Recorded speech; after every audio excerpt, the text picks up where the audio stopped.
Good morning, everybody. Judge Barrett's family, welcome. The hearing to confirm Judge Amy Barrett to the Supreme Court will now begin. I appreciate everyone's cooperation, and we will have a hearing, hopefully, that the country will learn more about Judge Barrett, learn more about the law, learn about the differences in judging and maybe the differences in the party. If that happens, it'll be a successful hearing. As to the hearing room, I doubt if there's any room in the country that's been given more attention and detail to make sure it's CDC compliant. The architect of the Capitol, working with the attending physician, has set up the room in a fashion that we can safely do our business. Senator Lee is back. You've been cleared by your physician. Welcome back. The COVID problem in America is real, it's serious, it's dangerous, and we have to mitigate the risk. I would just let every American know that many of you are going to work today, probably already been at work, and I hope your employer will take care of your health care needs. But we do have a country that needs to move forward safely. And there are millions of Americans, cops, waitresses, nurses, you name it, going to work today to do their job, and we're going to work in the Senate to do our job. And one of the most important jobs the Senate Judiciary Committee will ever do is have hearings and confirm a justice to the Supreme Court. So for housekeeping purposes, the first day has traditionally been opening statements by my colleagues. We'll do 10-minute rounds, and everybody will have 10 minutes to talk about their views of the hearing and what this is all about. Then we will have a panel to introduce Judge Barrett, and she will make an opening statement. We'll try to finish mid-afternoon if that's possible. Then Tuesday and Wednesday will be long days. There'll be 30-minute rounds for every senator, followed by a 20-minute round. My goal is to complete that Wednesday at some kind of reasonable hour in the evening.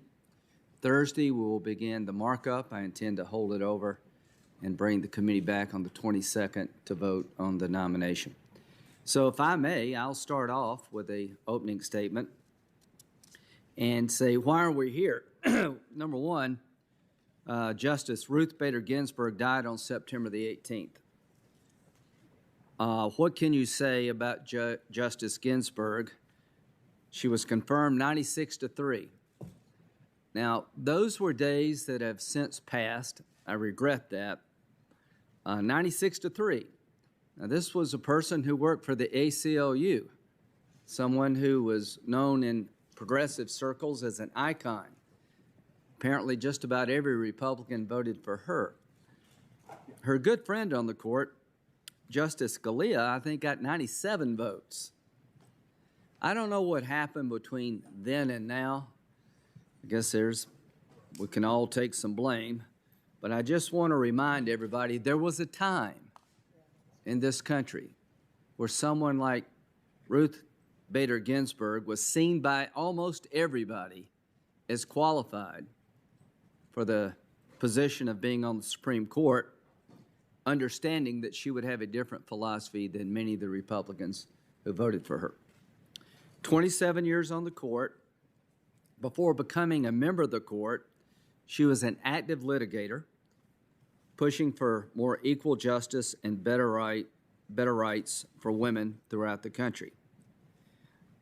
Her close friend, until his death, Justice Scalia called her the leading and very successful litigator on behalf of women's rights, the Thurgood Marshall of that cause. What high praise. I can't say any more than that statement says. In my view, the person appearing before this committee is in a category of excellence, something the country should be proud of, and she will have a chance to make her case to be a worthy successor and to become the 9th member of the Supreme Court of the United States.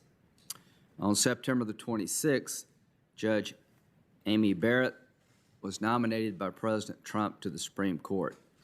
Who is she? She is a judge sitting on the 7th Judicial Circuit. She's highly respected. She was a professor at Notre Dame. 3 years during that tenure, she was chosen by the students to being the best professor, which I'm sure is no easy task at any college. She's widely admired for her integrity. She grew up in New Orleans, graduated from Rhodes College in Memphis, Tennessee in 1994, graduated summa cum laude and first in her class from Notre Dame Law School in 1997. So academically, she's very gifted. She clerked for Judge Lawrence Silberman on the U.S. Court of Appeals for the D.C. Circuit, and then for Justice Scalia on the Supreme Court. She practiced law in Washington, D.C. She joined the faculty at Notre Dame in 2002. She's published numerous articles in prestigious journals, including the Columbia, University of Virginia, and Cornell Law Review. She's been a circuit court judge at the 7th Circuit since 2017. She was confirmed to that position with a bipartisan vote. She has heard hundreds of cases in that capacity. She said, "I clerked for Justice Scalia more than 20 years ago, but the lessons I learned still resonate. His judicial philosophy is mine. A judge must apply the law as written. Judges are not policymakers, and they must be resolute in setting aside any policy views they might hold." She will give her statement, but I think that is a good summary of who she is. That's who Amy Barrett is in terms of the law. In terms of Amy Barrett, the individual, she and her husband have 7 children, 2 adopted. So 9 seems to be a good number. The process. This is an election year. We're confirming the judge in an election year after the voting has occurred. What will happen is that my Democratic colleagues will say, this has never been done, and they're right in this regard. Nobody's, I think, has ever been confirmed in an election year past July. The bottom line is Justice Ginsburg, when asked about this several years ago, said that a president serves for 4 years, not 3. There's nothing unconstitutional about this process. This is a vacancy that's occurred through a tragic loss of a great woman, and we're going to fill that vacancy with another great woman. The bottom line here is that the Senate is doing its duty constitutionally. As to Judge Garland, the opening that occurred with the passing of Justice Scalia was in the early part of an election year. The primary process had just started. And we can talk about history, but here's the history as I understand it. There's never been a situation where you had a president of one party in the Senate of another where the nominee, the replacement, was made in an election year. It's been over 140 years ago. I think there have been 19 vacancies filled in an election year. 17 of the 19 were confirmed to the court when the party of the president and the Senate were the same. In terms of timing, the hearing is starting 16 days after nomination. More than half of all Supreme Court hearings have been held within 16 days of the announcement of the nominee. Stevens 10, Rehnquist 13, Powell 13, Blackmun 15, Berger 13. All I can say is that I feel that we're doing this constitutionally, that our Democratic friends object to the process. I respect them all. They'll have a chance to have their say. But most importantly, I hope we will know more about how the law works, checks and balances, what the Supreme Court is all about when this hearing is over. Why hold this hearing? A lot of people on our side say just ram it through. I hear that a lot. That's why I don't listen to the radio much anymore. So the bottom line is I think it's important. This is a lifetime appointment. I would like the world and the country to know more about Judge Barrett. I'm proud of you. I'm proud of what you've accomplished. I think you're a great choice by the president. This is probably not about persuading each other unless something really dramatic happens. All Republicans will vote yes and all Democrats will vote no. And that will be the way the breakout of the vote. But the hearing is a chance for Democrats to dig deep into her philosophy, appropriately ask her about the law, how she would be different, what's on her mind. It gives Republicans a chance to do the same thing. Most importantly, it gives you a chance, the American people, to find out about Judge Barrett. Judge for yourself. Is this person qualified? Is she as qualified as Sotomayor and Kagan? I think so. These were two nominees presented to the committee by President Obama. They had a different legal philosophy than my own, but I never doubted one moment that they were not qualified. I thought Gorsuch and Kavanaugh were qualified. The Senate in the past has looked at qualifications more than anything else. We've taken a different path at times. Bork, Thomas, Alito, Kavanaugh. I hope we don't take that path with Judge Barrett. She doesn't deserve that. I don't think it makes this hearing any better. And the American people, I believe, would not deserve a repeat of those episodes in the Senate Judiciary Committee's history. To my Democratic colleagues, I respect you all. We've done some things together and we've had some fights in this committee. I've tried to give you the time you need to make your case, and you have every right in the world to make your case. I think I know how the vote's going to come out, but I think Judge Barrett is required for the good of the nation to submit to your questions and ours. This is going to be a long, contentious week. I would just ask one thing of the committee.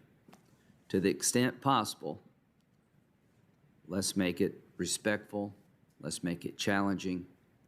Let's remember the world is watching. Senator Feinstein. Thanks very much, Mr. Chairman, and I do want to just address your last statements. We feel the same way, and I believe we want this to be a very good hearing, and I certainly will strive to do my best to achieve that. Good morning, Judge Barrett, and welcome to you and your family. Less than 1 month ago, the nation lost one of our leading voices for equality. Ruth Bader Ginsburg left very big shoes to fill. Judge Ginsburg loved the law, and she loved this country. She worked all of her life to ensure that the opening words of our Constitution, "We the people of the United States, in order to form a more perfect union," included all the people, not just a few, elite few. She was a standard bearer for justice. Justice Ginsburg's nomination was the first one that I participated in when I came to the Senate, and it was a real thrill to be part of that crowded and celebratory hearing for someone who had broken down barriers and reopened doors and staunchly believed in a woman's right to full equality and autonomy. In filling Judge Ginsburg's seat, the stakes are extraordinarily high for the American people, both in the short term and for decades to come. Most importantly, health care coverage for millions of Americans is at stake with this nomination.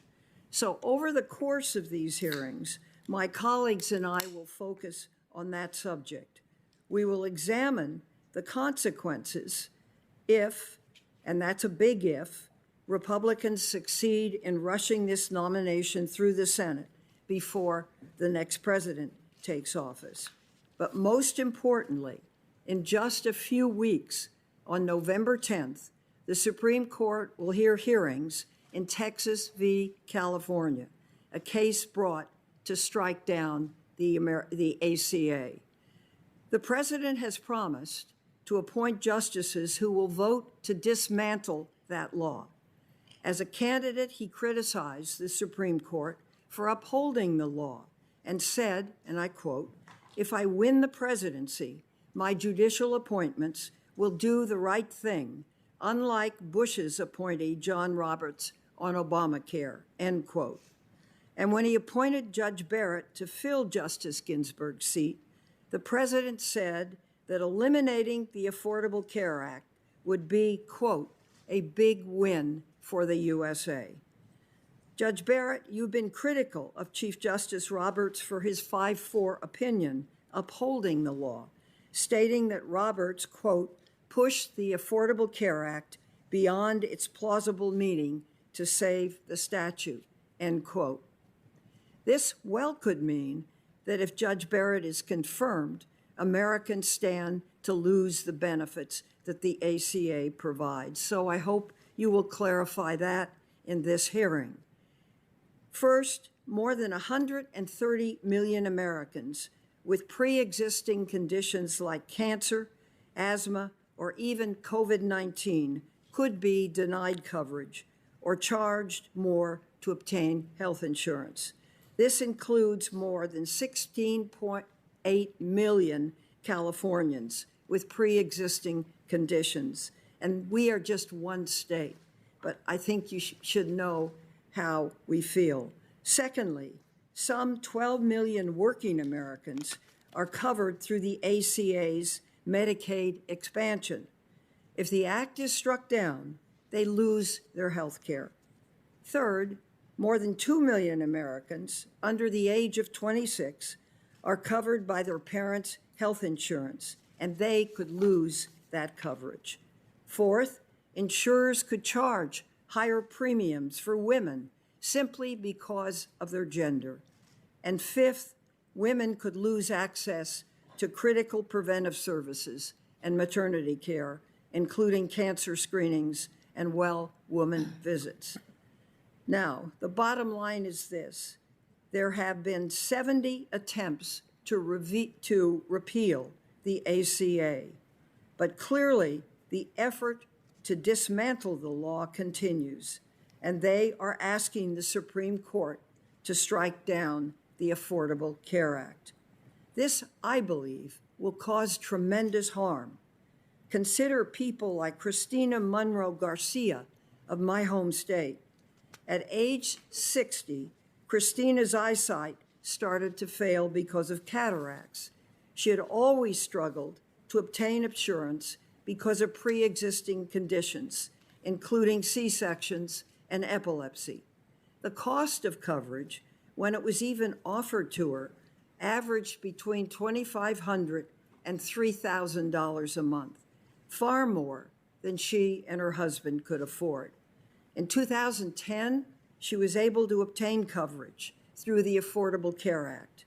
Within weeks, she was able to have cataract surgery. This saved her life. Christina described her reaction when she was able to get coverage through the California Health Exchange following passage of the ACA. And let me quote, "It was like manna from heaven. I cried.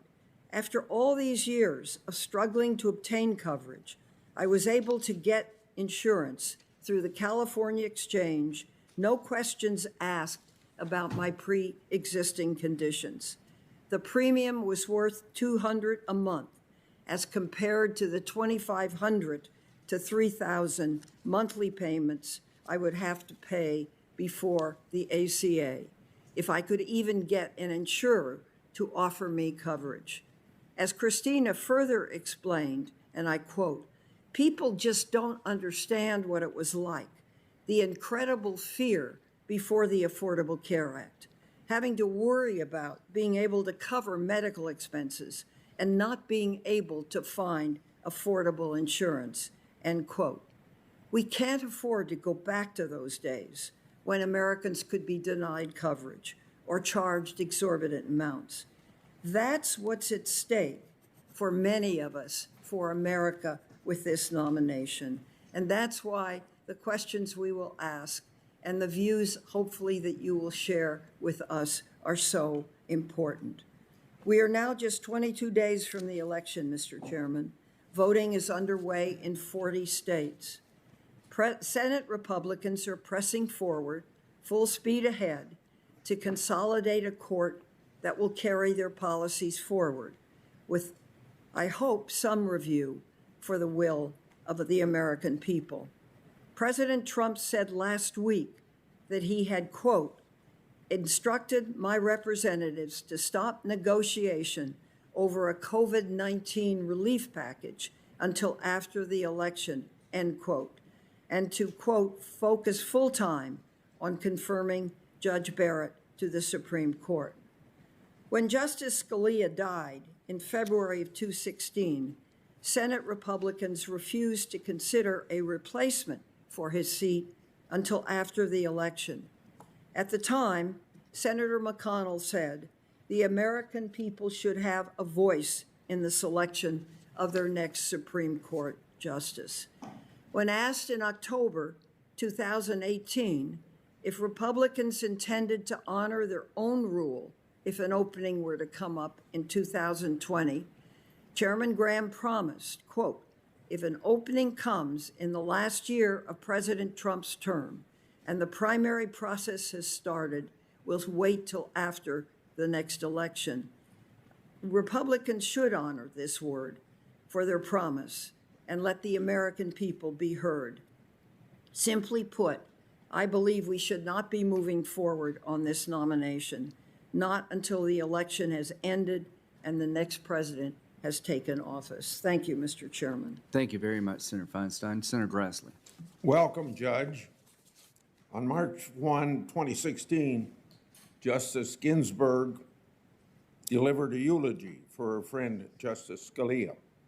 Justice Ginsburg said, quote, we were different, yes, in our interpretation of written text, yet one in our reverence for the courts and its place in the U.S. system of governance, end of quote. Justice Ginsburg's remarkable life and legacy will be honored for a generation, and also Justice Scalia's. The Senate is now tasked with carrying out perhaps its most solemn duty under the Constitution. As we go through this process, we should heed Justice Ginsburg's words with a shared reverence for the court and its place in our constitutional system. This idea of place in our system of government is critical. Ours is a government of separated powers.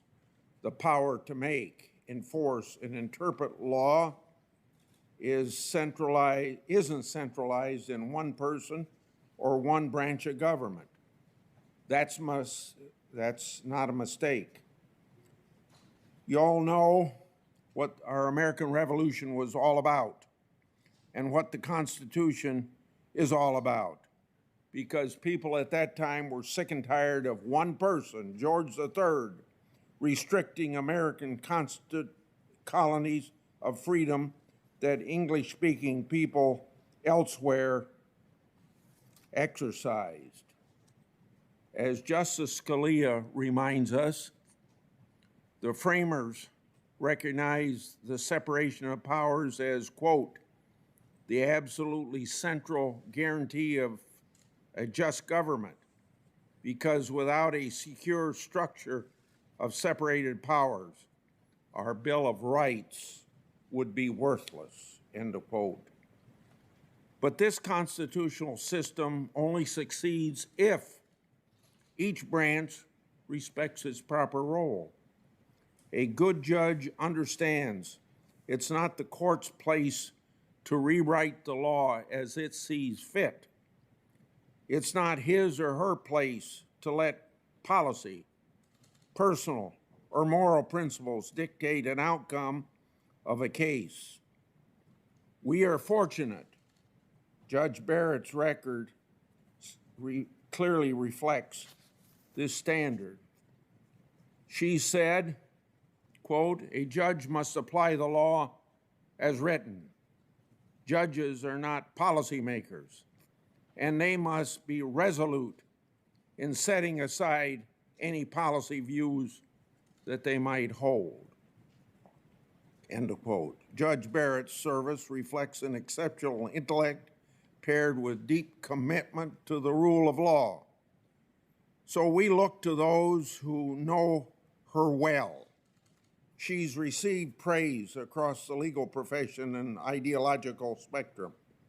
Former colleagues at Notre Dame described the judge as, quote, "brilliant, industrious, gracious, and kind, and as a person of utmost integrity with an open mind and an even temperament that is prized in a judge," end of quote. She's also known as, quote, "a generous mentor." And she's known for her, quote, her humility, graciousness, and her ability, born of her credibility, to build consensus among differing views, end of quote.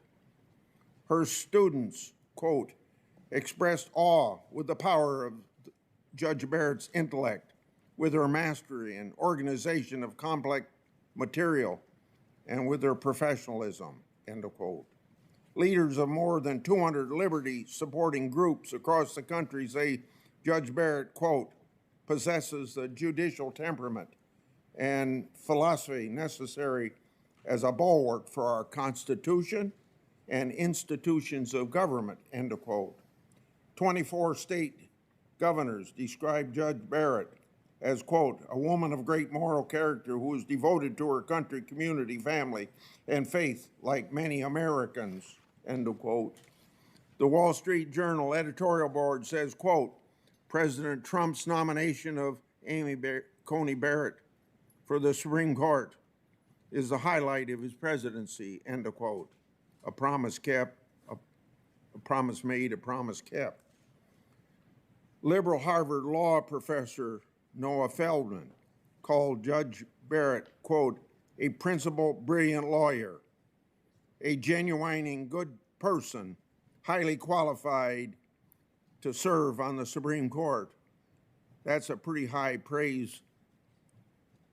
I just recited from others. Moreover, Judge Barrett is a tireless mother of 7. For decades, I've led efforts in the Senate to improve foster care and promote adoption.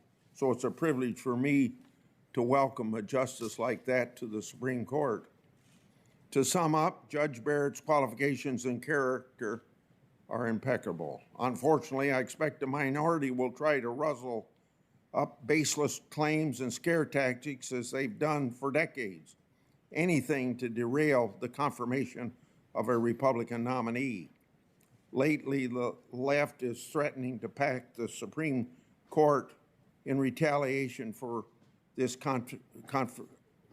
confirmation process.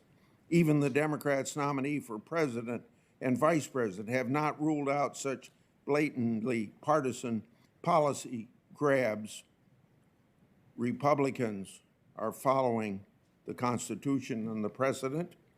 It seems Democrats would rather just ignore both. The left is also suggesting Judge Barrett's confirmation would be the demise of the Affordable Care Act and the protection for pre-existing conditions. That's outrageous. As a mother of 7, Judge Barrett clearly understands the importance of health care. So let's set the record straight.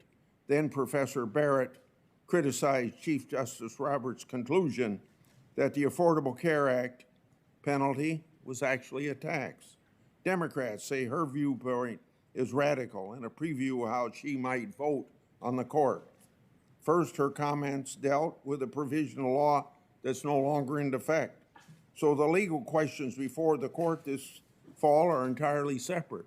Moreover, her criticism of Roberts' reasoning is mainstream, not only in the conservative legal community, but well beyond. I'm the chairman of the Finance Committee and was ranking member when Democrats unilaterally cobbled together Obamacare. I know a tax when I see one. This wasn't a tax.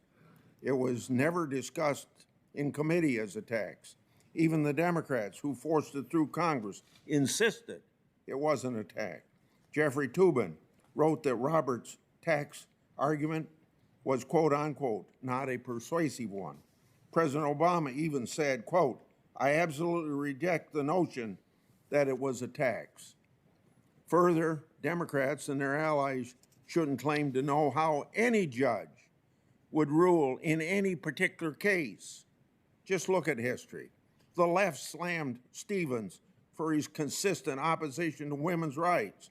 They called Anthony Kennedy sexist and a disaster for women. They said David Souter would, quote, end freedom of women in this country.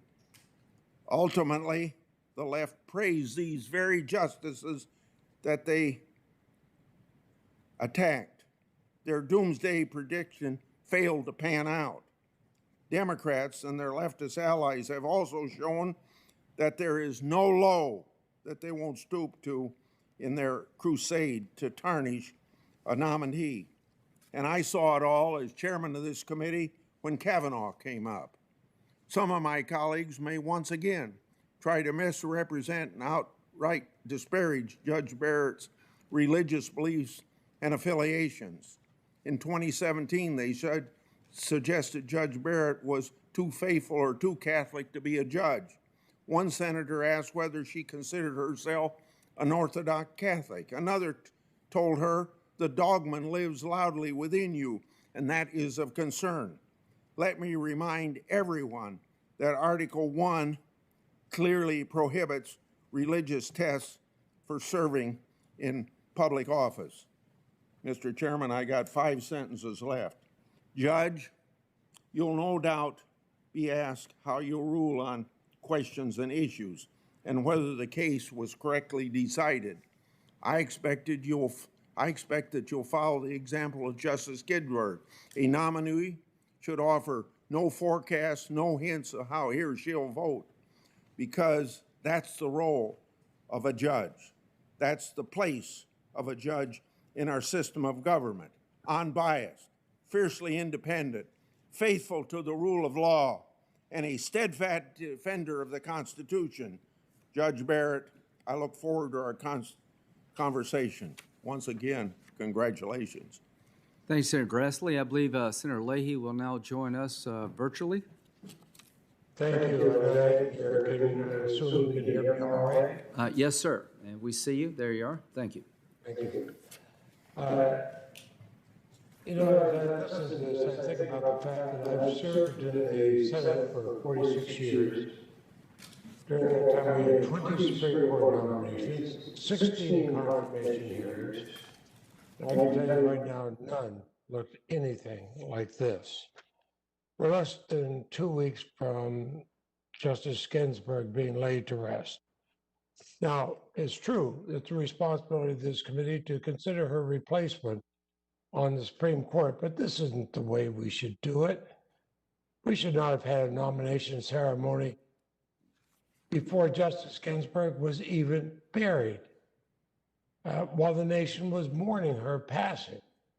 We should not be holding a hearing just 16 days later when this committee has afforded itself 3 times as long to vet other modern nominees to our nation's highest court. We shouldn't be holding a hearing 3 weeks from a presidential election when millions of Americans have already voted. Not when doing so requires that literally half of the Senate goes back on their word. Think of that, my Republican colleagues. Literally half of the Senate had to break their word, contradicting every argument they made 4 years ago about the American people needing a voice during election year vacancies. We should not be holding this hearing when it's plainly unsafe to do so. 2 members of this committee are just now emerging from quarantine after testing positive for COVID. And when other members have declined to get tested, and the chairman has refused to implement a daily testing regime to keep members and staff and Judge Barrett and her family safe. And I might say we shouldn't be spending time on this when we're doing absolutely nothing to pass a much-needed COVID bill. Every senator on this committee knows in their heart this total break with precedent, break with their commitments is wrong. More than 212,000 Americans have died due to COVID, millions more are hurting. The virus is spiking again across the country. But Senate Republicans have nothing to say about that. The Senate is wearing blinders to the grim realities facing Americans.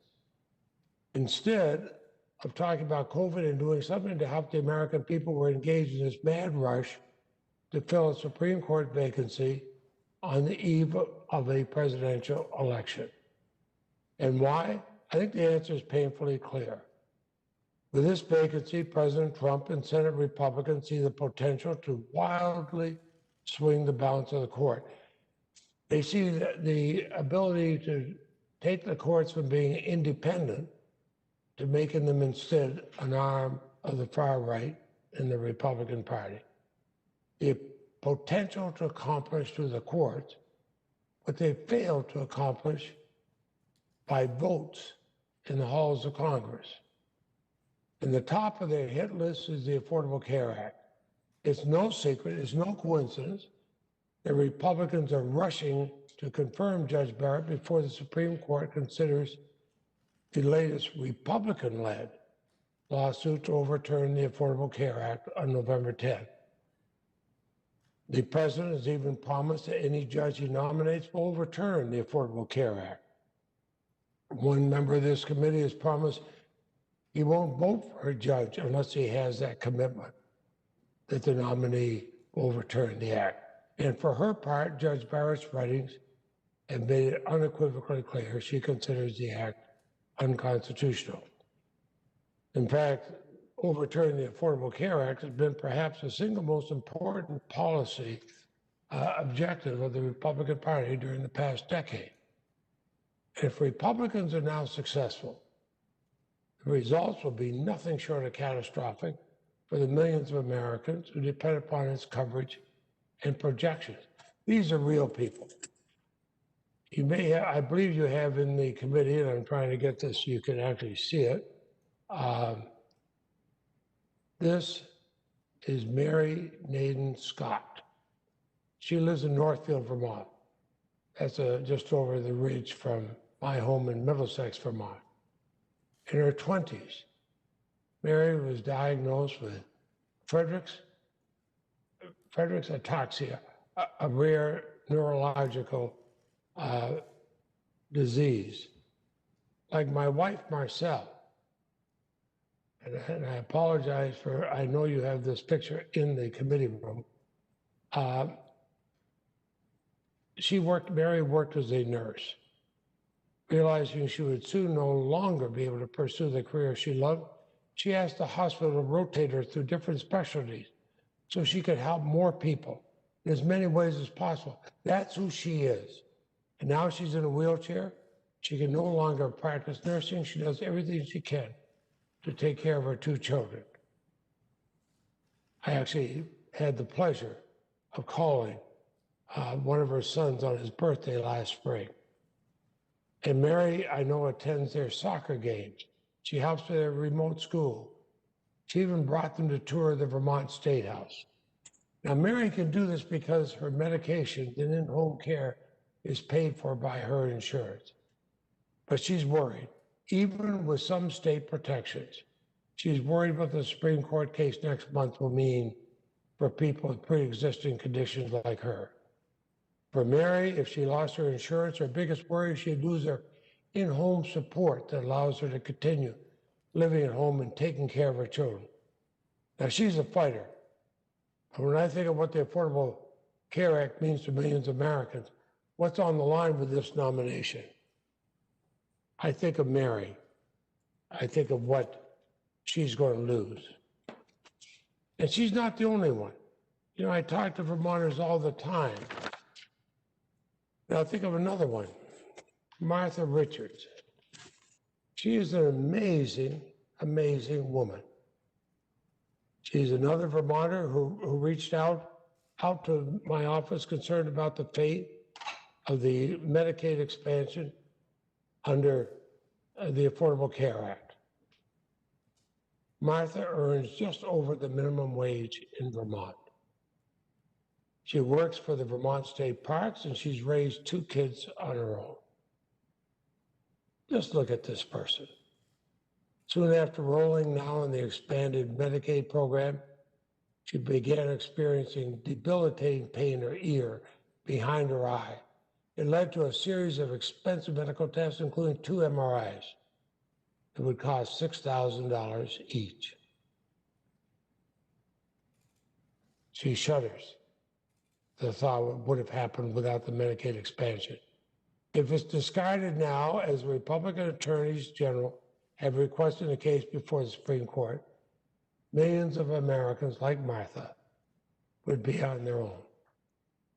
Now, I do not suggest that Judge Barrett personally desires these consequences or personally desires to devastate the lives of these 2 Vermonters. Far from it.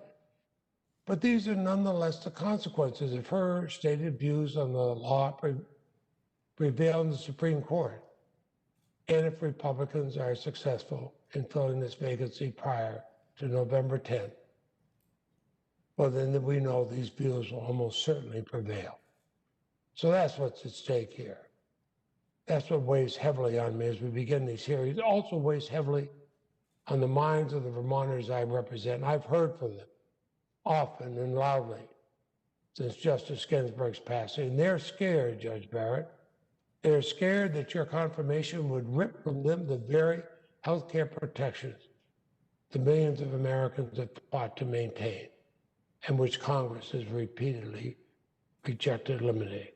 They're scared that the clock will be turned back to a time when women had no right to control their own bodies, and when it was acceptable to discriminate against women in the workplace. They're scared that at a time when we are facing the perilous impacts of climate change, bedrock environmental protections are going to be eviscerated. And they're scared that your confirmation would result in the rolling back of voting rights, workers' rights, and the rights of the LGBTQ community to equal treatment. These aren't just thoughts. These are real-life implications of decisions made by the court. And a majority of Americans, like an overwhelming majority of my fellow Vermonters, don't support taking our country in that direction. Now, Republicans first announced their intention to fill Justice Ginsburg's seat just 1 hour after her death. From that moment, this process has been nothing but shameful. Worse, it will almost certainly lead to disastrous consequences for Americans. Justice Ginsburg, I am certain, would have dissented, and I will too, on behalf of Vermonters, on behalf of the integrity of the Senate, and on behalf of the majority of Americans who oppose this process. Thank you. Thank you, Senator Leahy. Senator Cornyn. Thank you, Mr. Chairman. Judge Barrett, welcome to you and your family. The Senate Judiciary Committee undertakes no more important duty than the one we undertake today, considering the nomination for a seat on the United States Supreme Court. As the chairman said, these used to be routine. Even the 2 justices who were once considered the ideological bookends on the court received overwhelming support in the Senate. While the 2 justices had a different judicial philosophy and were nominated by presidents of opposing parties, the Senate used to recognize that exceptional qualifications were all that was required for a seat on the court. Throughout your impressive career, you've earned the respect of those who share your views on the law, as well as those who do not. As Justice Ginsburg said of her unlikely friendship with Justice Scalia, you can disagree without being disagreeable. But I don't want to imply that you disagree frequently. In fact, during your time on the Seventh Circuit, you've sided with your colleagues more than 95% of the time. And when you've had the rare disagreement, your opinions attack the ideas, not the person. We could use more of that. Your collegiality has been demonstrated in the numerous letters pouring in from your colleagues, clerks, students, virtually everybody with whom you come in contact. Folks with widely different judicial philosophies agree that you are brilliant, respectful, kind, and when you disagree, you do so without personal rancor or malice. While your qualifications and reputation are on par with those justices who have sat in this seat before you, the political climate in which you are being vetted is quite different, as we all know. What our colleagues on the other side of the aisle put Justice Kavanaugh through 2 years ago was an absolute disgrace and hopefully a low point for the Senate. They and some of their allies sought to destroy the personal character of a good man with innuendo, misinformation, and outright lies. I hope they resist the temptation to repeat that during this hearing. I do remain concerned, Judge, about some of the earlier attacks on your faith. In a recent Wall Street Journal column, a Wisconsin Supreme Court justice wrote, to put it bluntly, America's secular cultural elites aren't sure that a faithful Christian can be entrusted with the law. A former senior aide to former Majority Leader Harry Reid recently said the groups want blood. Democrats on and off the committee want a real fight. But let me be clear, Judge, as you know, there's no religious test to serve on the Supreme Court. Why? Because the Constitution says so. And I can only hope that the civility that you've shown through your professional work will be afforded to you through these proceedings. But Judge, there's a question that comes up in my discussions with my constituents that's really more basic and more personal. They want to know how you do it.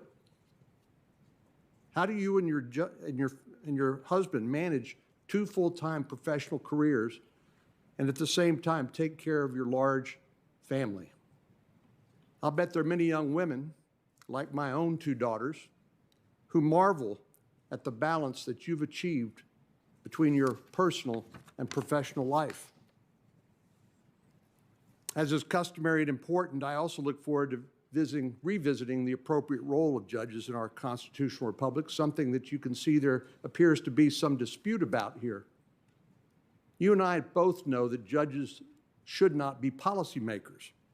But could it be that one of the reasons these confirmation hearings have become so contentious is because some Americans have given up on the idea of fair and impartial judges who do not pick winners and losers, that they've given up on an independent judiciary?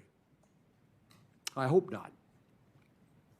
Judges should not be unelected super legislators, giving their political allies wins they could not secure through the rough and tumble of the political process. Our founders, through the Constitution, provided that judges would be independent of political pressure. Chief Justice Roberts reminded all of us recently that we do not have Obama judges or Trump judges, Bush judges, or Clinton judges. And ideally, that is true. You've said judges constrain themselves by making a choice to follow the law where it leads, trying to check their own preferences at every turn. In the end, a judge's internal compass, her commitment to the rule of law, rather, is the most important constraint upon any sort of judicial willfulness. But you're being asked to abandon that, Judge. You stand accused of intending to violate your oath before you even take it. Further, our Democratic colleagues want you to guarantee a result in a case as a quid pro quo for your confirmation. It's outrageous. Well, they've said that if this confirmation proceeds, they intend to pack the court with more justices who will turn the Supreme Court into a genuine second legislative body. We heard what Justice Ginsburg had to say about that. That would be a terrible mistake. Judge Barrett, I'm confident that at the end of this hearing, your stellar character, credentials, and body of work as a judge will demonstrate that you understand the limited but important role of the judiciary under our Constitution. I'm confident that you will demonstrate that you will faithfully and fairly interpret the text of the law and the Constitution and dutifully apply them to the disputes that come before you. And I'm confident that at the end of this process, you will be confirmed to the United States Supreme Court. Senator Durbin. Thank you, Mr. Chairman. Judge Barrett, your family, welcome. We are at a critical moment in our nation's history, in the throes of a devastating pandemic, with over 216,000 Americans dead and over 7.7 million infected with this virus. Each day, we are reminded of how this invisible virus has changed our lives and changed America. And there is no end in sight. We face an economy in crisis with millions of jobs lost and crushing challenges facing workers, businesses, families all across America. And we're in the middle of an election season. Millions of Americans have already cast their votes. And this may be one of the most consequential elections in our nation's history. Because for the first time in the history of the United States, an incumbent president refuses to commit to a peaceful transition of power if he loses the election. This president, in his vanity and constitutional recklessness, refuses to commit to accept the will of the American electorate. And of course, we're still in the process of mourning the loss of an historic champion of justice and equality, Ruth Bader Ginsburg.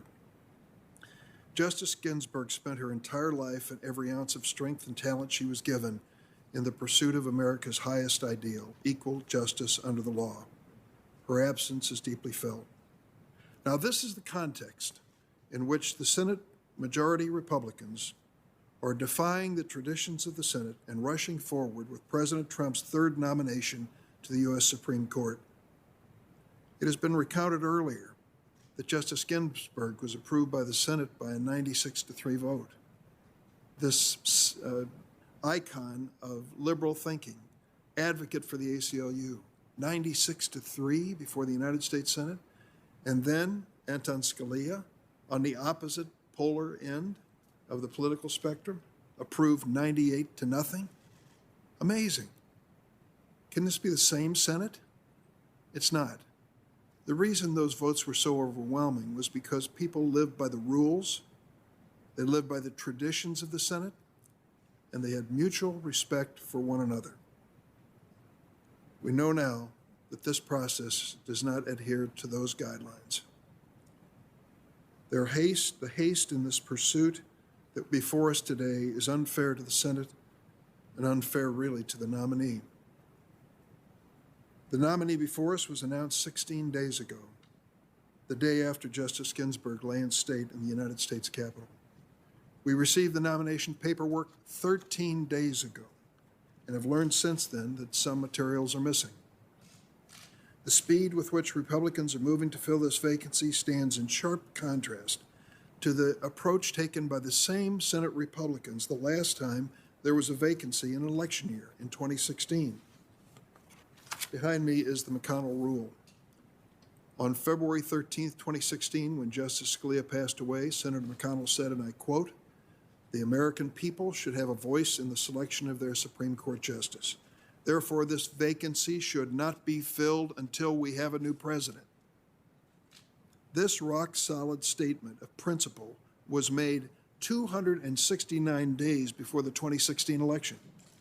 The Republican members of this committee fell obediently in line behind Senator McConnell's statement of principle. They even sent a letter on February 23, 2016, and I quote, This committee will not hold hearings on any Supreme Court nominee until after our next president is sworn in. The letter noted that, quote, the election is well underway, that was 269 days before the election, and said the decision was, quote, born of a necessity to protect the will of the American people. Yet when Justice Ginsburg passed away on September 18th this year, Senator McConnell said that very same night, and I quote, President Trump's nominee will receive a vote on the floor of the United States Senate. He made this statement a mere 46 days before the election. People had already begun casting votes, and my Republican colleagues marched in front of the cameras, looked down at their shoes, dutifully reversed their positions, and lined up obediently behind their leader again. It gets down to this. Either the American people do get an election year voice regarding a vacancy on the Supreme Court, or they don't. In 2016, Senator McConnell said, give them a voice. Now he says, don't give them a voice. It is a shameless, self-serving, venal reversal. Why are Senate Republicans so afraid to give the American people a voice about the future of the Supreme Court? First, they must doubt that Donald Trump will be reelected. Second, they want a 6-3 Supreme Court to carry out a Republican agenda that's really not very popular with the American people. And there are 2 dates on the calendar which explain their timetable, November 3rd and November 10th. We know November 3rd is Election Day. President Trump has made it clear he wants another of his appointees on the Supreme Court before the election because he anticipates court challenges over the vote, especially over mail-in balloting, which he has repeatedly attacked without any substance. President Trump has indicated he'd be perfectly happy to have a close election decided by a 6-3 conservative majority Supreme Court rather than by the votes of the American people. The other date, of course, is November 10th. We know that date well on this committee. That's the date the Supreme Court will hear oral arguments in California versus Texas. This is the case in which the Trump administration is urging the court to strike down the entire Affordable Care Act, including protections for tens of millions of Americans with pre-existing conditions. It's unimaginable that in the midst of a pandemic, the Republicans want to strike down a law that 23 million Americans rely on for their personal health insurance and millions more for the protections given to the writing of future insurance policies. On September 27th, President Trump tweeted he wants to see the Affordable Care Act, quote, terminated in the Supreme Court. Let's be very honest about this. This president has never suffered an unuttered thought. He gives us 25 tweets a day to tell us what's going through that fertile mind. We know what he thinks because he tells us what he thinks. And he made it clear that he wants his Supreme Court and this nominee to join him in eliminating the Affordable Care Act. This is his litmus test. How many times have we heard it? How many times have we heard his criticism of Chief Justice Roberts for failing to strike down Obamacare? When he was running for president, then candidate Trump tweeted, quote, if I win the presidency, my judicial appointments will do the right thing, unlike Bush's appointee, John Roberts, on Obamacare. Think it would mean if the Republicans wished to strike this down, all the people who would lose their coverage, which we have heard recounted repeatedly this morning and will hear even more. Republicans in Congress have been obsessed with repealing Obamacare for years, but they don't have the votes to do it. They couldn't get it done in the House. They couldn't get it done in the Senate, thanks to 3 brave Republicans, including John McCain. And now they've got to rely on the court to do their work. Judge Barrett, you're on the record. You wrote an article in which you criticized the NFIB versus Sebelius case, where Chief Justice Roberts was the deciding vote upholding the ACA. Now your nomination is moving forward at unprecedented speed. So what's at stake? Let me show you what's at stake here. I want you to meet Kenny Murray from Tinley Park, Illinois, and his family. Last year, I had a privilege of meeting the family in my Washington office. Here's a picture of Sue, Ken, their daughter Maddie, and their son Kenny. Sue and Kenny Murray told me that their son Kenny was diagnosed in utero with multiple complex congenital heart defects. Before his first birthday, Kennedy had 2 open heart surgeries at Advocate Children's Hospital outside of Chicago. He had surgery for the 3rd time at 14 months of age. 4 months in his young life, he was staying in the pediatric ICU, and his health bills had reached $1 million. When Kenny was born in November 2013, his dad's health insurance through his employer had a lifetime maximum cap of $1 million.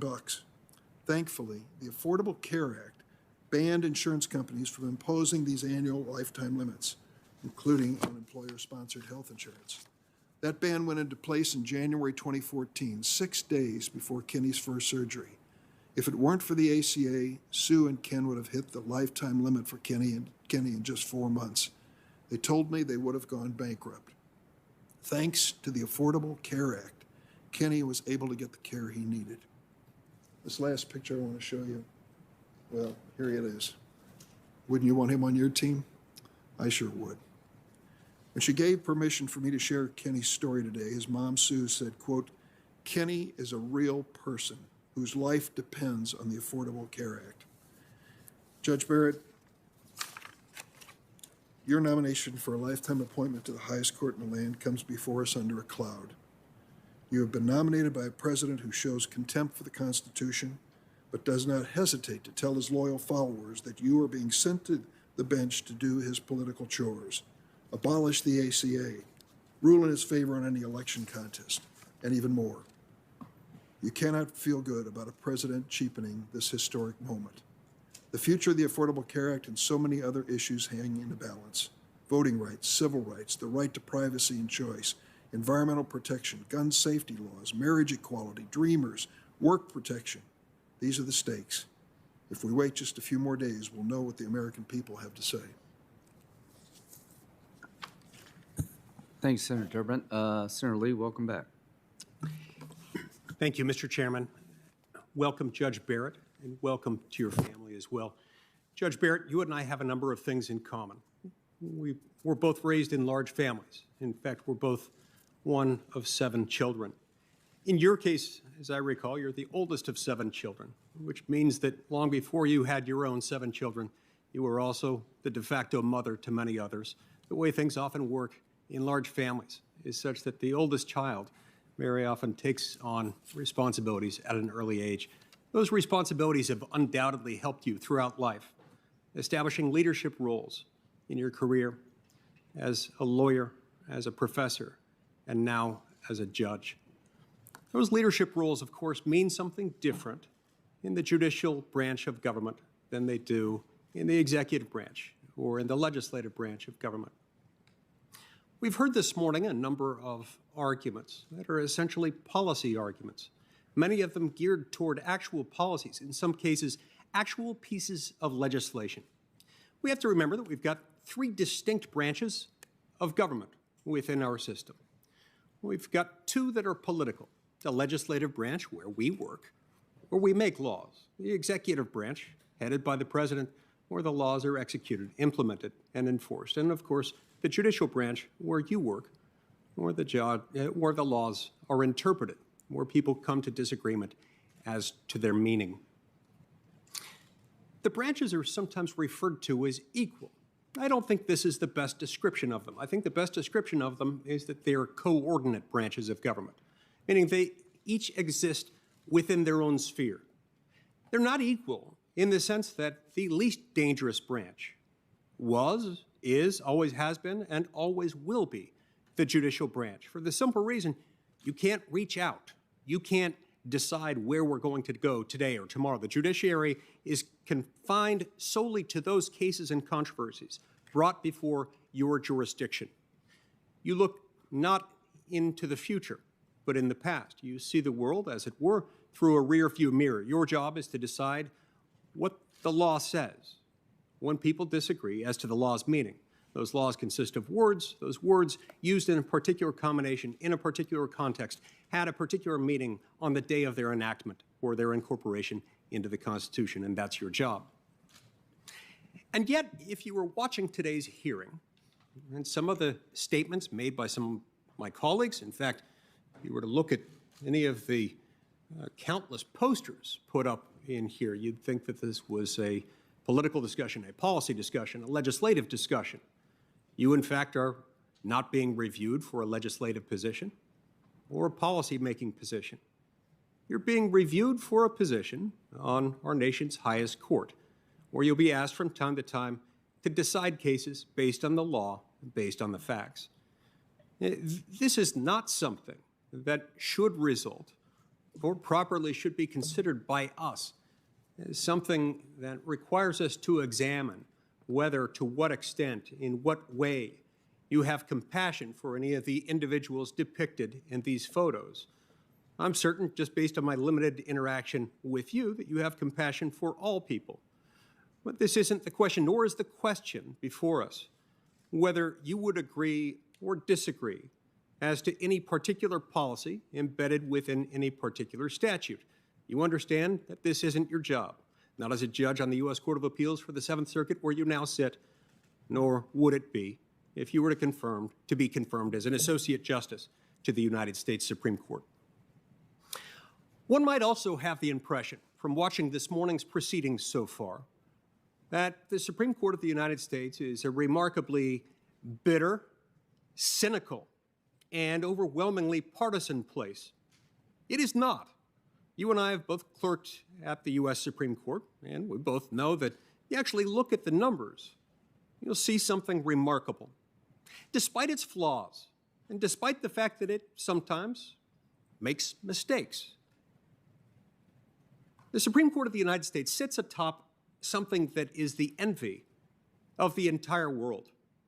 A judicial system that, despite the fact that it's run by human beings and therefore is imperfect, is the best judicial system that has ever existed on planet Earth. One of the many ways in which this is manifested is when you look at the 9 members of the Supreme Court and the fact that they come from different backgrounds. They've been appointed by different presidents. They've come at it with somewhat different judicial philosophies, to the extent that some of them have indicated what their political leanings might be. They indicate that they come from different political backgrounds as well. And yet, the most common configuration of a Supreme Court decision is not 5-4. It's not even 6-3. It's, in fact, 9-0, 8-1, and 7-2 make up the vast, overwhelming majority of all Supreme Court decisions. Now, this is especially remarkable when you consider the fact that the Supreme Court typically takes up only those cases, those rare cases, as to which lower courts have been unable to reach an agreement when interpreting the same finite provisions of federal law, a federal statute, or a provision of the United States Constitution. Multiple lower courts, very smart men and women from around the country, highly specialized, skilled in their trade, have been unable to reach the same conclusion as to the meaning of the same group of words. Then and only then does the Supreme Court tend to take up those cases. And yet, the Supreme Court overwhelmingly decides those cases either unanimously or near unanimously.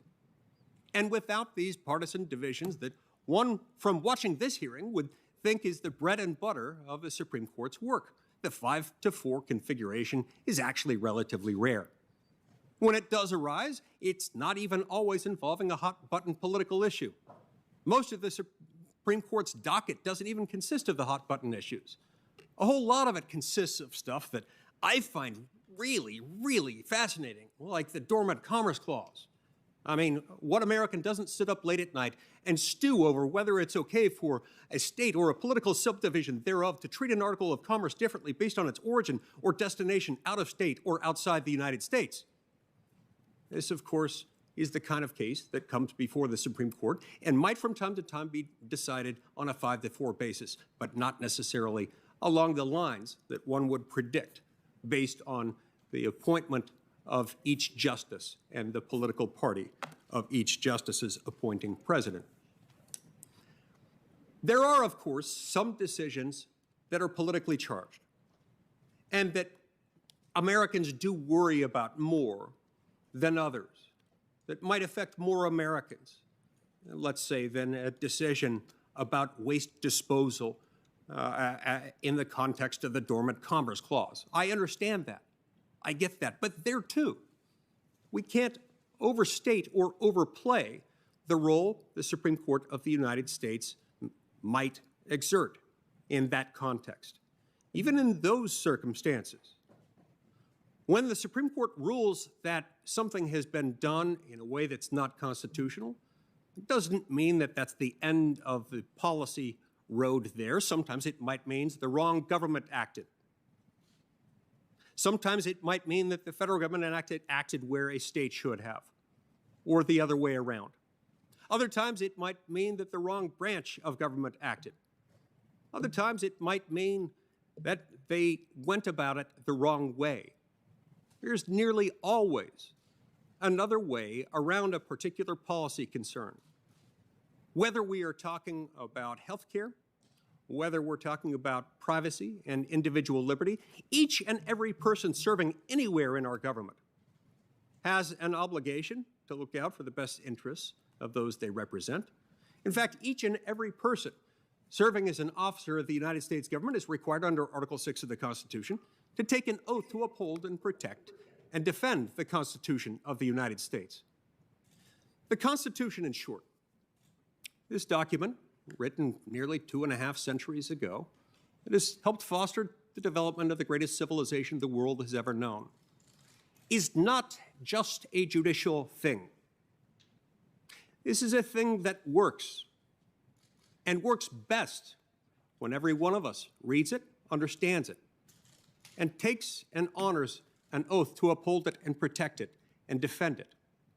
When we do our jobs in this branch, when our friends in the executive branch do their jobs, it requires us to follow the Constitution just the same way.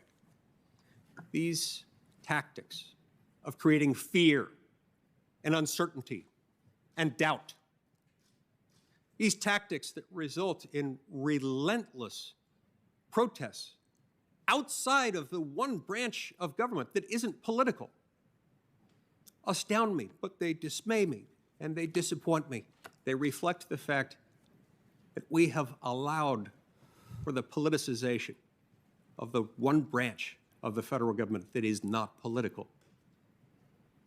We can turn that around.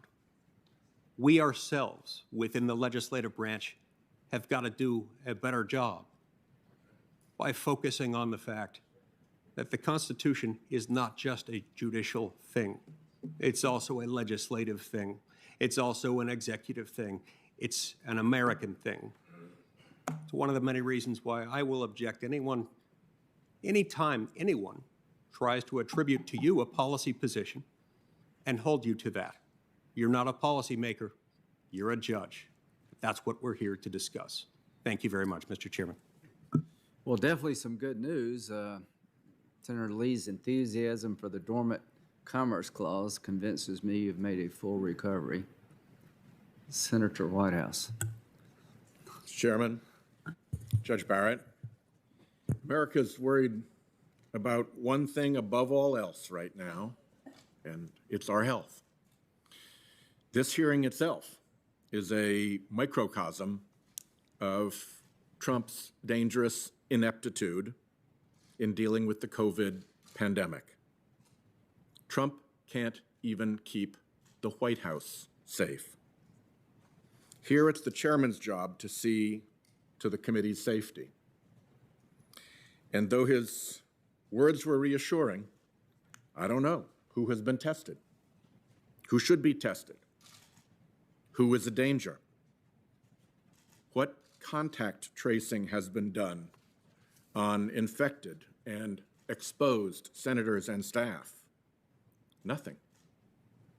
The whole thing, just like Trump, is an irresponsible botch. The irony is that this slapdash hearing targets the Affordable Care Act.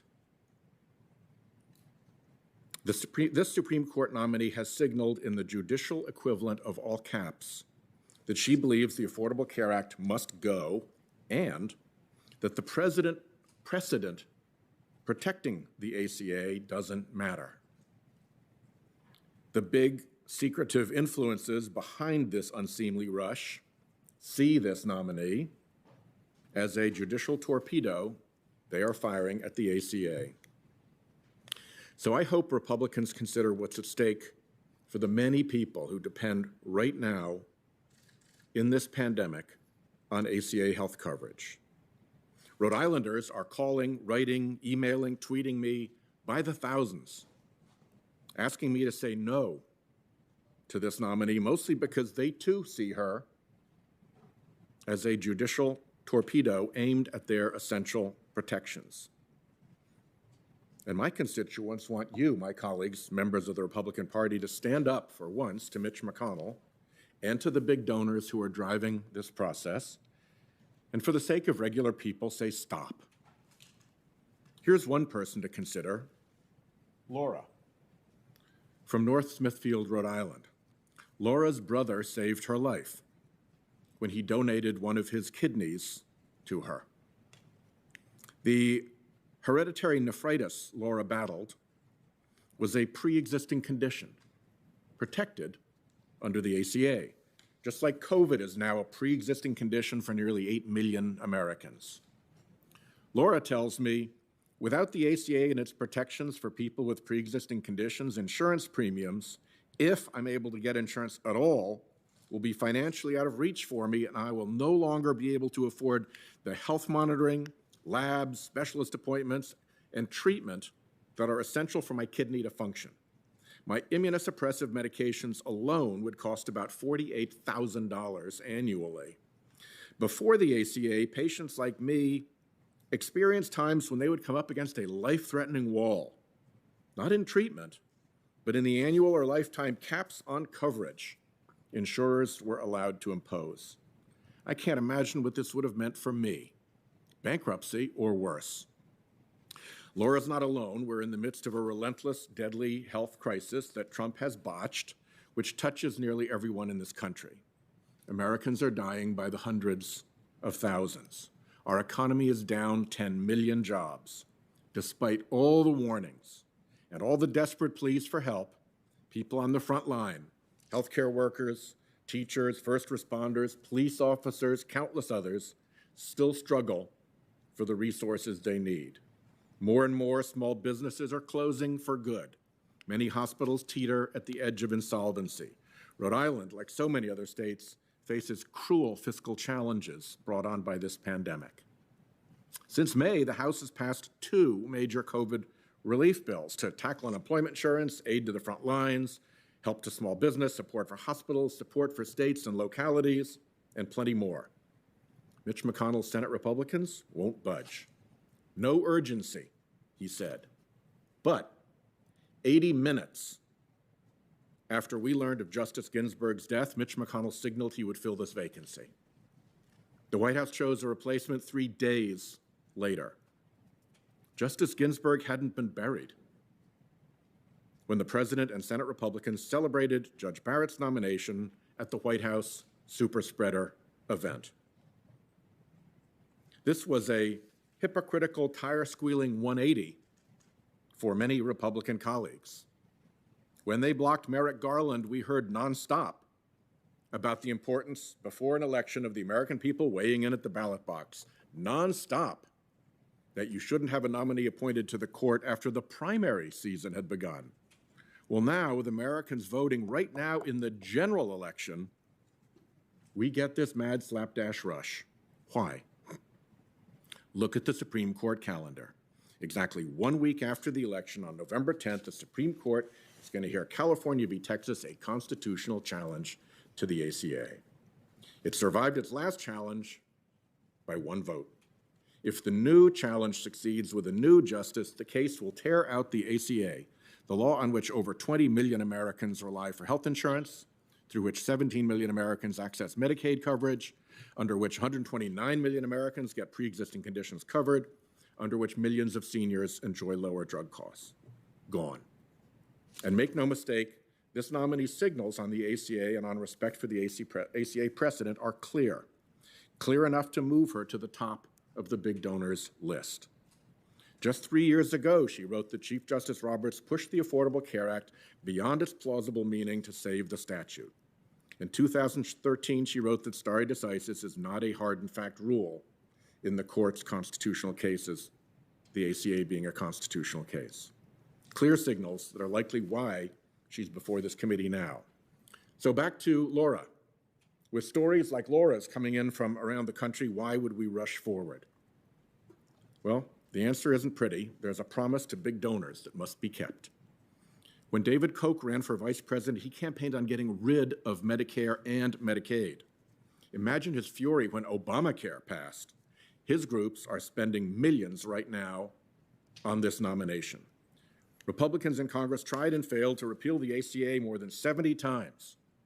It's in the Republican Party platform for justices to reverse the ACA decision. Trump has over and over said this is his reason. And now we're in this mad rush to meet the November 10th argument deadline. And colleagues pretend this isn't about the ACA. Right. The travel of the ACA case leads to one senator's doorstep. In a Politico article yesterday, the senior senator from Texas tried to say that this rushed process isn't targeting the ACA. But look at the record. The district judge in Texas who struck down the ACA in the case, now headed for the court, is a former aide to the senator, who's become what the Texas Tribune calls the favorite for Texas Republicans seeking big judicial wins like torpedoing the ACA. The senior senator from Texas introduced in committee the circuit court judge who wrote the decision on appeal striking down the ACA. Senator Cornyn has filed brief after brief arguing for striking down the ACA. He led the failed Senate charge to repeal the ACA in 2017. He said, "I've introduced and co-sponsored 27 bills to repeal or defund Obamacare and have voted to do so at every opportunity. And now, talking about socialized medicine, the old Republican battle cry against Medicare, Senator Cornyn and all of our colleagues on this committee are pushing to get this nominee on by November 10th, the time needed to strike down the Affordable Care Act. Please don't tell us this isn't about the Affordable Care Act."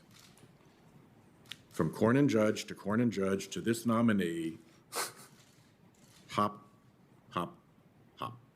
When Texans lose their ACA health care protections, hop, hop, hop, to see whose doorstep that sits on. Lost in this hypocritical rush is the legacy of Ruth Bader Ginsburg. Let me close by remembering her for a minute in this unseemly charade. She fought for equality, equity, and dignity. She forged a path for women in the law, to Harvard Law School, to the pinnacle of legal academia, to the apex of legal advocacy, and on to the Supreme Court, where she defended women's reproductive rights, Gonzalez v. Carhart, the rights of workers, Ledbetter v. Goodyear Tire and Rubber, voting rights, Shelby County v. Holder, the rights of immigrants, Homeland Security v. Regents, and countless other freedoms. In her work, she bent the arc of the moral universe toward justice for all Americans. How fitting that she should be the first woman to lie in state in our United States Capitol. As to this charade, big donors may love it, but Americans see what's going on. They see this ugly, hasty, hypocritical power grab, and they know what it means for their health care in the midst of a pandemic. For Republicans, there is no washing your hands of responsibility for the results that your president has told us will ensue. Thank you, Mr. Chairman. Thank you. Senator Cruz, I think, is with us virtually. Is that correct? Yes, Mr. Chairman. Thank you, Mr. Chairman. Good morning. Welcome to Judge Barrett. Welcome to your family. Welcome to your beautiful children who are here with you today. You know, I want to start by making some observations about what we've heard this morning. At the very beginning, let me observe, as Sherlock Holmes famously observed, that what speaks the loudest is the dog that didn't bark, which is, to date, of every Democrat who's spoken, we've heard virtually not a single word about Judge Barrett. We've heard a lot of attacks at President Trump. We understand our Democratic colleagues are not supporters of the president.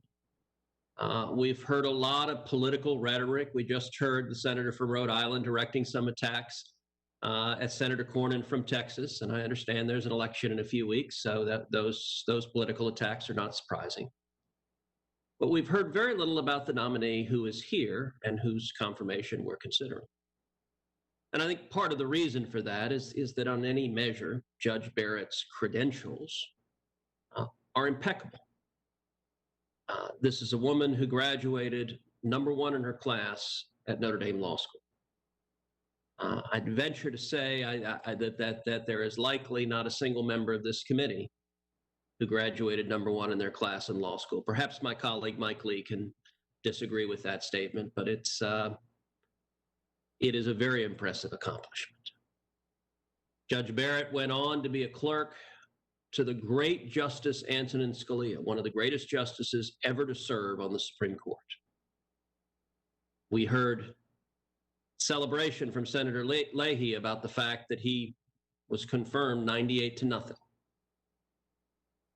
From there, she became a law professor for 2 decades at Notre Dame Law School, teaching the law to her students, where she was beloved, where she was respected, where she was a serious, careful scholar. And now she is one of the most respected federal court of appeals judges in the country. None of the discussions from our Democratic colleagues addressed any of that, because those impeccables, those credentials are on their face impeccable. Indeed, the American Bar Association, which typically leans hard left and has a long pattern of favoring Democratic nominees over nominees appointed by Republican presidents, had no choice but conclude that she was well qualified, as a majority of the reviewing board did. Judge Barrett's qualifications are remarkable, and I believe she will serve as an excellent Supreme Court justice. So what is it our Democratic friends have focused on? Well, one thing they've focused on is history. And they claim the fact that this nomination is occurring at all is illegitimate. Doesn't matter who Judge Barrett is, doesn't matter what she's done, doesn't matter her record, doesn't matter her extraordinary family story of doing all of this while being a mom to 7 kids. The timing of the nomination, our Democratic friends tell us, makes it illegitimate. Well, except for that history does not accurately reflect what the Senate has done over 2 centuries. This question of what happens when there's a Supreme Court vacancy during a presidential election year, 2020 is not the first time America has faced that question. Indeed, in our country's history, that question has come up a total of 29 times. So 29 times, presidents have faced the same circumstance.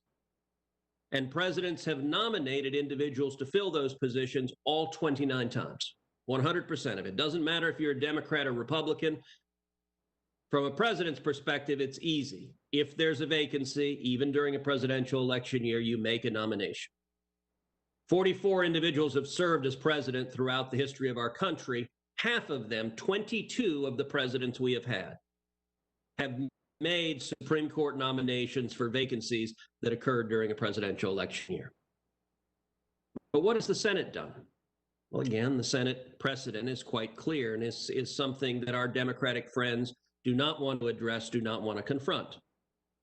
Of those 29 times, 19 of them occurred when the president and the Senate were of the same party.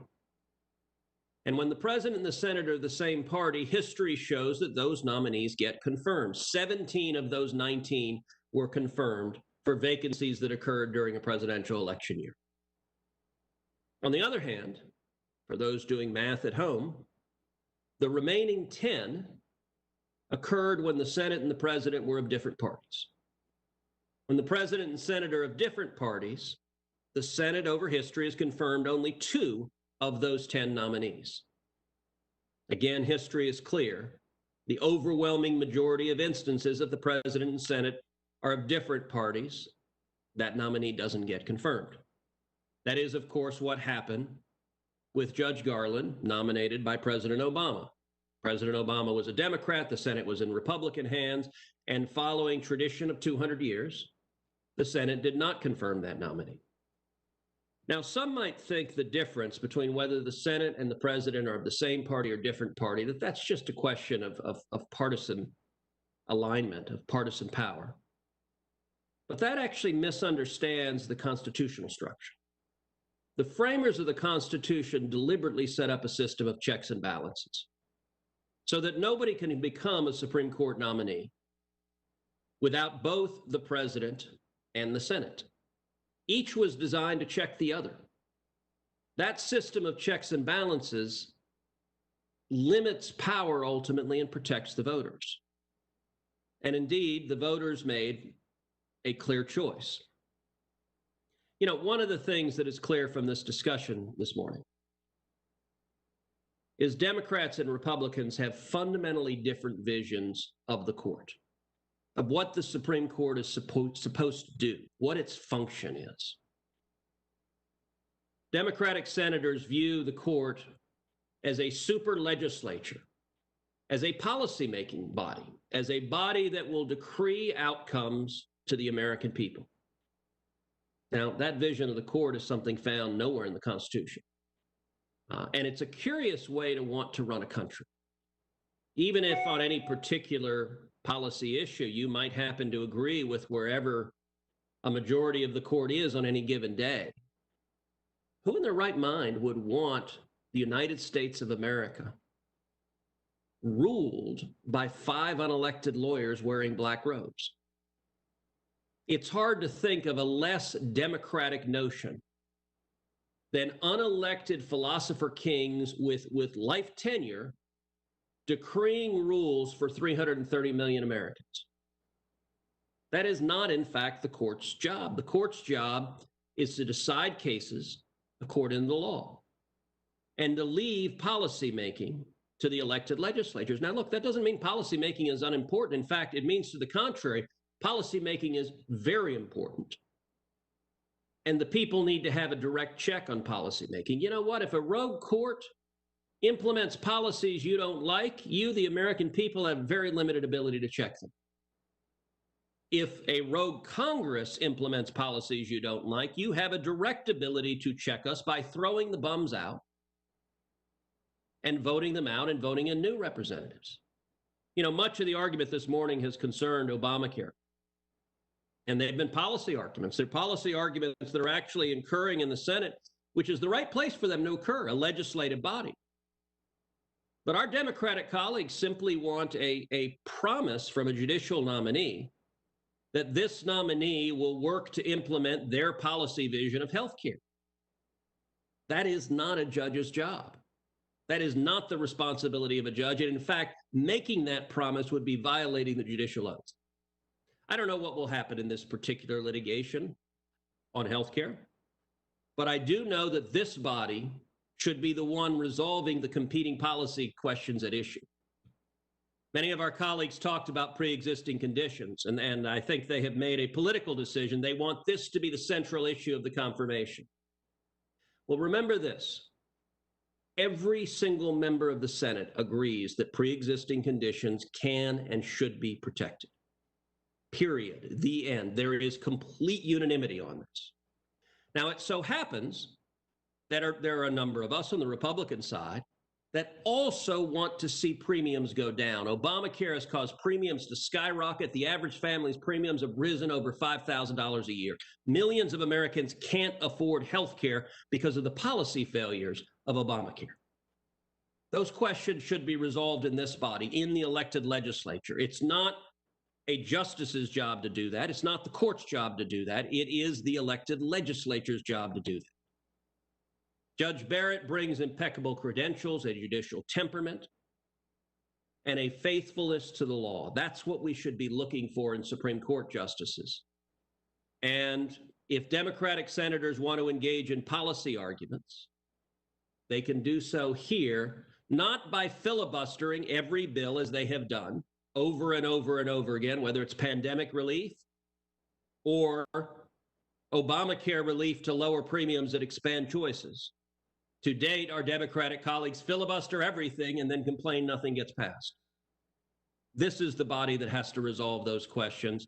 This is also the body that, consistent with 2 centuries of precedent, can, should, and I believe will confirm Judge Barrett as Justice Barrett. Thank you. Senator Klobuchar. Welcome, Judge Barrett. This committee is gathered today for what I consider one of its most solemn duties and one that I take very seriously.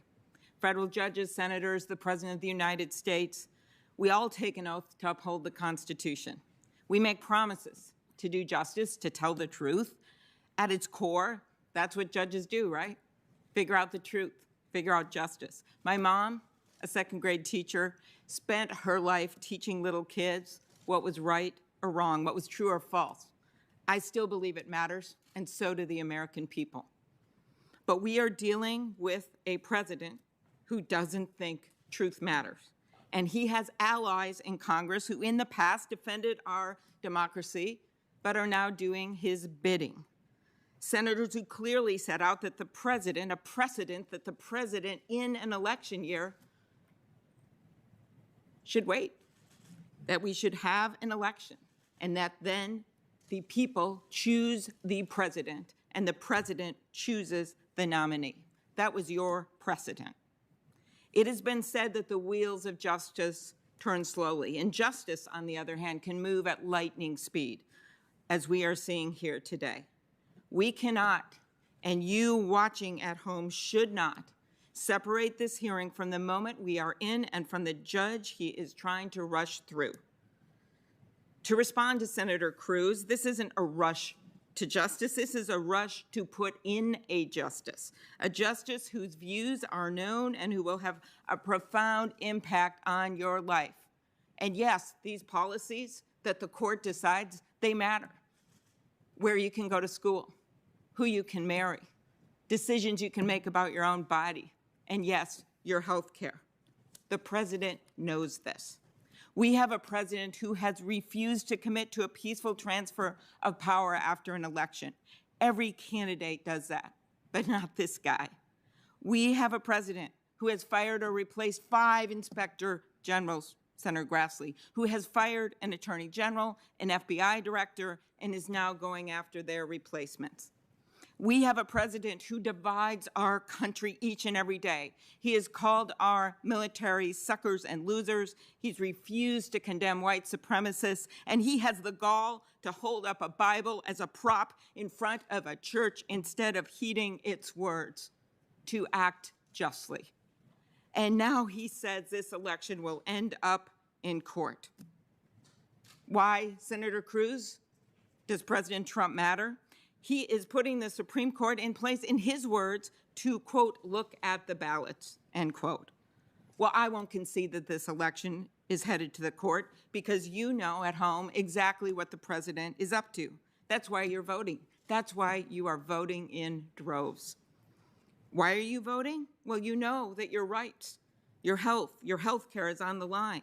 You know that they are trying to push through a justice who has been critical of upholding the Affordable Care Act, and they're doing it in the middle of a pandemic. And you can see here in this room the misplaced priorities of this Republican-run Senate, and it's in your hands to change it. Are they working to pass a bill to help Americans to get the testing they need to save their lives? Are they working to help the moms trying to balance a toddler on their lap while balancing a laptop on their desk? Are they trying to help our seniors isolated, missing graduations and birthdays? Are they passing the bill the House passed that would help our economy? That's not the priority. Instead, they choose to do this. So no, we cannot divorce this nominee and her views from the election we are in. We didn't choose to do this now, to plop a Supreme Court nomination hearing in the middle of an election. They did. So the reason people aren't going to fall for this is because it is so personal. The over 210,000 people who have died, the school canceled, the small business closed, the job you don't have, the degree you couldn't get. It's personal to me because my husband got COVID early on. He ended up in the hospital for a week on oxygen with severe pneumonia. And months after he got it, I find out the president knew it was airborne, but he didn't tell us. We were cleaning off every surface in our house, and my husband got it anyway. We didn't know. And my dad, at 92, he got it in his assisted living. I stood there outside his window in a mask, and he looked so small and confused. He knew who our family was, but he didn't know what was going on. I thought it was going to be the last time that I saw him. He miraculously survived. But Marnie Zhang, she didn't. Marnie was a rising star, the chairwoman of the St. Paul School Board in just 31 years when COVID took her life. Her dad felt sick. She went with him to the hospital because he was scared, and then she got sick, never got off a ventilator, and died. The daughter of Hmong refugees whose parents fled Laos to a refugee camp in Thailand before arriving in Minnesota. Marnie and her 7 siblings grew up in St. Paul. Their family, the American dream. This is who this virus has taken from us. Someone who has left behind a mother and a father and 7 siblings who loved her, and someone who undoubtedly would have made the world a better place. The president could have saved so many lives.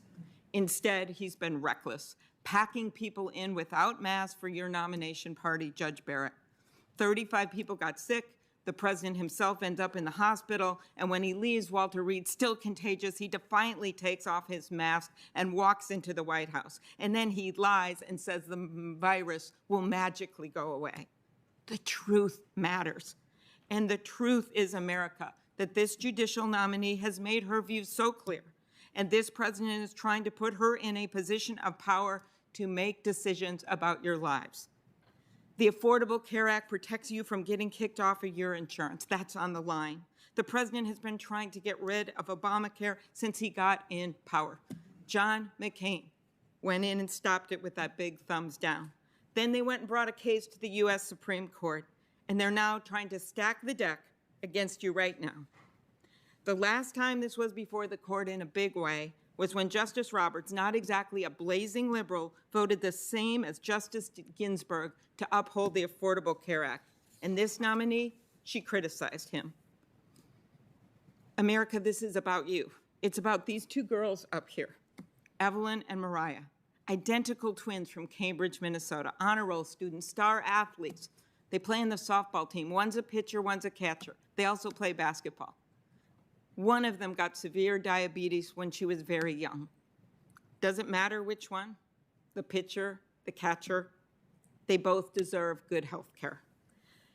They get that with one stroke of a pen, one judge can decide if millions of Americans, including their family, would lose their insurance. One judge can decide if millions of Americans can lose their right to keep their kids on their insurance till they're 26 years old.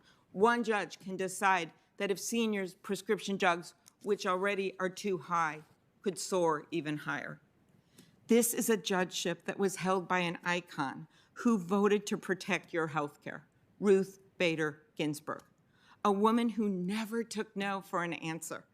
When they told her a girl shouldn't go to law school, she graduated first in her class. And when they told her a man should argue landmark equal protection cases because maybe they'd have a better chance of winning, she did it herself, and she won.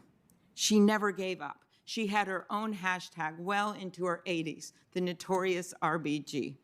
And her last fervent wish was that a new president, the winner of this election, would pick her replacement.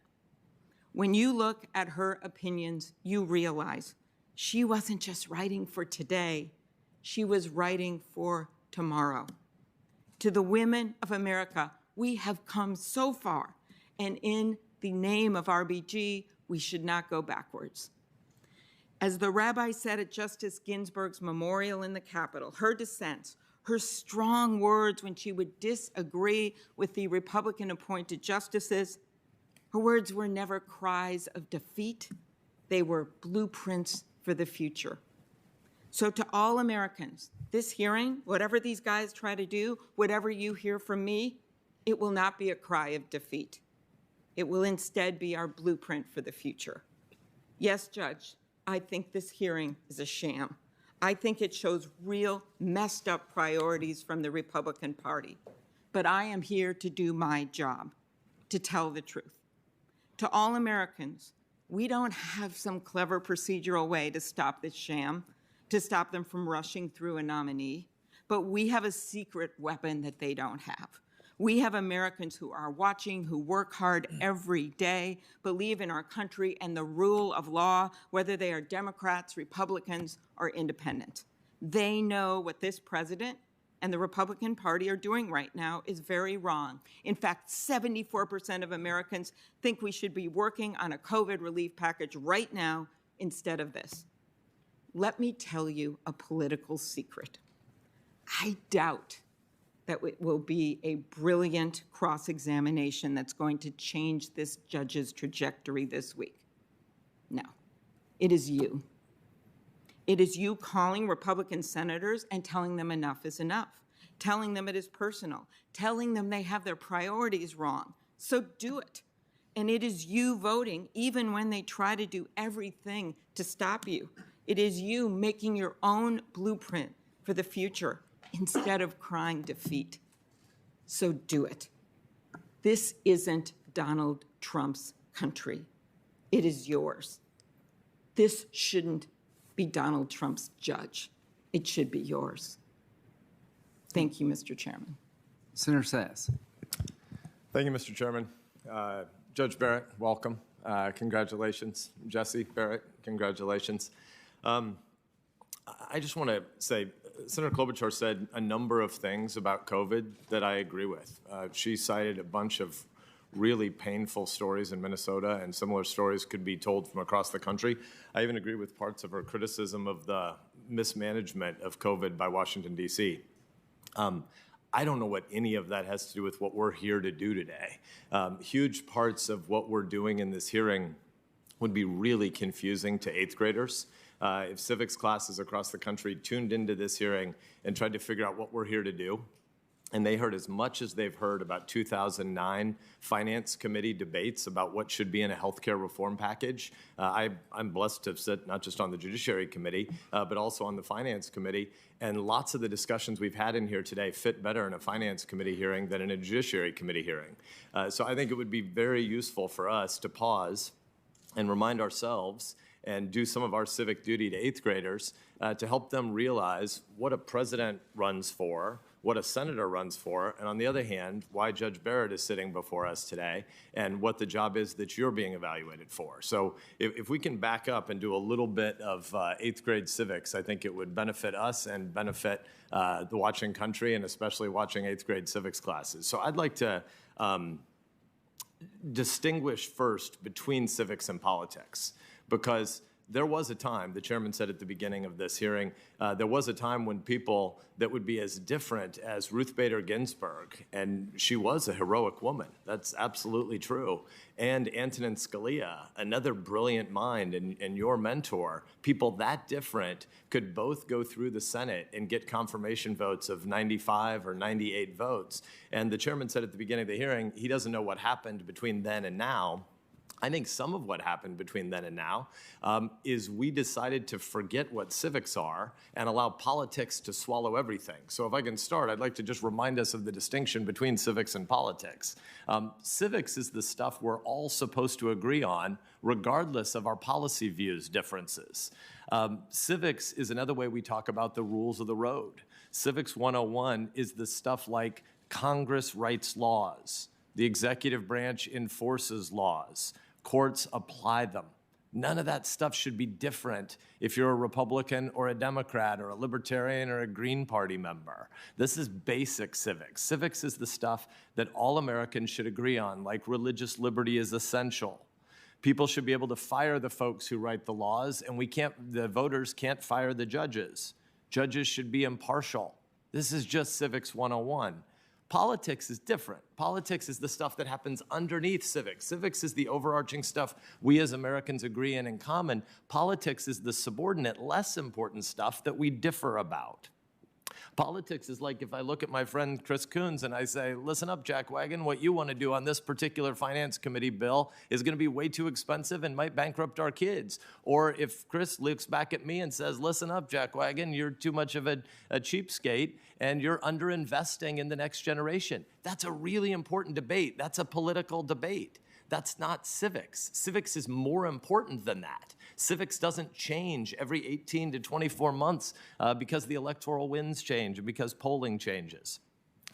I think it's important that we help our kids understand that politics is the legitimate stuff we fight about, and civics is the places where we pull back and say, wait a minute, we have things that are in common, and before we fight again about politics, let's reaffirm some of our civics. So I'd like to have just sort of a basic grammar of civics for 5 minutes. One thing that we should all agree on, and 2 things that we should all disagree with. We should agree on it, but one thing that we agree about and are in favor of, and 2 things that we agree on that we should all reject.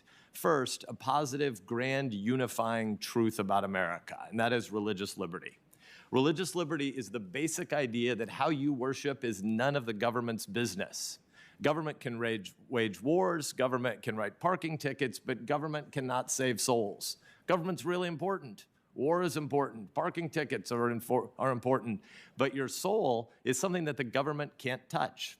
So whether you worship in a mosque or a synagogue or a church, your faith or your lack of faith is none of the government's business. It's your business and your families and your neighbors and all sorts of places where people break bread together and argue, but it's not about power, it's not about force, it's not about the government.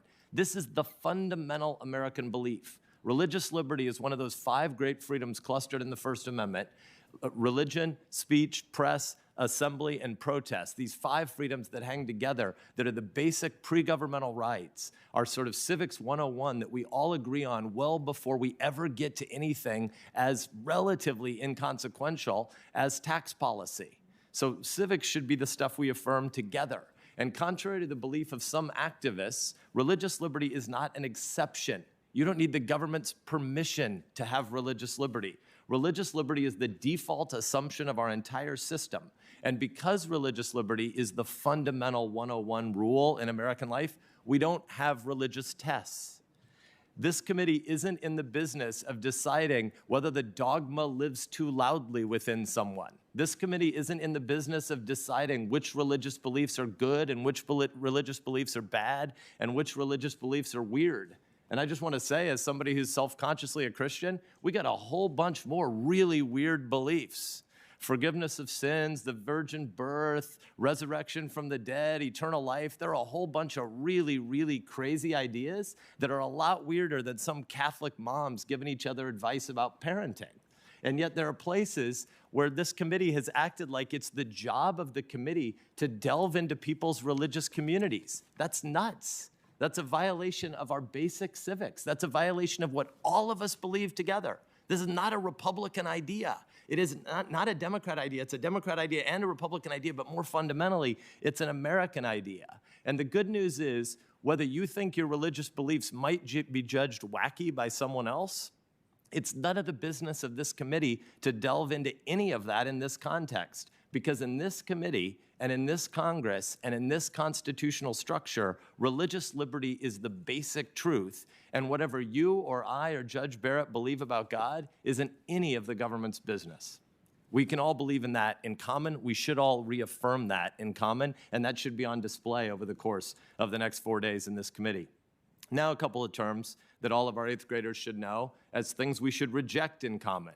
And again, shared rejection, not Republican versus Democrat or Democrat versus Republican, but a shared American rejection. And the first is this: judicial activism. Judicial activism is the idea that judges get to advocate for or advance policies, even though they don't have to stand for election before the voters, and even though they have lifetime tenure. Judicial activism is the really bad idea that tries to convince the American people to view the judiciary as a block of progressive votes and conservative votes, Republican justices and Democratic justices. This is the confused idea that the Supreme Court is just another arena for politics. When politicians try to demand that judicial nominees, who are supposed to be fair and impartial, when politicians try to get judicial nominees to give their views on cases or to give their views on policies, to try to get them to pre-commit to certain outcomes in future court cases, we are politicizing the courts, and that is wrong. That is a violation of our oath to the Constitution. Likewise, when politicians refuse to give answers to the pretty basic question of whether or not they want to try to change the number of justices in the court, which is what court packing actually is, when they want to try to change the outcome of what courts do in the future by trying to change the size and composition of the court, that is a bad idea that politicizes the judiciary and reduces public trust. On the other hand, depoliticizing the court looks a lot like letting courts and judges do their jobs and the Congress do our jobs. You don't like the policies in America? Great, elect different people in the House and in the Senate and in the presidency. Fire the politicians at the next election. But voters don't have the freedom to fire the judges. Therefore, we should not view judges, and we should not encourage judges or the public to view them as ultimately politicians who hide behind their robes. The antidote to judicial activism is originalism. Originalism, also known as textualism, is basically the old idea from 8th grade civics that judges don't get to make laws. Judges just apply them. An originalist comes to the court with a fundamental humility and modesty about what the job is that they're there to do. An originalist doesn't think of herself as a super legislator whose opinions will be read by angels from stone tablets in heaven. Judicial activism, on the other hand, is the bad idea that judges' black robes are just fake, and truthfully, they're wearing red or blue partisan jerseys under there. We should reject all such judges. And so today, when we have a nominee before us, we should be asking her questions that are not about trying to predetermine how certain cases will be judged. And a final term that we should be clear about, I mentioned earlier, but I think it's worth underscoring, is we should underscore what is court packing. Court packing is the idea that we should blow up our shared civics, that we should end the deliberative structure of the Senate by making it just another majoritarian body for the purposes of packing the Supreme Court.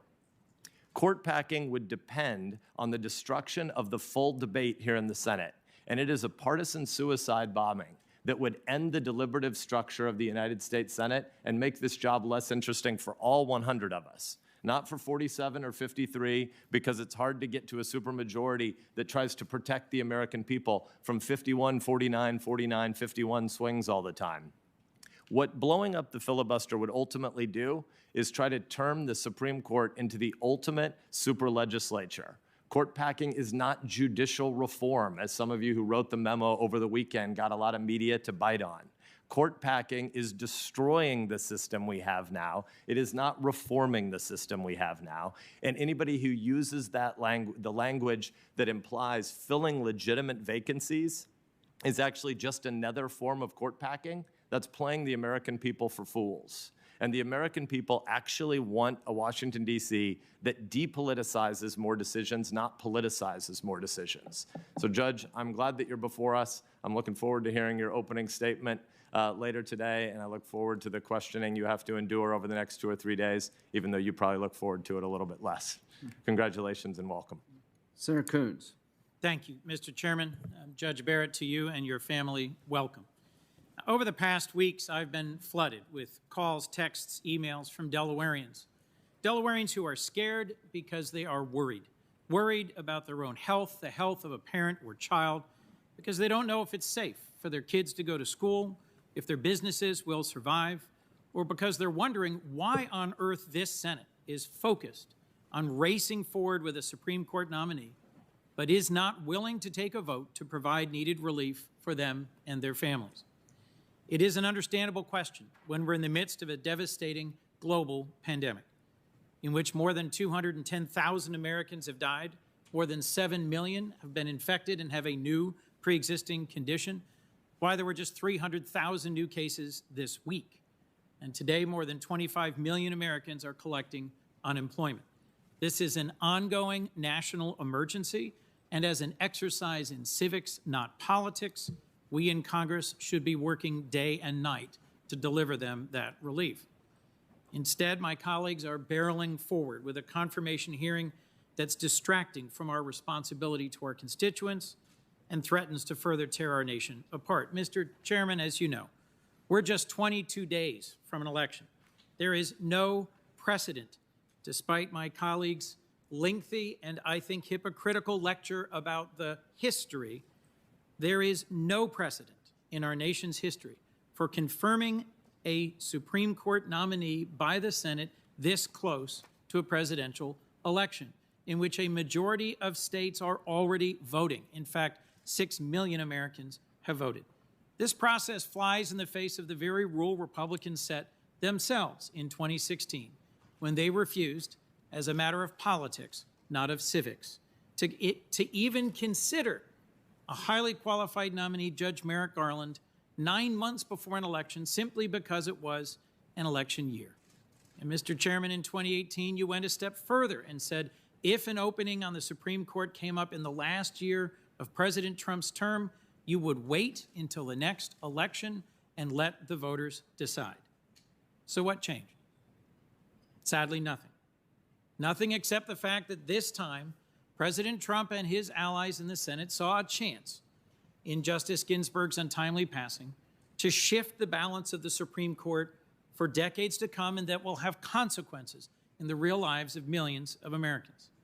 Proceeding with this confirmation today is wrong. And if I could, to my colleague who just spoke, religious liberty, I agree, is foundational to our civics and our republic. And I and my colleagues will focus, Judge Barrett, on your legal writings, your opinions, your articles, your speeches as a law professor and judge. And I think when we do that, we will conclude the ways in which you may serve as a justice will do irreparable harm. I think proceeding with this nomination in this way at this time will also do harm to what remaining trust we have in each other, to the Senate as a whole, and potentially to the court itself.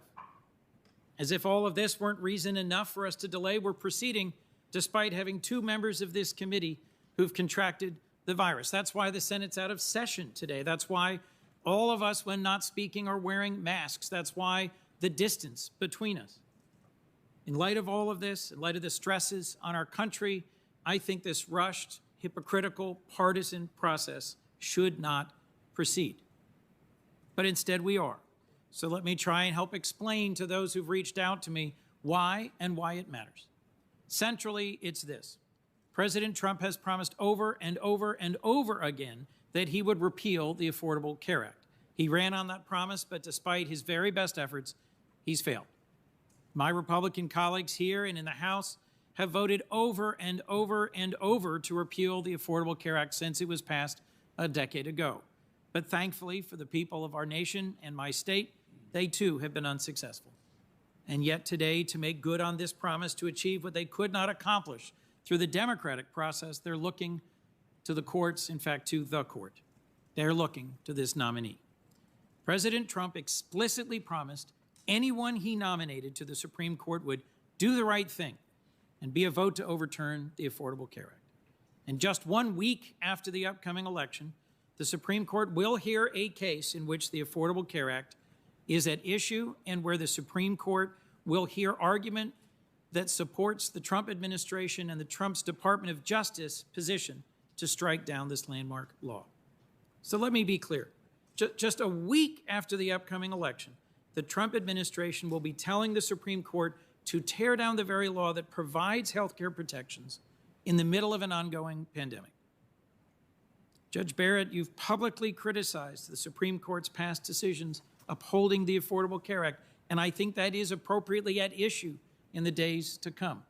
The president knows this, and it's one reason why he and my colleagues are rushing to have this confirmation just in time to hear the administration's challenge to the Affordable Care Act. I don't think this is a coincidence. It's beyond ironic that this administration, which has failed to respond to this pandemic, is rushing through a judge they believe will vote to strip away health care protections. Today, because of the Affordable Care Act, insurance companies cannot discriminate against women for being women. They cannot charge more. They cannot treat pregnancy as a pre-existing condition. I cannot think of a sharper irony as we consider the legacy of Justice Ginsburg, who dedicated her life to fighting for gender equality. It also prevents insurance companies from charging any with pre-existing conditions more, so Americans no longer have to worry about going bankrupt because of an unexpected illness or accident. Don't take my word for it. Listen to the voice of Carrie, who's behind me to my right. Carrie from Middletown, Delaware, used to pay $800 a month for junk insurance, as she called it. Coverage so skimpy, she had to live in fear of going to the doctor's office or needing medication. Because of the ACA, she was able to get better coverage to pay what she can afford based on her income. She has diabetes, She has high blood pressure, but thanks to the ACA, she can't be denied care or coverage. She told me when he spoke, this takes the stress and the worry out of it, and then asked me, how is this even at issue? Wasn't that settled years ago? Carrie's right. She should have the peace of mind that you can care for yourself and your family if you get sick. I've heard so many more stories from Delaware. Just over my shoulder here is Debbie from Newcastle, a self-employed small business owner who receives her health insurance through the marketplace. Her pre-existing condition requires her to attend physical therapy and doctor's appointments multiple times each month. Without the ACA, insurance companies would have charged her more because of her condition, and she wouldn't be able to afford her medical bills and support her small business. There's Barb Slater from Newark, Delaware, who was diagnosed with scleroderma 4 years ago. After losing her employer-sponsored health insurance, she was able to find new coverage in the marketplace thanks to the Affordable Care Act. My inbox and the inbox of all my colleagues are filled with stories like Carrie's, Debbie's, Barb's, and they highlight the breadth of what the ACA means to the American people. The ability of young people to stay on their family's insurance, lower out-of-pocket costs for seniors' prescriptions, the elimination of lifetime caps. These protections are on the line in the ballot and on the docket of the Supreme Court. And it's not just the ACA at risk. Judge, I'm deeply concerned about ways in which your approach to something that may sound abstract to folks watching stare decisis or precedent, that means your approach to reviewing and reconsidering and possibly overturning long-settled cases may overturn some of the very principles for which Justice Ginsburg fought her entire adult life, principles that protect settled fundamental rights for all Americans. What might this mean? Cases like Griswold versus Connecticut that establish married couples have a right to obtain and use contraception in the privacy of their own home may be in danger of being struck down. It means cases like Roe versus Wade, which protects a woman's right to make her own critical health care decisions, may be on the line. And it means Obergefell versus Hodges, which made marriage equality the law of this land, could be overruled just a day after we celebrated Coming Out Day nationally, stripping LGBTQ individuals of what Justice Kennedy memorably called equal dignity in the eyes of the law. This is what I believe is at stake with this nomination. Judge Barrett, you will be deciding cases that have real daily impacts on the lives of millions of Americans. They deserve to understand why President Trump nominated you and what consequences your decisions may have on them and their lives. I've heard my Republican colleagues say all they care about is finding a future justice who will apply the law as written, as if all this is about today is an abstract fight about interpretive methodology and jurisprudence. They seem shocked we're talking about what the Supreme Court might do if Judge Barrett were to become Justice Barrett. But Judge Barrett, I'm not suggesting you made some secret deal with President Trump, but I believe the reason you were chosen is precisely because your judicial philosophy, as repeatedly stated, could lead to the outcomes President Trump has sought. And I think that has dramatic and potentially very harmful consequences with regards to the election, the Affordable Care Act, and long-settled rights.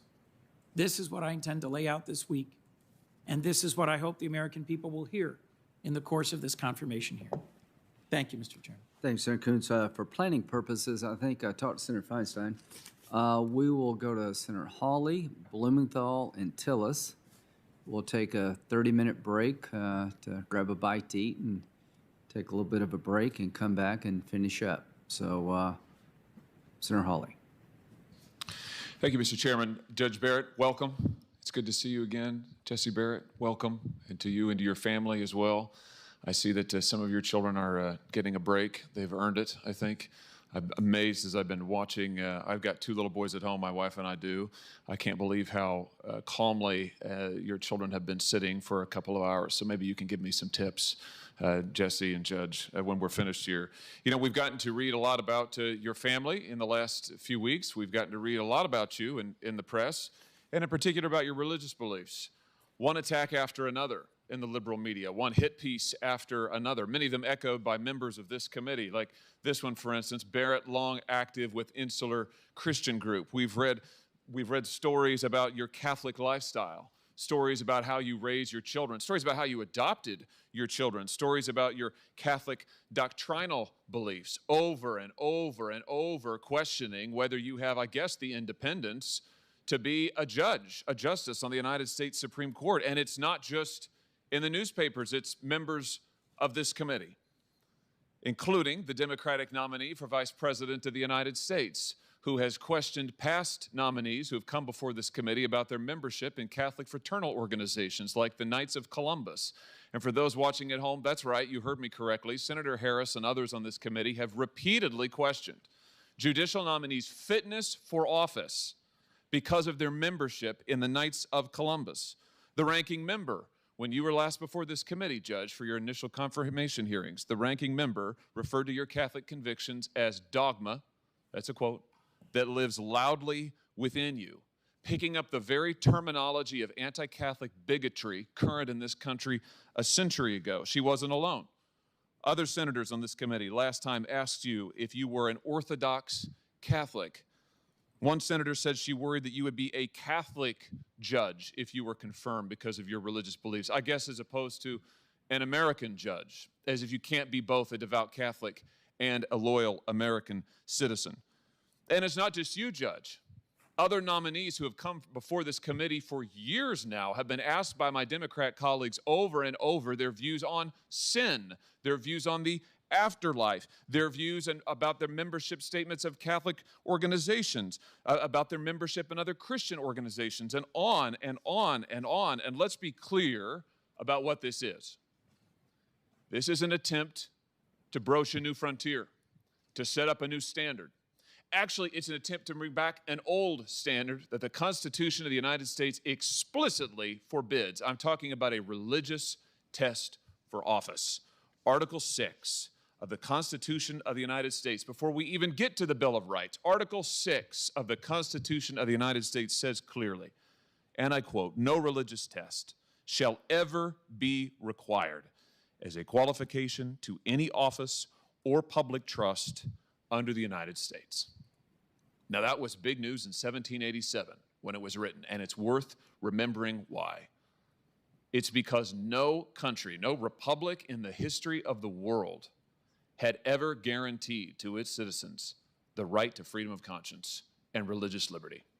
Every other country that had ever existed tied together the religious beliefs that would be approved by the powerful and the right to serve in office or to vote or just to be a citizen. In every other country across history, you had to agree with what those in power agreed with in order to hold office or be a citizen in good standing. You had to sign a particular religious confession, or you had to disavow a particular religious group, swear not to follow the Pope, for instance. You had to pledge allegiance to the God of the city or the God of the empire.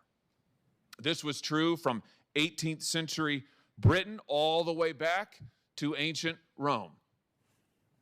And so when our founders put Article 6 into the Constitution of the United States, they were making a very deliberate choice. They were breaking with all of that past history, and they were saying in America it would be different. In the United States of America, we would not allow the ruling class to have veto power over your faith, over what Americans believed, over who we gathered with to worship and why and where and how. No, in this country, the people of the United States would be free to follow their own religious convictions, free to worship, free to exercise their religion, and people of faith would be welcome in the public sphere. They'd be welcome there. They'd be welcome without having to get the approval of those in power, like those on this committee. They would be welcome to come and to bring their religious beliefs to bear on their lives, on their office, and all that they do. So long, of course, as they were peaceful citizens who followed the law. Religious people of all backgrounds would be welcome in public life. And no person in power would be able to control what the American people, any American citizen, thought or believed or who they worshiped. This freedom of conscience and religious liberty undergirds all of our other rights because it tells the government that it cannot tell us what to think or who we can assemble with or how we can worship or what we can say. And that's why Article 6 is there even before we get to the Bill of Rights and the First Amendment. But this bedrock principle of American liberty is now under attack. That is what is at stake when we read these stories attacking Judge Barrett for her faith. That is what is at stake when my Democratic colleagues repeatedly question Judge Barrett and many other judicial nominees about their religious beliefs, about their religious membership, about their religious practices, about their family beliefs and practices. That is an attempt to bring back the days of the religious test. That is an attempt to bring back the veto power of the powerful over the religious beliefs and sincerely held convictions of the American people. And that is what is at stake in this confirmation hearing. Judge Barrett is a Catholic. We all know that. She's a devout Catholic. We all know that. She and her husband have chosen to raise their family according to their Catholic beliefs in faithful fellowship with other Catholics. We all know that. Heck, 65 million Americans are Catholics, and many millions more are Christians of other persuasions. Are they to be told that they cannot serve in public office, that they are not welcome in the public sphere unless the members of this committee sign off on their religious beliefs? I, for one, do not want to live in such an America, and the Constitution of the United States flatly prohibits it. Now, the Constitution says that people of faith, like Judge Barrett, are welcome in high office, welcome in any office, welcome throughout our public life here in this country. And I would just say to my Democrat colleagues that these years now, this pattern and practice, as we say in the law, this pattern and practice of religious bigotry, because that's what it is. When you tell somebody that they're too Catholic to be on the bench, when you tell them they're going to be a Catholic judge, not an American judge, that's bigotry. The pattern and practice of bigotry from members of this committee must stop. And I would expect that it be renounced. Now, I just heard my colleague, Senator Coons, make a reference to an old case, the Griswold case, which I can only assume is another hit at Judge Barrett's religious faith, referring to Catholic doctrinal beliefs. I don't know what else it could be, since no one has challenged this case. It is not a live issue and hasn't been for decades. This is the kind of thing I'm talking about, and this is the sort of attacks that must stop. I look forward, Judge Barrett, to getting to the chance to speak with you further about your legal credentials, about your legal views, about your approach to the law and your judicial philosophy. But I hope that one thing that this confirmation process will stand for in the end, I hope when we look back at the confirmation hearings for Judge Amy Barrett, soon I hope to be Justice Amy Barrett, one thing we will say is that was the time, that was the year that the attempt to bring back religious tests for office was finally stopped. Thank you, Mr. Chairman. Senator Blumenthal. Thank you, Mr. Chairman. Judge Barrett, and to your family, welcome to the committee. I want to introduce you to one of my constituents, Connor Kern of Ridgefield, Connecticut. He is 10 years old, and he suffers from Duchenne muscular dystrophy. It is a horrible, incurable disease. It slowly deprives children of the strength and their ability to move. Eventually, it robs them of their lives. The costs of providing Connor's care are astronomical. But for Connor and his family, it is worth every penny. Connor is a superhero, but he's always had a real sidekick. He's had the protection of the Affordable Care Act. It has shielded him and his family from arbitrary caps on coverage that would have cut off his care when it became too expensive. It has protected Connor from losing insurance because of this insidious disease that he never caused and chose. The Affordable Care Act has given his family a measure of relief, of hope, of peace. They still worry about Connor's health, but not their coverage or its costs. Connor and millions of others like him are why I will oppose your nomination. Your nomination is about the Republican goal of repealing the Affordable Care Act, the Obamacare they seem to detest so much. It's about people like Connor, protections for people with pre-existing conditions, tax credits that make health insurance more affordable, bans on charging women more simply because they are women. That's what my Republican colleagues have been fighting to repeal for the last decade. They voted dozens and dozens of times to repeal the Affordable Care Act, and they have challenged it twice unsuccessfully in the United States Supreme Court.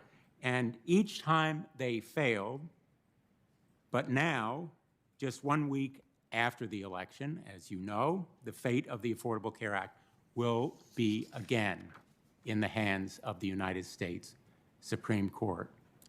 Republicans have turned again to the court to try to achieve judicially what they cannot achieve legislatively. President Trump has vowed that any judge he nominated would pass the very strong test, his words, and that they would strike down the Affordable Care Act. Judge Barrett, in all honesty, you have auditioned for this job through your academic writing and judicial opinions, and you've passed that test. In fact, you've stated twice in effect that you would have voted to strike down the Affordable Care Act had you been a justice at the time. You've been vetted, you've been screened by the Trump administration and special interests who want an activist judge. They want someone who will legislate from the bench and strike down laws supported by a vast majority of the American people. And that activism uses originalism as a smokescreen. If the American people have any doubts about how dedicated my Republican colleagues are to taking away people's health care, just listen to their own words. They've been remarkably candid and forthright.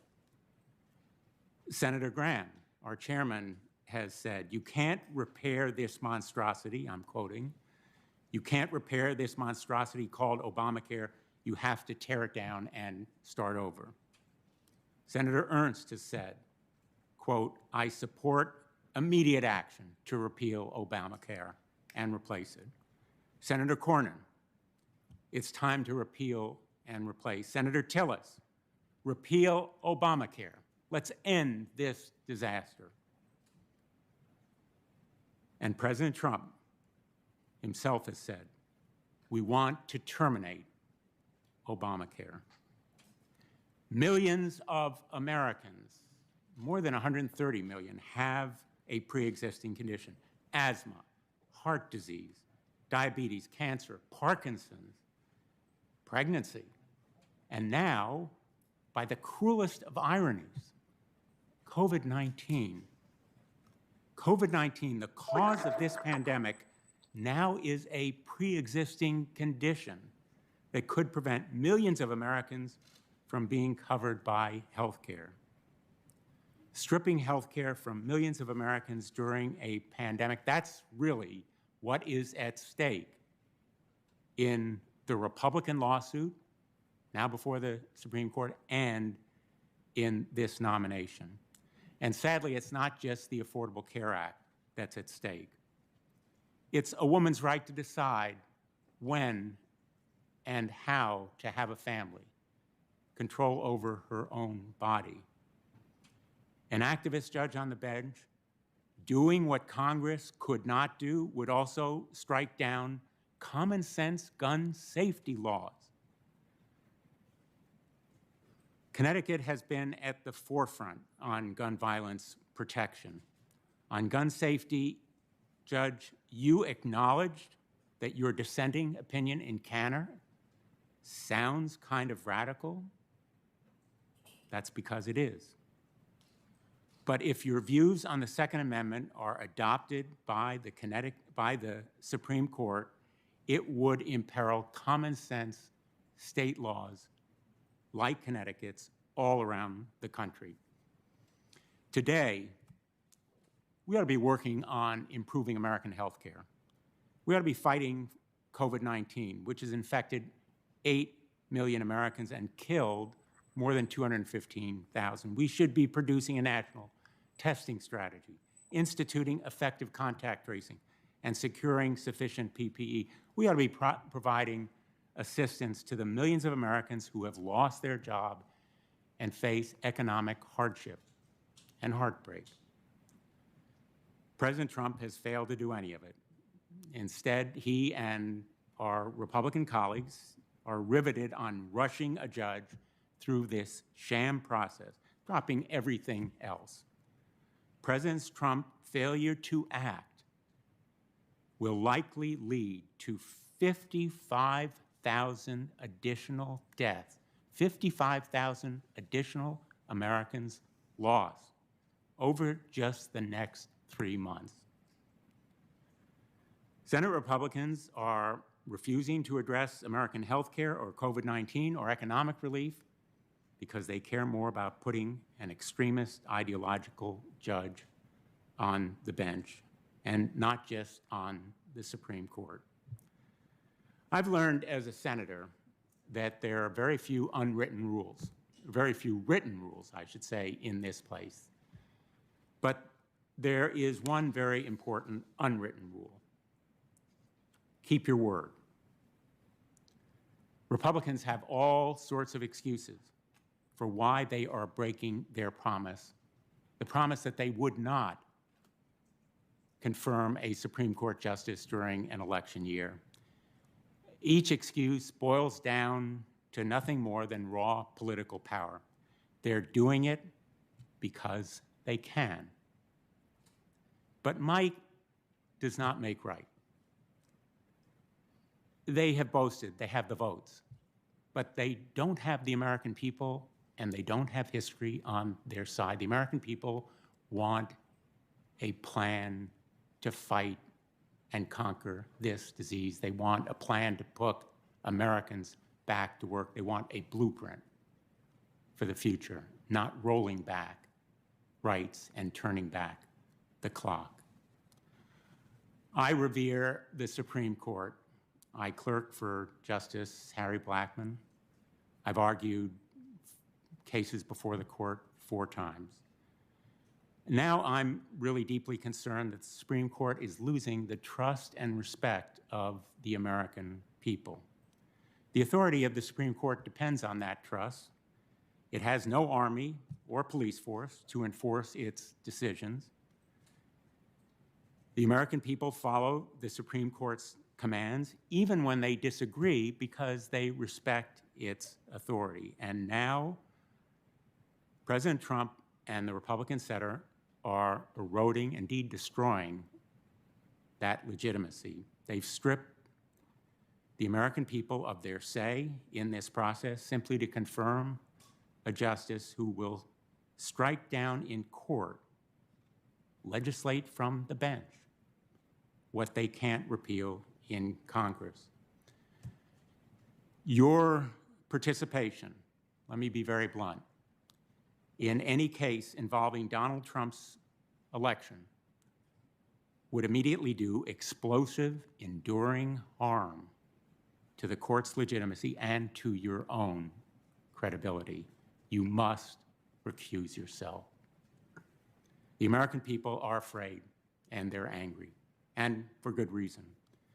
It's a break the glass moment.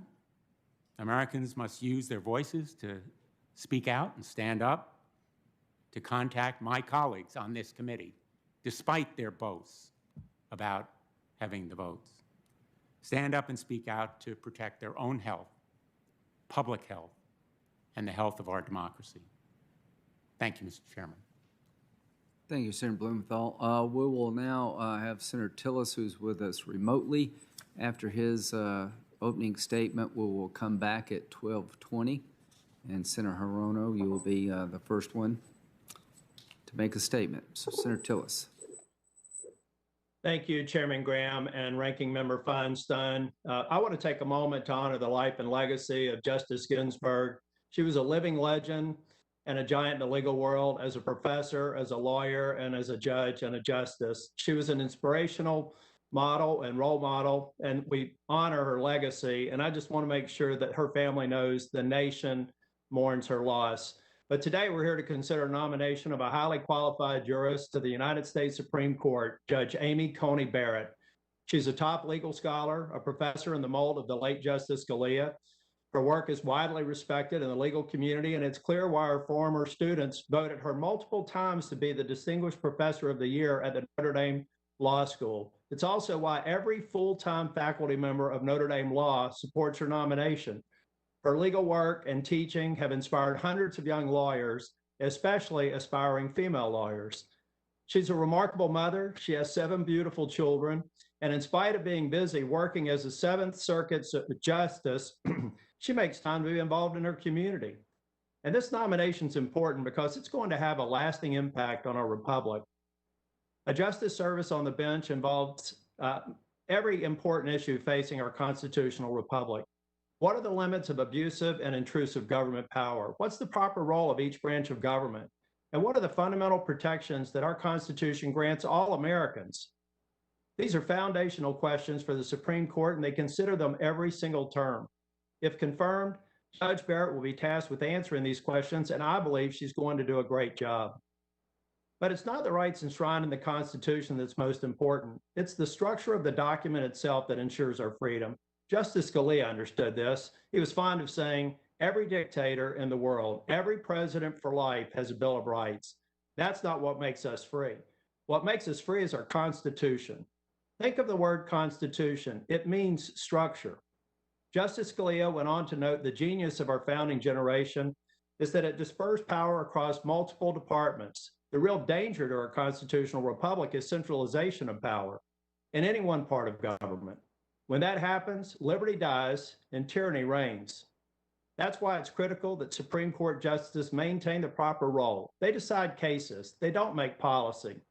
In recent decades, the court has drifted towards a trend where it decides majority disputes over policy rather than reserving those decisions for the American people through acting through their elected representatives, people like those of us in the U.S. Senate.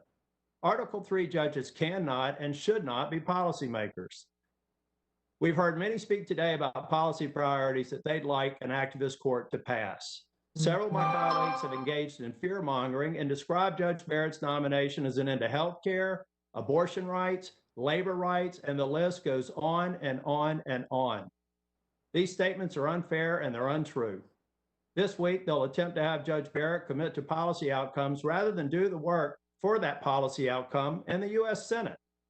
Just last month, while they were falsely claiming Judge Barrett's nomination would bring an end to the protections for pre-existing conditions, every single Democrat on this committee voted against a measure that would do just that. They're failing to do their job, and they want the court to do it for them. My review of Judge Barrett's record convinces me she's not only one of the most qualified individuals ever to be nominated, but she also understands the proper role of the Article 3 branch. She reaches conclusions dictated by the law, not by personal preference. That's the right thing to do. My Democratic friends decry the idea that a nominee has predetermined outcome in mind, while in the same breath, they demand the nominee agree to their preferred outcome of a case. The hypocrisy is incredible. They ignore a central fact. Judge Barrett's rulings aren't meant to be for or against a particular policy outcome. She's not a legislator. That's our job. However, when the minority can't get their bad policies passed in Congress, they turn to the courts to demand that judges interpret the law not as written, but as they prefer. Her opinions simply order the outcome the law dictates. As passed by Congress, a politically accountable branch, nothing more and nothing less.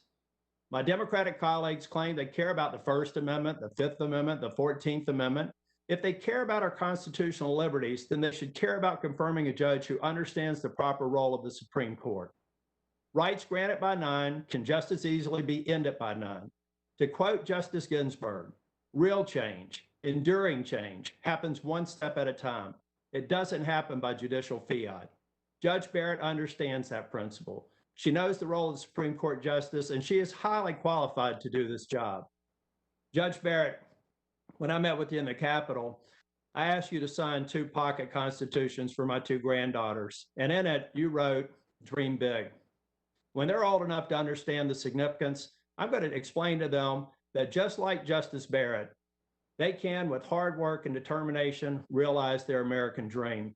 So for the next few days, when members of this committee mischaracterize your views, their allies in the liberal media are saying terrible things about you and your family, stand tall, stand proud, and stand true.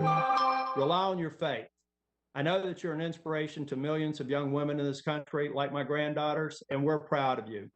Thank you, Judge Barrett, for being with us today. Congratulations on the recognition of your hard work and your character. I look forward to hearing your testimony. Thank you, Mr. Chairman. Thanks, Senator Tillis. We'll be in recess until 12:20. We'll start back with Senator Rono.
are out of work.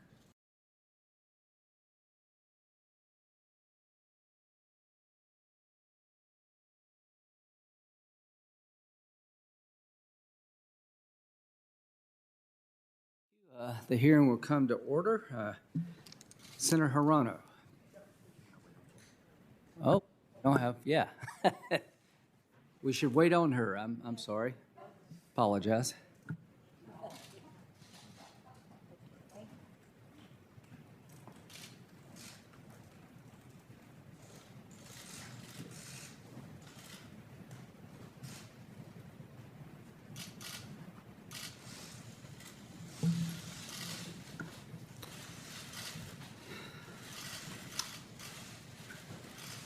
Welcome back, Judge. Senator Hirono. Thank you, Mr. Chairman. Judge Barrett, welcome to you and your family. As we say in Hawaii, aloha. Mr. Chairman, these are not normal times. Nearly 8 million Americans have contracted COVID-19, and tragically, 215,000 people and counting have died from this disease. 12.5 million Americans are out of work. Tens of thousands more children are living in poverty, going hungry because their parents have lost their jobs and can't afford to buy food. Hundreds of thousands of small businesses have closed their doors forever, shattering dreams and livelihoods. The White House has become a COVID-19 hotspot, driven by the president's ongoing denial of how serious this pandemic is. Not even contracting the virus and being hospitalized seems to have shaken him back to reality. In normal times, the Senate would be focusing our attention on passing legislation to help the millions of Americans suffering during this pandemic.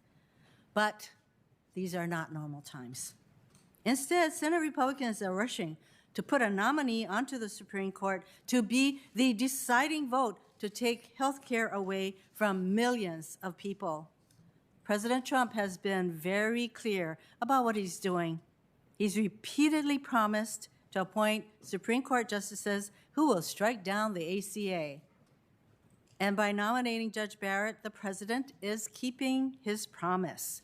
In her speech at the White House COVID super spreader event 2 weeks ago, Judge Barrett aligned herself with her mentor, the late Justice Antonin Scalia, who twice voted to strike down the ACA.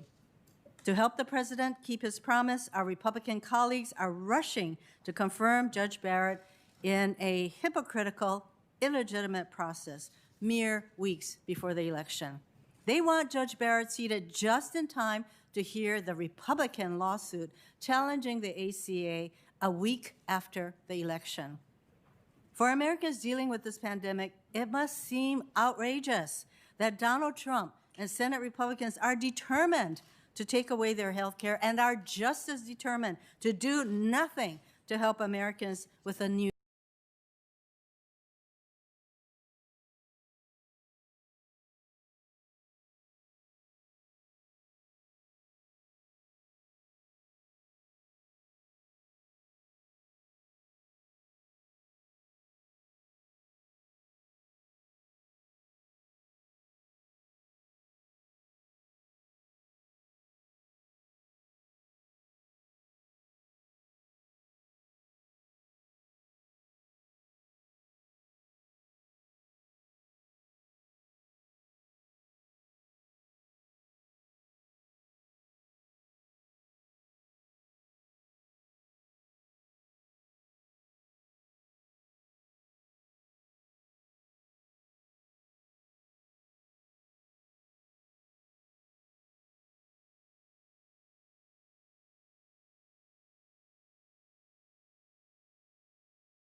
nominating Judge Barrett, the president is keeping his promise.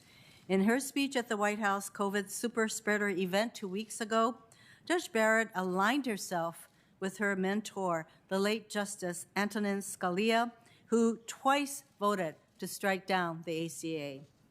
To help the president keep his promise, our Republican colleagues are rushing to confirm Judge Barrett in a hypocritical, illegitimate process mere weeks before the election. They want Judge Barrett seated just in time to hear the Republican lawsuit challenging the ACA a week after the election. For Americans dealing with this pandemic, it must seem outrageous that Donald Trump and Senate Republicans are determined to take away their health care and are just as determined to do nothing to help Americans with a new COVID relief bill. And they're right. It is outrageous, but it's not surprising. Republicans have made it clear for the past decade that repealing the Affordable Care Act is at the top of their hit list. We know this because a mere 2 weeks after assuming control of the House in 2011, Republicans voted to repeal the ACA for the first time. And over the next 6 years, Republicans took at least 70 votes in Congress to eliminate provisions of the ACA or to repeal it altogether.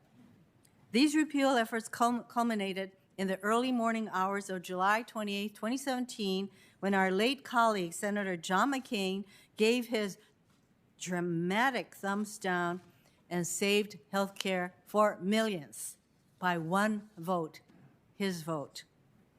Faced with their 70 failures to get rid of the ACA in Congress, Republicans have taken to the courts. Right now, the Trump administration and 18 Republican state attorneys general, including those from Texas, South Carolina, and Missouri, are at the Supreme Court right now trying to strike down the ACA.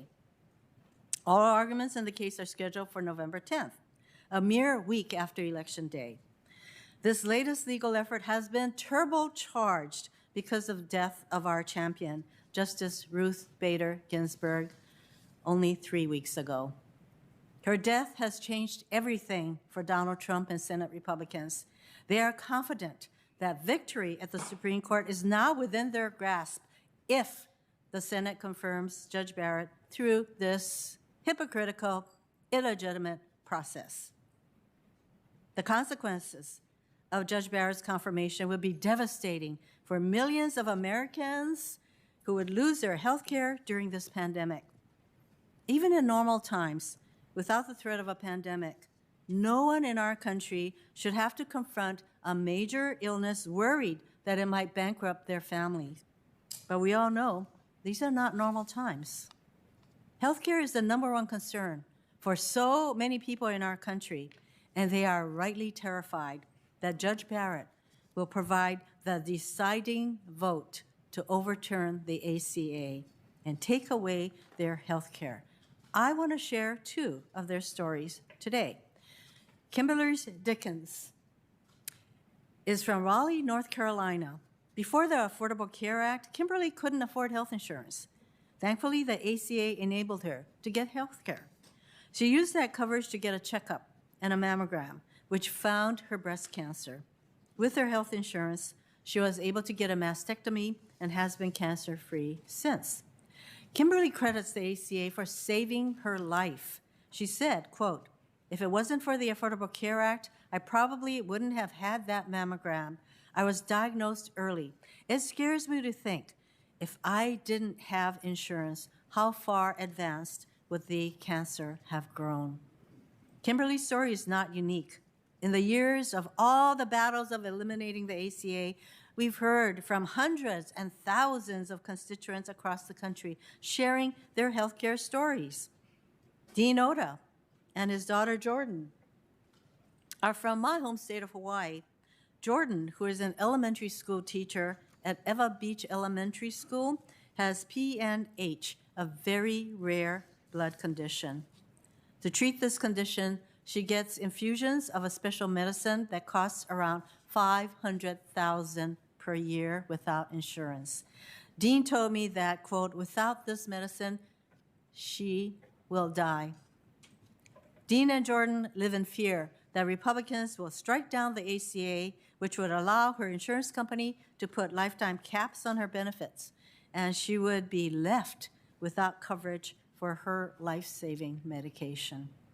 Dean wrote to me to share how, quote, extremely terrified he is about his daughter losing access to adequate health care under the ACA. He's asked me to fight for her, and that's what I'm doing today.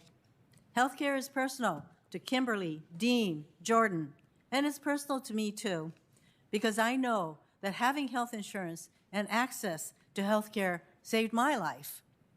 On the day when the Senate confirmed Neil Gorsuch to the Supreme Court, I got a routine chest x-ray before a scheduled eye surgery. A shadow on that x-ray and a later scan led to my diagnosis of stage 4 kidney cancer and gave me time to receive treatment. My diagnosis came as a total shock, and I'm grateful it came when there was still time. I still have cancer, but I don't need any treatment right now. I receive regular scans so that I will know in time if treatment becomes necessary again. I'm grateful for the care I've received and continue to receive from my doctors. The cost of my treatment, which included surgery to remove a kidney, a second surgery to remove part of a rib replaced with a 7-inch titanium plate, almost 2 years of cutting-edge immunotherapy and regular scans has been enormous. It would bankrupt almost every family in this country if they didn't have health insurance. I'm not special or unique. Serious illness can hit anyone unexpectedly. It did for me. And when it does, no one should have to worry about whether they can afford care that might save their life. The Affordable Care Act provided this peace of mind for so many people over the years who found themselves in positions similar to mine. Their lives and their health are what's at stake. Their lives are what's at stake with this nomination. And at moments like this, where the health care of millions is on the line, I think back to the care and concern so many of you showed me when I was diagnosed with cancer 3.5 years ago. So many of you, including many of my Republican colleagues on this committee, wrote heartfelt notes wishing me well and letting me know you were thinking of me. And to this day, when the chairman of this committee and I find ourselves away from the cameras or sharing an elevator, he never hesitates to ask me about my health. He says, "How are you doing?" Mr. Chairman, you and I have had our pointed disagreements over the years, particularly during our time together on this committee. But your concern means a lot to me. Moments when we recognize our shared humanity are rare in Congress these days. But this can and should be one of those moments. This can be a moment, Mr. Chairman, for you and your Republican colleagues to show the American people terrified about losing their health care the same care and compassion you showed me and continue to show me when I was diagnosed with cancer. Instead of rushing to jam another ideologically driven nominee onto the Supreme Court in the middle of an election when over 9 million Americans have already voted, Mr. Chairman, let's end this hypocritical, illegitimate hearing, return to the urgent work we have before us to help those suffering during this pandemic. Thank you, Mr. Chairman. Thank you, Senator Rano. I think it's not just me. I think everybody on this committee and everybody that knows you're passionate about your causes. We have a lot of political differences, but all of us are very encouraged to hear that you're doing well, and we'll keep praying for you. You're an asset to the Senate. I appreciate that. Thank you. Do the right thing. Okay. Senator Ernst. Aloha. Aloha. Senator Ernst. Thank you, Mr. Chair. And Judge Barrett, thank you so much for being in front of us today. Welcome to you. And of course, I am so glad that you have had your family join you today as well. Only 100 years ago, women in this country were given the right to vote. And today we consider adding another woman to the highest court in the land. And I can't help but be so proud of all of that every one of our women have accomplished in this incredible nation. This is the first time that I've been a member of the Judiciary Committee during a Supreme Court nomination process. And as you probably know, like most Americans, I'm not a lawyer. I bring a slightly different perspective onto this committee. But one thing is very important to me, and it's something that matters to Iowans, whether they are lawyers or not. I firmly believe in the role of our Supreme Court. It is the defender of our Constitution. At the end of the day, that's my test for a Supreme Court justice. Will you defend the Constitution? It frustrates me and it frustrates my fellow Iowans that the Supreme Court has become a super legislature for a Congress that frankly won't come together, discuss these tough issues, and do its job. What I hear from my colleagues on the left is about judicial activism and what they want to see in their nominees, which is that super legislature. They are projecting that upon you, Judge Barrett. That's what they are projecting as they talk about what cases may or may not come in front of the Supreme Court. Matter of fact, I think it was just the other day that Vice President Joe Biden told the American people they don't deserve to know whether he is going to pack the court. They don't deserve to know who his judicial nominees would be. I think we do need to know, again, because it's what the left is projecting on you today, is what they want to see in their nominees. But that's not what our founders intended the court to be. I hope that this hearing will be an open, fair conversation about how Judge Barrett would be as Justice Barrett. I am concerned, however, that not everyone involved in this hearing shares that goal. We've already seen hints in that over the past few weeks, immediately attacking your faith and your precious family. Instead of entering into this nomination process with an open mind and a desire to understand this woman who has been nominated for the highest court in the land, the focus is on a plan or a strategy, a series of tactics to undermine, coerce, and confuse the American people. A plan, Judge Barrett, to undermine you as a person, undermine your family, and undermine what you hold dear. Women all over the world are painfully familiar with this strategy. We are all too often perceived and judged based on who someone else needs or wants us to be, not on who we actually are. I cannot speak for those that would attempt to undermine your nomination, but as a fellow woman, a fellow mom, a fellow Midwesterner, I see you for who you are, and I'm glad the American people have the opportunity to get to know Amy Coney Barrett. This week will be an opportunity to dig into your background further and understand more about your judicial philosophy. But what your political opponents want to paint you as is a TV or cartoon version of a religious radical, a so-called handmaid that feeds into all of the ridiculous stereotypes they have set out to lambast people of faith in America. And that's wrong. It might be less comical if this was the first time the left has trotted out this partisan playbook.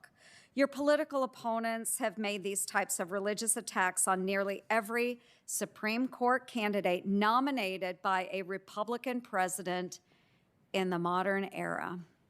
And every time, like clockwork, they say they really mean it this time. This nominee, this woman in front of us, she is the absolute worst. I'm struck by the irony of how demeaning to women their accusations really are. That you, a working mother of 7, with a strong record of professional and academic accomplishment, couldn't possibly respect the goals and desires of today's women. That you, as a practicing Catholic, with a detailed record of service, lack compassion. I know you to be compassionate. Your record on the Seventh Circuit says that you are. And more importantly, it shows that your demonstrated commitment is to defending the Constitution. The great freedom of being an American woman is that we can decide how to build our lives, whom to marry, what kind of person we are, and where we want to go. I served in the Army, something not exactly popular at various points in America's history. We don't have to fit the narrow definition of womanhood. We create our own path. Justice Ginsburg was one such woman, and I would like to pay tribute to her for what she did to pave the way for women of today. It's really quite simple what your opponents are doing. They are attacking you as a mom and a woman of faith because they cannot attack your qualifications. Every year, I travel to every single one of Iowa's 99 counties and talk to men and women from all walks of life. Whether they are farmers or nurses or small business owners, they want a government that is accountable to them. When Congress makes a law that oversteps the Constitution, the ripples can be felt, whether it's on farms in Montgomery County, where I'm from, and the manufacturing facilities of Dubuque. It can be felt in the church services of Sioux City and the community meetings in Waterloo. The Supreme Court's only job is to rule on the cases before it and defend the Constitution. To do that well, a justice needs to be thoughtful, restrained, and wise. Judge Barrett, so far I have seen all of those things in you. I am so glad that we have you in front of us. I look forward to learning more about you. I want to thank you and your family for being in this nomination today. And certainly, this, folks, is what a mom can do. Thank you, Judge Barrett, very much. Thank you, Mr. Chair. Senator Booker. Thank you, Mr. Chairman. Behind me, Merritt Bowman is a 49-year-old father of twin boys, which you could see, and a football coach and paraprofessional at Deptford High School in New Jersey. For years, Merritt put off going to the doctor because he was, like many Americans, afraid he could not afford it. But when the Affordable Care Act was passed, he finally got the coverage he could afford. 4 years ago, after not feeling well, Merritt made the doctor's appointment and was diagnosed with type 2 diabetes, a disease that affects over 10% of Americans and disproportionately impacts Black Americans like Merritt, who are 60% more likely to be diagnosed with diabetes and twice as likely to die from it. Today, Merritt takes insulin and other medications, and his condition has thankfully improved. Merritt said, and I quote, "Obamacare made it so I was not afraid of the costs of going to the doctor. If I didn't have insurance and didn't get diagnosed, who knows where I would be right now." But Merritt is worried about what will happen if the Affordable Care Act gets overturned. He said, and I quote, "Now I have a pre-existing condition. My insurance covers my medications, my equipment to monitor my diabetes. If that's taken away from me, what's going to happen? I can't afford those on my own." Michelle Luris from Palisades Park, New Jersey, lost her husband, John, last year when he passed away suddenly at the age of 58. Michelle relied on health insurance through John's job, but when he died, their insurance went away. She was given the option to continue his plan, but she couldn't afford the cost of $800 a month. So Michelle signed up for coverage on the insurance marketplace, where she qualified for a subsidy that made it more affordable. Today, she's insured and she can manage her diabetes, heart disease, and an autoimmune disease because of her coverage. Like Merritt, Michelle also relies on insulin and other prescription medications. If the ACA was overturned, Michelle said, quote, "I could lose my house if I didn't have affordable health care. I would have to sell my home. I like where I live. I don't want to lose my home." People like Merritt and Michelle are understandably scared right now.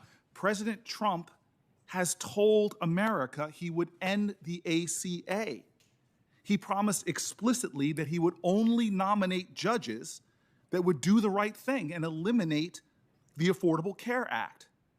People like Merritt and Michelle know what a future without the ACA looks like. It looks like 130 million Americans with pre-existing conditions, from cancer survivors to people with disabilities, being charged more or denied coverage completely. It looks like 20 million Americans losing their access to potentially life-saving care in the middle of a pandemic that's already killed over 214,000 Americans. In New Jersey, we've lost over 16,000 people to COVID-19. 595,000 people would lose their coverage without the ACA. For millions of Americans, a future without the ACA looks like being forced to sell your house if you can't afford your health care. It looks like not having access to a doctor when you're sick. It looks like having to choose between paying for groceries and paying for medicine. And people are scared right now for another reason, because they know what a future without the protections of Roe v. Wade looks like, because President Trump has explicitly stated that he would only put up Supreme Court nominees that would overturn Roe v. Wade. He said it clearly. We should believe him. And that, without Roe v. Wade, our country looks like people being denied the ability to make decisions about their own bodies, not just while they're pregnant, but being stripped of the right to plan for their futures. It looks like women of color, low-income women, and women living in rural areas who can't just pack up and leave if abortion is restricted or criminalized where they live. It looks like them being left with no options. It looks like state laws proliferating throughout our country that seek to control and criminalize women. It looks like the government interfering with women making the most personal medical decisions. It looks like a country in which states may write laws that could subject women who have miscarriages to investigations to ensure they didn't have abortions. In America today, people are scared. You've heard from my colleagues, we're getting calls to our office where people are afraid. More than 214,000 Americans have died, many of them isolated and alone, away from friends and families. Tens of millions of jobs have been lost. 1 in 3 American families with children aren't getting enough food to eat. More than 100,000 small businesses have closed permanently. Lines at food banks in the wealthiest nation on the planet have stretched for miles.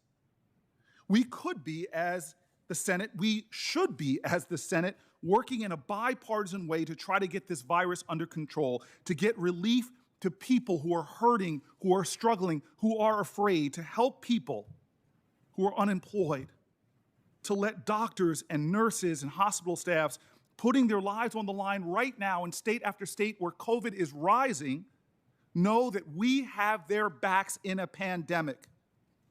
But instead of doing anything to help people who are struggling right now, we are here. We're here.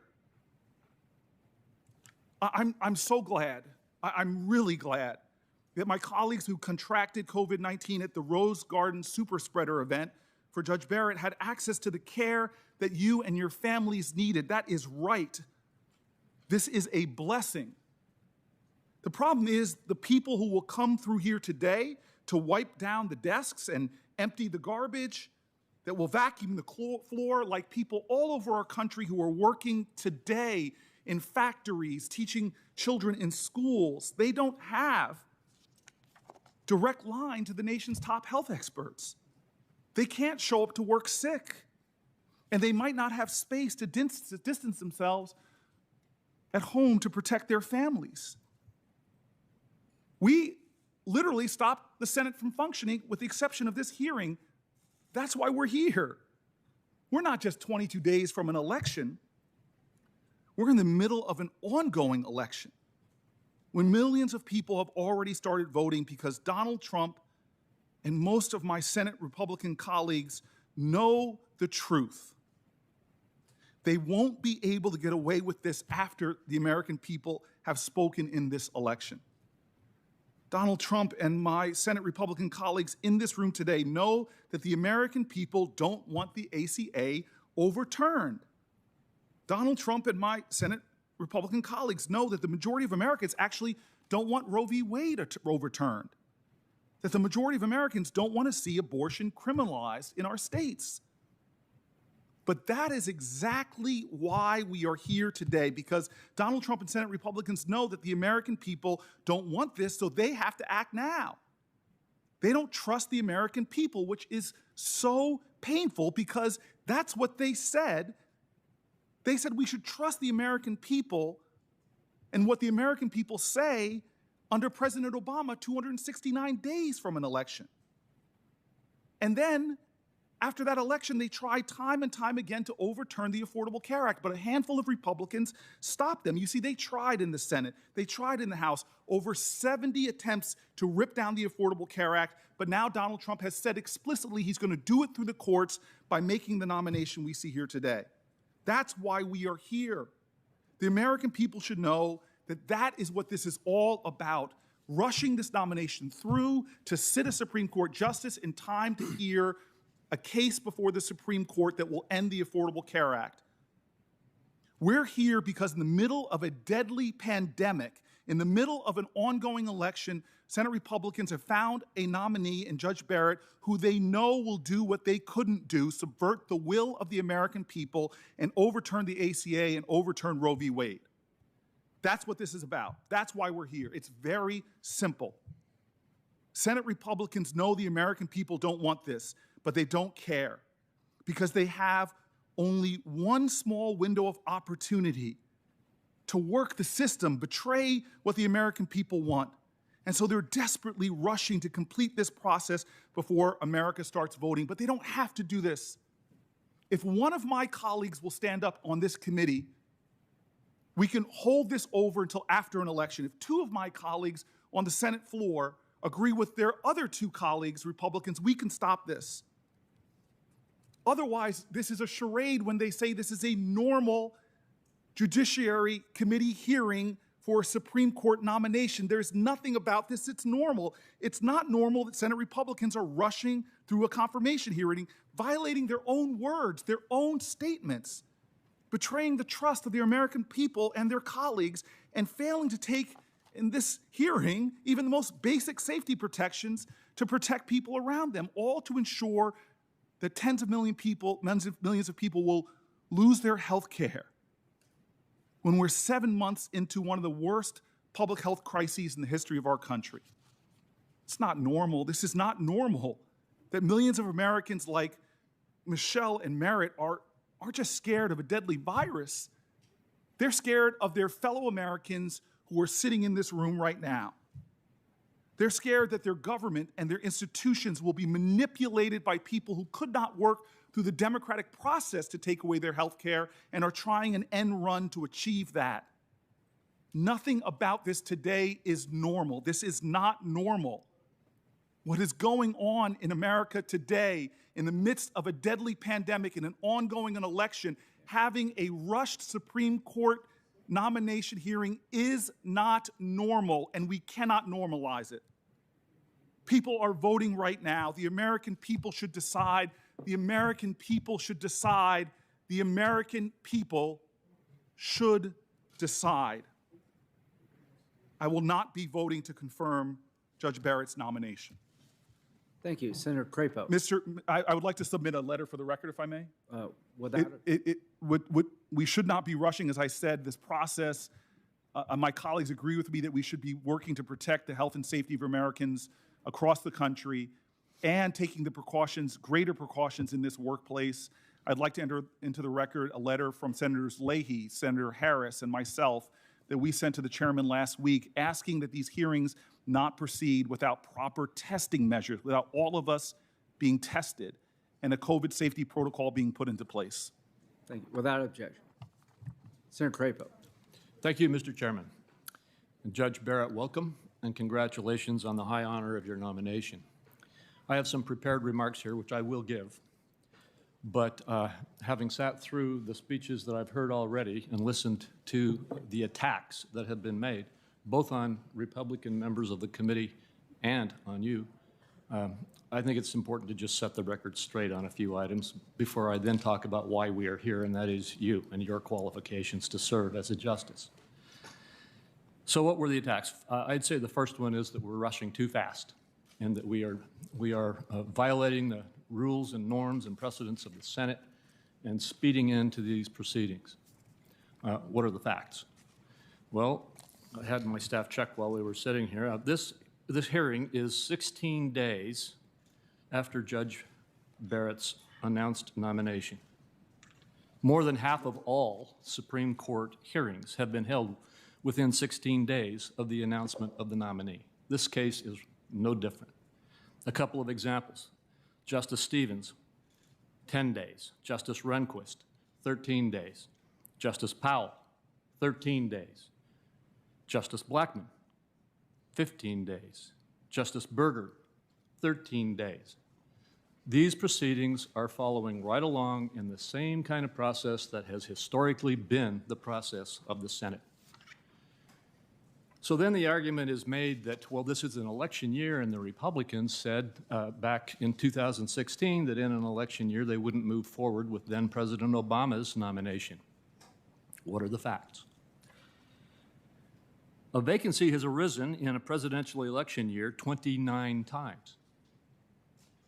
Every single one, and this is important to note, every single one of those 29 times, whoever was the sitting president made a nomination to replace the vacancy, to fill the vacancy.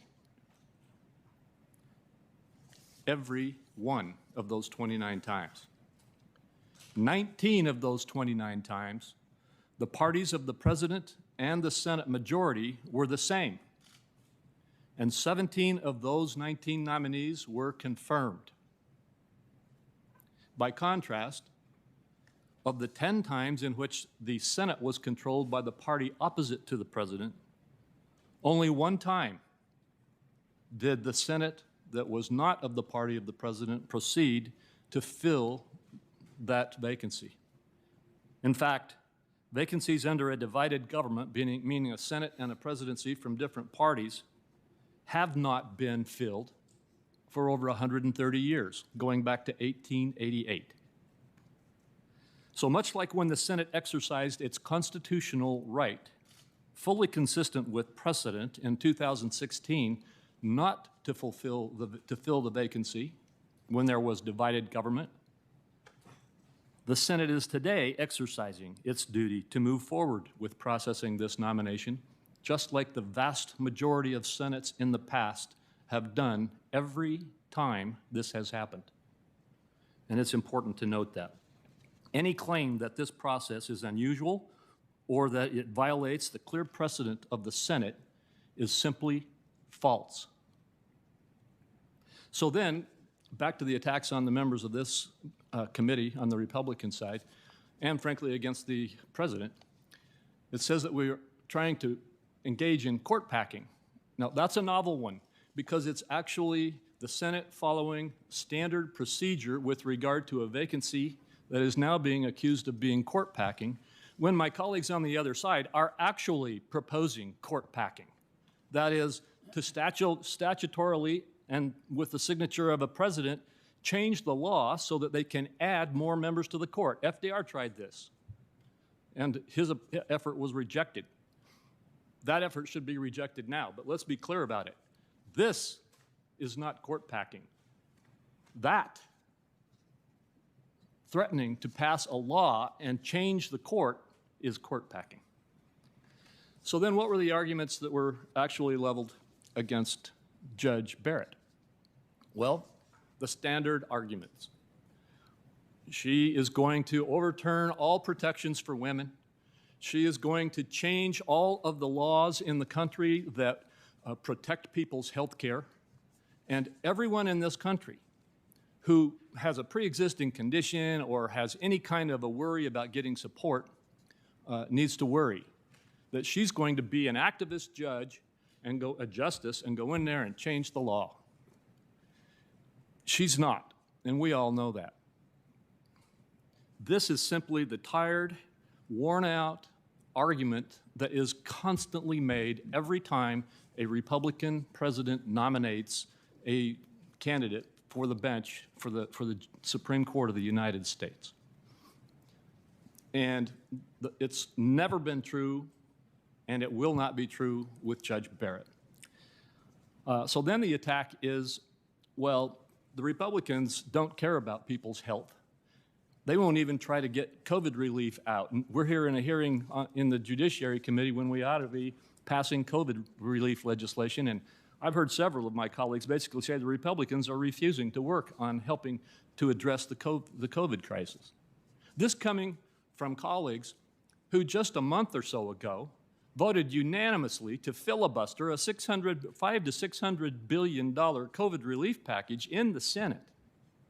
A COVID relief package, I asked my staff to get me a quick summary of it, that put, as I indicated, somewhere between $500 and $600 billion into more small business loans, unemployment insurance, agriculture and farming assistance, postal service assistance, education assistance, both at the higher education levels and at K through 12, healthcare assistance for pandemic preparation, for strategic stockpiles, for testing, for contact tracing, billions for vaccine and therapeutic and diagnostic development, and the list goes on.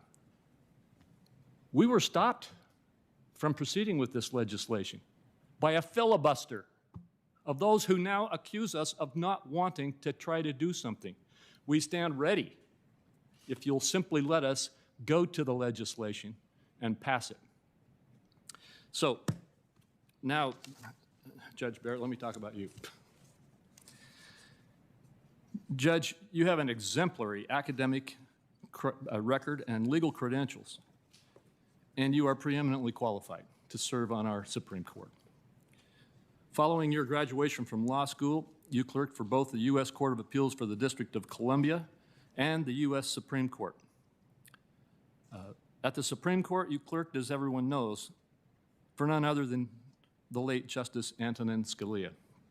Upon receiving your nomination to the Supreme Court, Judge Barrett reflected on her clerkship for Justice Scalia, citing his incalculable influence on her life. She also stated that his judicial philosophy is hers too, and that a judge must apply the law as written. That's what we need in our next Supreme Court justice. Rather than the activist justice that you are being accused of being. Judges are not policymakers, and they must be resolute in setting aside policy views that they may hold. And I know you know that. Should we not take Judge Barrett at her word?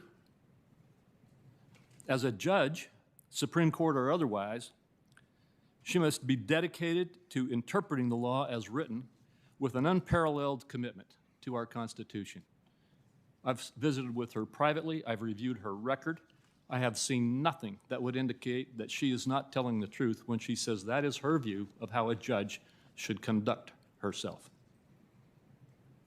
I've met with a number of Supreme Court nominees in my service in the Senate, and throughout I've continued to maintain an emphasis on following the law and upholding our Constitution, and that must be a central characteristic of the justices we select for this highly influential part of our government. Judges have a great responsibility to carefully exercise their authority within the limits of the law. Our court system has the responsibility to preserve our constitutional rights, ensure a limited government, and provide speedy and fair justice. Following her clerkships, Judge Barrett spent time in private practice before beginning her tenure as a professor. Her academic scholarship and lengthy analysis of issues facing the federal courts make her uniquely well qualified to serve on our nation's highest court. In particular, Judge Barrett's thoughtful exploration of the precedent and the doctrine of stare decisis demonstrates that she is both intellectual and deliberative in her understanding of the law. Moreover, it's evident that she understands the role of a fair and proper judge. In September 2017, Judge Amy Coney Barrett came before the Senate Judiciary Committee, this committee, after being nominated to the U.S. Circuit Court of Appeals for the Seventh Circuit. During that hearing, she repeatedly expressed her commitment to independent and unbiased decision-making. I was proud to support her confirmation to the Court of Appeals in both the committee and on the Senate floor. Judge Barrett's remarkable resume shows she is a pioneer in the legal field. She will be the 5th woman and the first mother of school-age children to serve on the Supreme Court. In many ways, she's the ideal candidate to fill this current vacancy. Mr. Chairman, I look forward to hearing more from the nominee about her experience and her judicial philosophy. The next few days will prove invaluable as we discuss with Judge Barrett at length the proper role of a judge in our legal system. I look forward to this hearing. Thank you, Mr. Chairman. Thank you. I believe Senator Harris. Can you hear me? Yes, hello. Hello? We hear you. This hearing has brought together more than 50 people. Just to sit inside a room for hours. A closed door. Yes. Just wait just 1 second. We don't see you. Of course. You don't see me. One, congratulations on being on the ticket. I hadn't told you that. There we go. Can you see me now? Mr. Chairman, can you see me? Can you hear me? I see you. I hear you. The floor is yours. Okay, I appreciate it. Thank you, Mr. Chairman. This hearing has brought together more than 50 people to sit inside of a closed-door room for hours while our nation is facing a deadly airborne virus. This committee has ignored common sense requests to keep people safe, including not requiring testing for all members, despite a coronavirus outbreak among senators of this very committee. By contrast, in response to this recent Senate outbreak, the leaders of Senate Republicans rightly postponed business on the Senate floor this week to protect the health and safety of senators and staff. Mr. Chairman, for the same reasons, this hearing should have been postponed. The decision to hold this hearing now is reckless and places facilities workers, janitorial staff, and congressional aides and Capitol Police at risk. Not to mention that while tens of millions of Americans are struggling to pay their bills, the Senate should be prioritizing coronavirus relief and providing financial support to those families. The American people need to have help to make rent or their mortgage payment. We should provide financial assistance to those who have lost their job and help parents put food on the table. Small businesses need help, as do the cities, towns, and hospitals that this crisis has pushed to the brink. The House bill would help families and small businesses get through this crisis. But Senate Republicans have not lifted a finger for 150 days, which is how long that bill has been here in the Senate, to move the bill. Yet, this committee is determined to rush a Supreme Court confirmation hearing through in just 16 days. Senate Republicans have made it crystal clear that rushing a Supreme Court nomination is more important than helping and supporting the American people who are suffering from a deadly pandemic and a devastating economic crisis. Their priorities are not the American people's priorities. But for the moment, Senate Republicans hold the majority in the Senate and determine the schedule. So here we are. The Constitution of the United States entrusts the Senate with the solemn duty to carefully consider nominations for lifetime appointments to the United States Supreme Court. Yet the Senate majority is rushing this process and jamming President Trump's nominee through the Senate while people are actually voting. just 22 days before the end of the election. More than 9 million Americans have already voted, and millions more will vote while this illegitimate committee process is underway. A clear majority of Americans want whomever wins this election to fill this seat, and my Republican colleagues know that. Yet they are deliberately defying the will of the people in their attempt to roll back the rights and protections provided under the Affordable Care Act. And let's remember, in 2017, President Trump and congressional Republicans repeatedly tried to get rid of the Affordable Care Act. But remember, people from all walks of life spoke out and demanded Republicans stop trying to take away the American people's health care. Republicans finally realized that the Affordable Care Act is too popular to repeal in Congress. So now they are trying to bypass the will of the voters and have the Supreme Court do their dirty work. That's why President Trump promised to only nominate judges who will get rid of the Affordable Care Act. This administration, with the support of Senate Republicans, will be in front of the Supreme Court on November 10th to argue that the entire Affordable Care Act should be struck down. That's in 29 days that'll happen.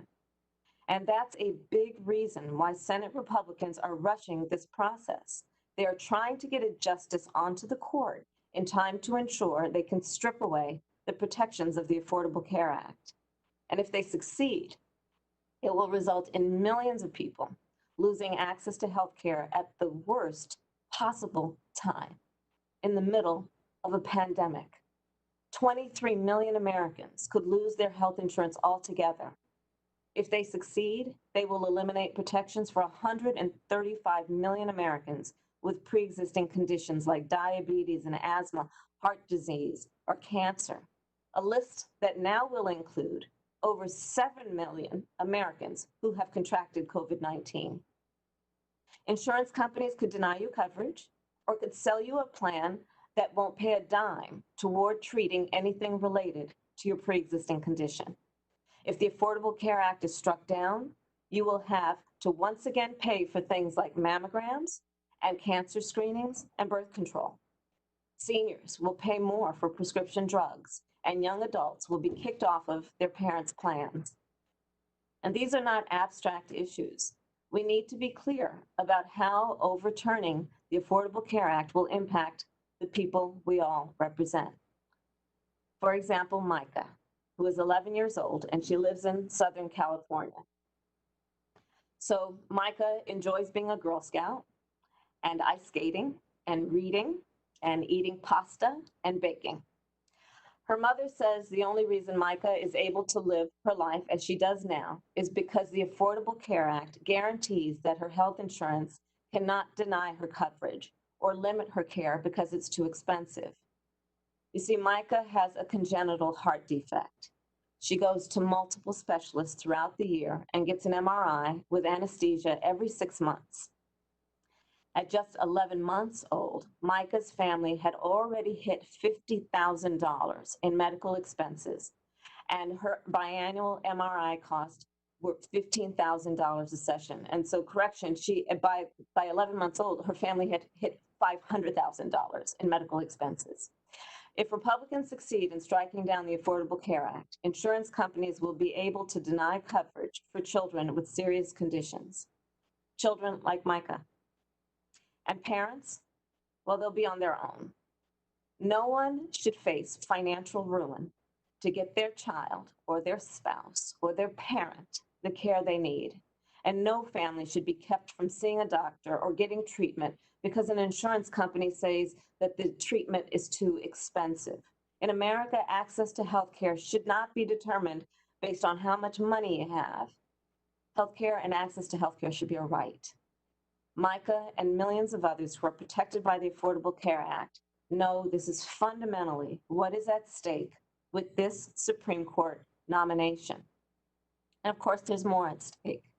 Throughout our history, Americans have brought cases to the United States Supreme Court in our ongoing fight for civil rights, human rights, and equal justice. Decisions like Brown versus Board of Education, which opened up educational opportunities for Black boys and girls. Roe versus Wade, which recognized a woman's right to control her own body. Loving v. Virginia and Obergefell v. Hodges, which recognized that love is love and that marriage equality is the law of the land. The United States Supreme Court is often the last refuge for equal justice when our constitutional rights are being violated. Justice Ruth Bader Ginsburg devoted her life to fight for equal justice, and she defended the Constitution. She advocated for human rights and equality. She stood up for the rights of women. She protected workers. She fought for the rights of consumers against big corporations. She supported LGBTQ rights, and she did so much more. But now, her legacy and the rights she fought so hard to protect are in jeopardy. By replacing Justice Ruth Bader Ginsburg with someone who will undo her legacy, President Trump is attempting to roll back Americans' rights for decades to come. Every American must understand that with this nomination, equal justice under law is at stake. Our voting rights are at stake. Workers' rights are at stake. Consumer rights are at stake. The right to a safe and legal abortion is at stake. And holding corporations accountable is at stake. And again, there's so much more. So, Mr. Chairman, I do believe this hearing is a clear attempt to jam through a Supreme Court nominee who will take health care away from millions of people during a deadly pandemic that has already killed more than 214,000 Americans. I believe we must listen to our constituents and protect their access to health care and wait to confirm a new Supreme Court justice until after Americans decide who they want in the White House. Thank you. Thanks, Senator Harris. Senator Kennedy. You have a beautiful family, Judge. We claim you in Louisiana.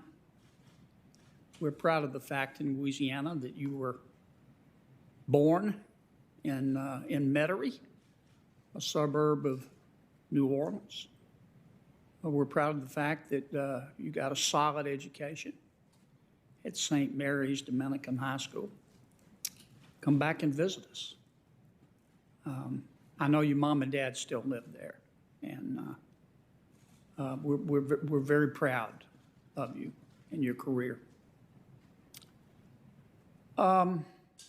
This is a solemn occasion, as it should be. I can't think of another position, at least not a position that is for life, not a position in which the occupant is not elected by the people, that is more powerful, at least not in the Western world, than an Associate Justice of the Supreme Court. And this process is not supposed to be the big rock candy mountain. Our job is to advise and consent.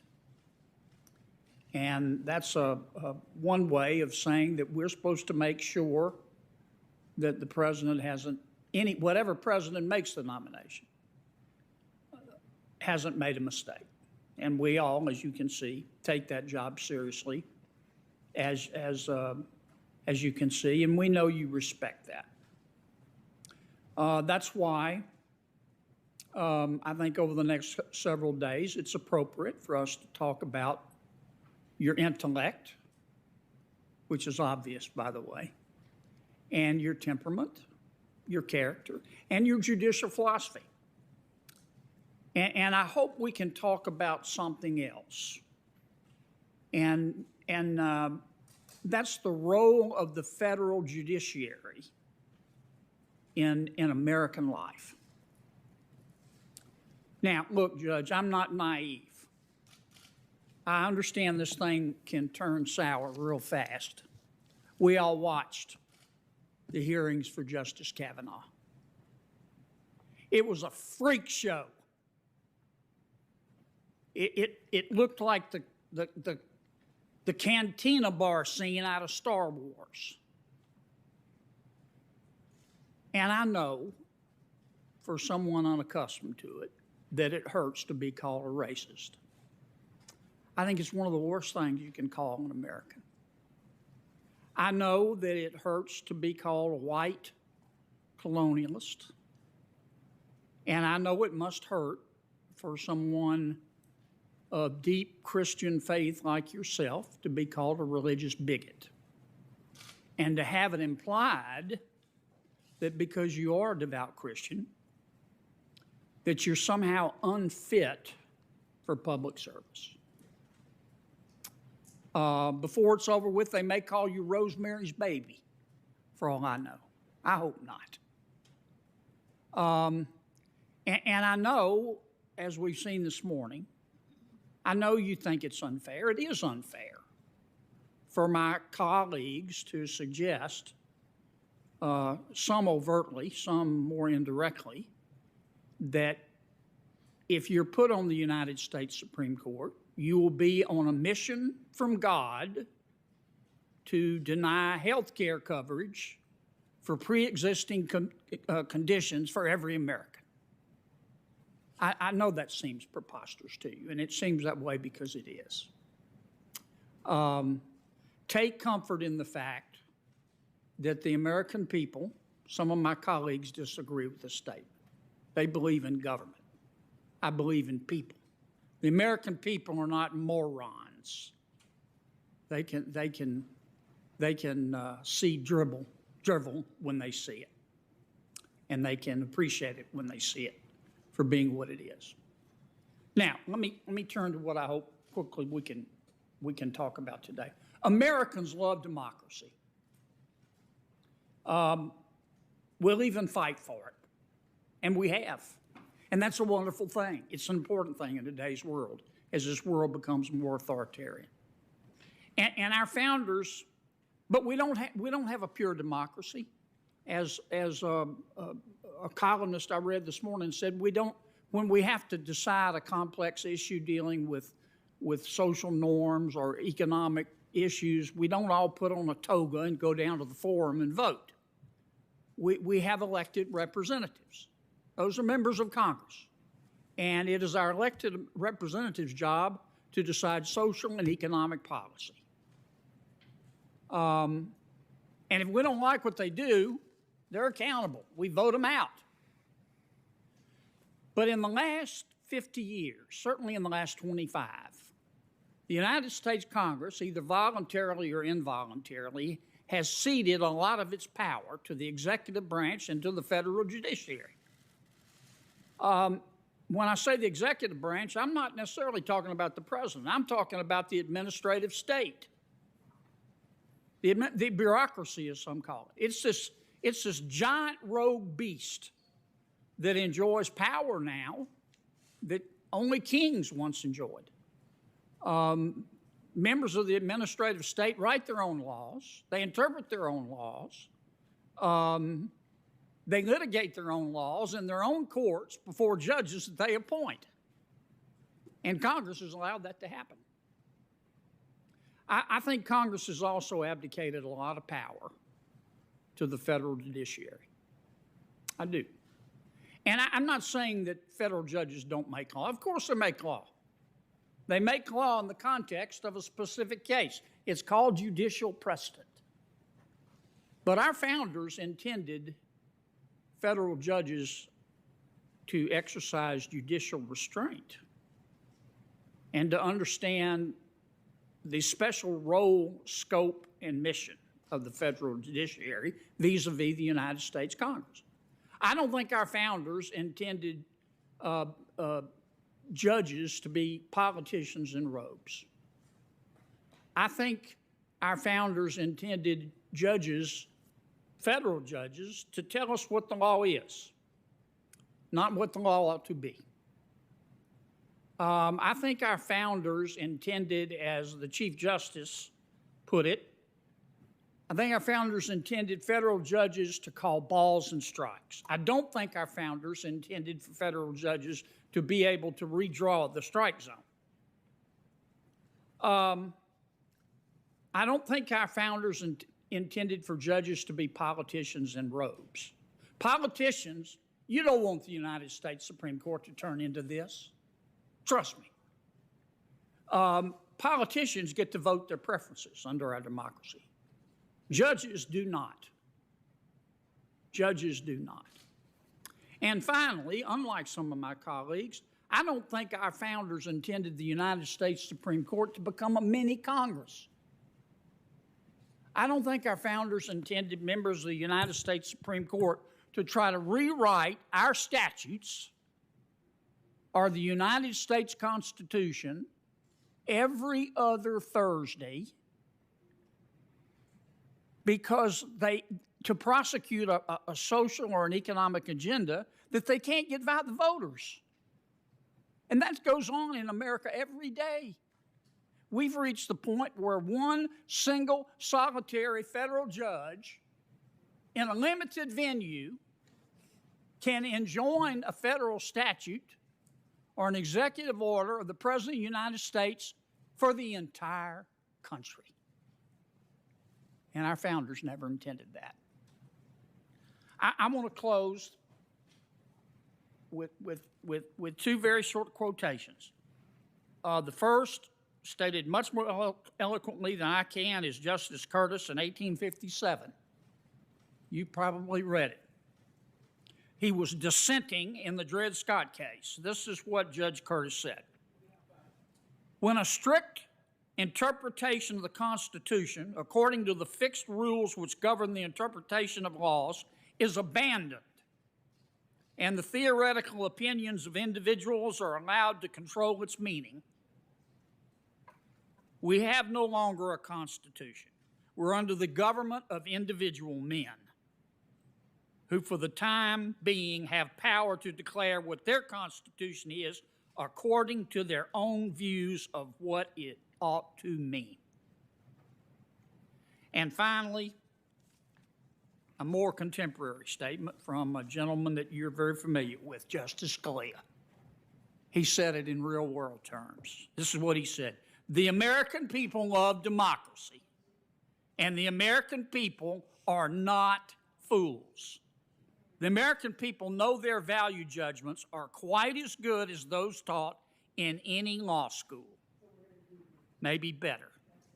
Value judgments, after all, should be voted on, not dictated. Thank you, Mr. Chairman. Thank you, Senator Kennedy. Senator Blackburn. Thank you, Mr. Chairman. Judge Barrett, congratulations to you and to your family. I'm delighted to see that they are back in the room, and I'm thrilled that they are here with us today. You know, we have had 164 American citizens come before this committee for nomination to the Supreme Court, and today is the 5th time that we have had a female judge come before us, so we welcome you. And I will say this, unfortunately, it's neither rare nor remarkable to see the kind of performances my Democratic colleagues have put on today. What they're trying to do is to convince the American people that they should be terrified of Judge Amy Coney Barrett. If you listen closely to their full statements, it betrays their true intent. If you go back through the transcript, you're going to find not a coherent legal counterargument, but a panicked stump speech on behalf of their controversial platform. Rather than reviewing your judicial philosophies, they're instead choosing to project their own desires and their fears onto the American people. It sounds as if they are trying to create a panic. They decided to drum up indignation over the fact that you dared to present a counter-argument against the constitutionality of the Affordable Care Act. Apparently, a difference of opinion between two brilliant jurists who often disagree is just too much for them. The rhetoric is unsettling, but after listening to them, I worry more about its underpinnings because my colleagues' remarks have displayed their troubling belief that nothing but an activist judiciary will do for them. Given your track record, you'd think that my colleagues would jump at the opportunity to support a successful female legal superstar who is highly regarded by both her Democratic and Republican colleagues and who is a working mom. But as today's increasingly paternalistic and frankly disrespectful arguments have shown, if they had their way, only certain kinds of women would be allowed into this hearing room. On that note, not so long ago, in another hearing, they scrutinized your commitment to your Catholic faith and tried to use that as a way to question your competency and your professionalism. They know that that is unconstitutional. The Constitution forbids it. You are a brilliant jurist and a constitutional law expert. You will be an intellectual powerhouse on the Supreme Court, and you will steer the panel's focus toward textualism and originalism as rightful guiding philosophies. I love Justice Scalia's definition of textualism. Textualism in its present form begins and ends with what the text says and fairly implies. He goes on to defend textualism and explains that this method can lead to both conservative and liberal outcomes. Similarly, originalism doesn't always lead a jurist down the path they'd most like to follow. This method of interpretation holds that the meaning of a legal document, such as the Constitution, remains fixed, even when applied over time to new questions. Staying true to these guidelines requires more study and patience than other methods that allow judges to reinvent the law or be activists when things get tricky. Since taking the bench, I appreciate that you have written over 100 opinions and have participated in over 900 appeals where you have applied this complex reasoning. Thank you for that. We know that you are a prolific scholar and author of over a dozen articles on the courts and the Constitution. The ABA has rated you as well qualified to serve as a Supreme Court justice. I appreciate that many times you've probably done this with the child in your arms, on your hip, or somewhere in tow, maybe waiting for a ball game to begin. You have done all of this as you have been a friend, a mentor, a wife, and a mom. These are impressive qualifications by any standard. So it is no surprise that you are fielding attacks from other angles. Many of my colleagues have wasted a lot of their time complaining that the process, in an effort to delay and obstruct a legitimate, constitutionally sound confirmation hearing. Let's not forget, it was the Democrats who took an axe to process in 2018 when they dropped last-minute, unsubstantiated sexual assault allegations against Justice Kavanaugh. We still don't have the full story about their level and manner of coordination with activists and mainstream media outlets, but what we do know is that they turned that confirmation into a circus. And on that note, it is hard to take seriously their complaints about moving too quickly. We've heard about the timeline for Justice O'Connor, 33 days, Justice Ginsburg, 43 days.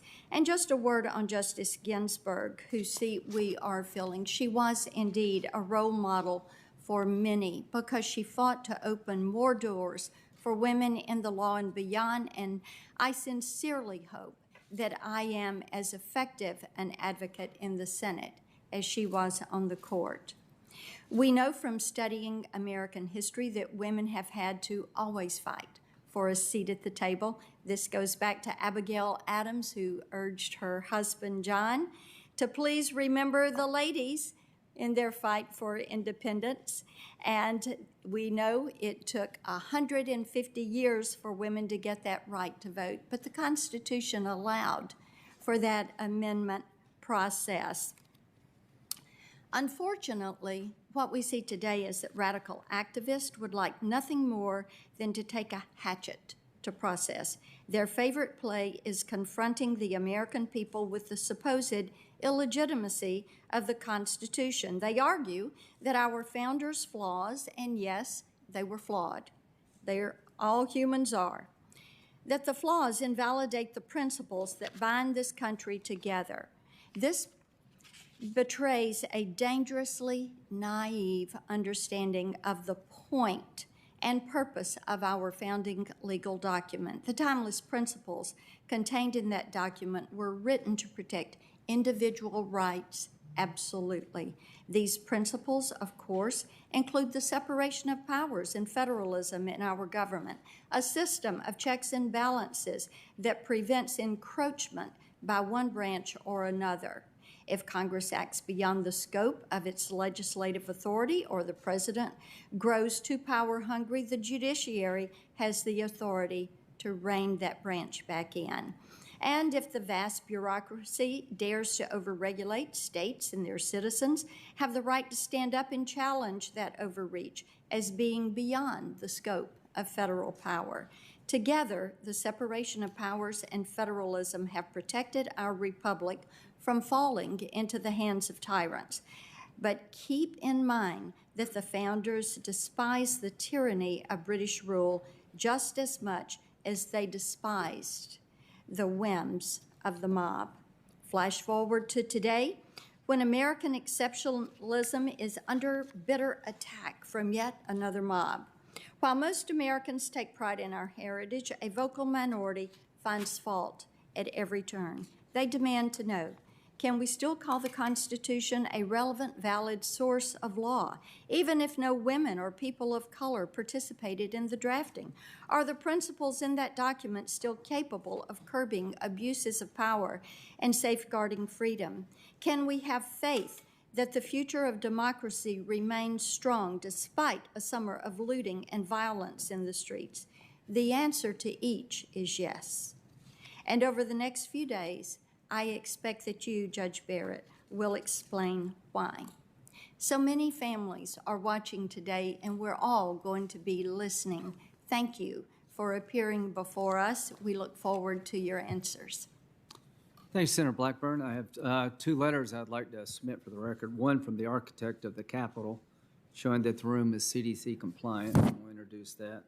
And we do have the ABA rating regarding Judge Barrett. I'll introduce it in the record, but it's fairly short, so I'll just read it if that's okay. The American Bar Association Standing Committee on the Federal Judiciary has completed its evaluation of the professional qualifications of Judge Amy Coney Barrett, who has been nominated by the President to be an Associate Justice of the Supreme Court of the United States.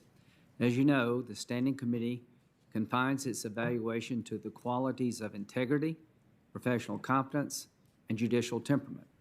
A substantial majority of the Standing Committee determined that Judge Barrett is well qualified, and a minority is of the opinion that she is qualified to serve on the Supreme Court of the United States. The majority rating represents the Standing Committee's official rating. Enter that into the record. Now we have a... Mr. Chairman. Yes. Could you explain what CDC compliant means? Means that the room is set up, social distancing regarding the virus, that the architect of the Capitol measured the space. And as to me, I was tested a week ago Friday, had brief contact with Senator Lee. I was negative.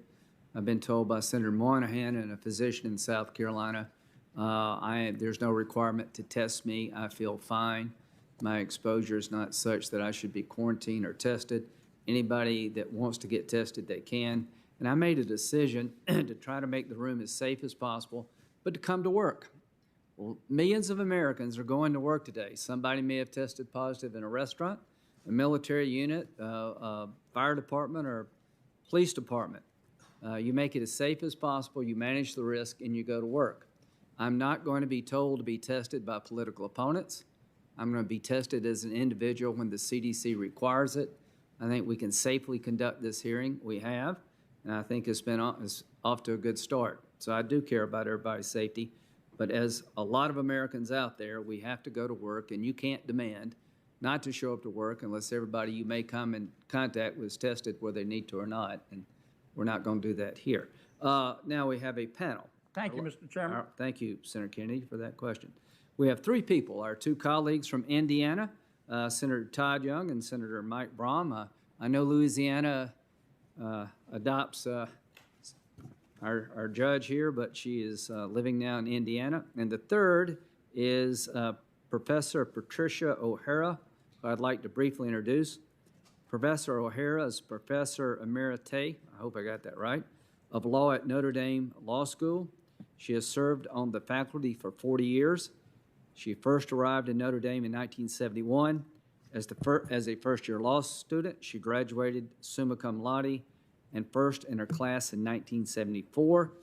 Described as the heart and soul of Notre Dame for over 40 years by current Notre Dame Law Dean G. Marcus Cole, Professor O'Hara's career at Notre Dame was that of a trailblazer. She was the first woman to graduate first in her class from Notre Dame, the first woman appointed by the Board of Trustees to serve as an officer of the university as Vice President for Student Affairs, and the first woman to serve as Dean of the Law School. So with that, we will start with Senator Todd. I think all these individuals are remote. Senator Todd?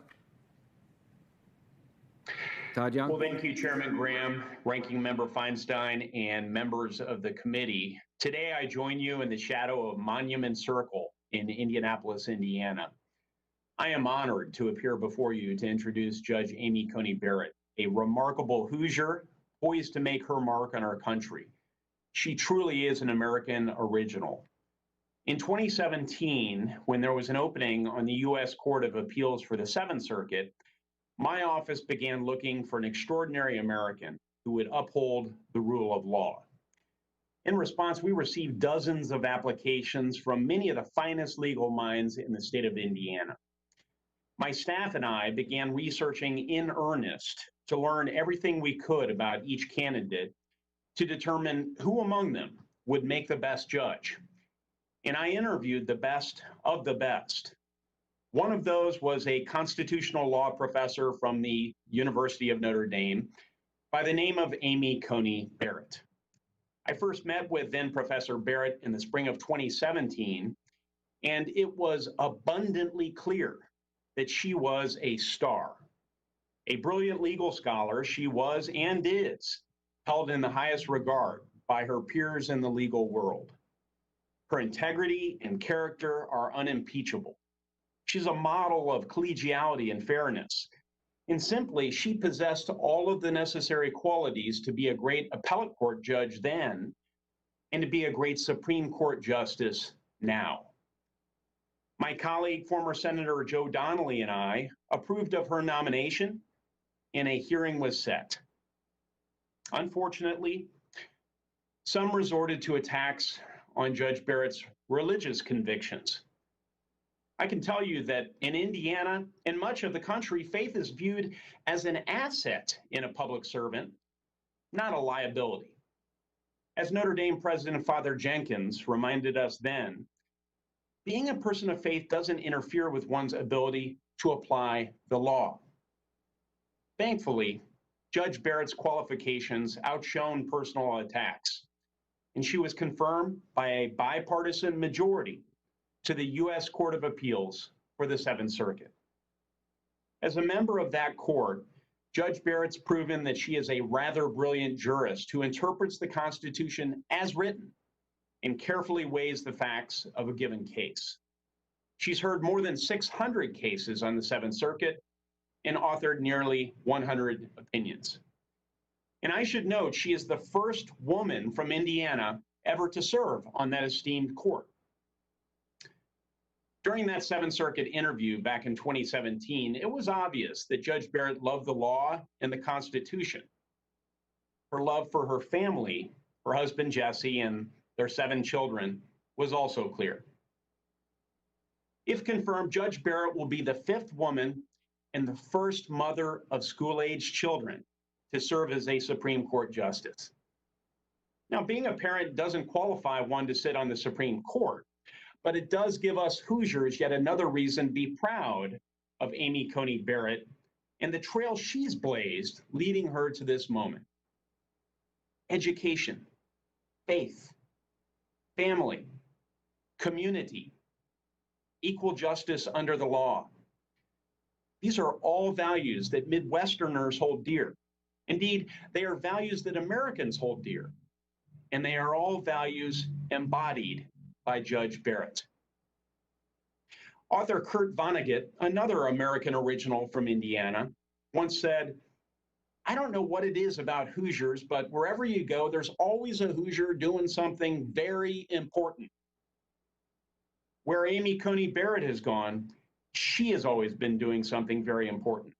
From raising a family, to educating the next generation of scholars, to administering justice on the Court of Appeals.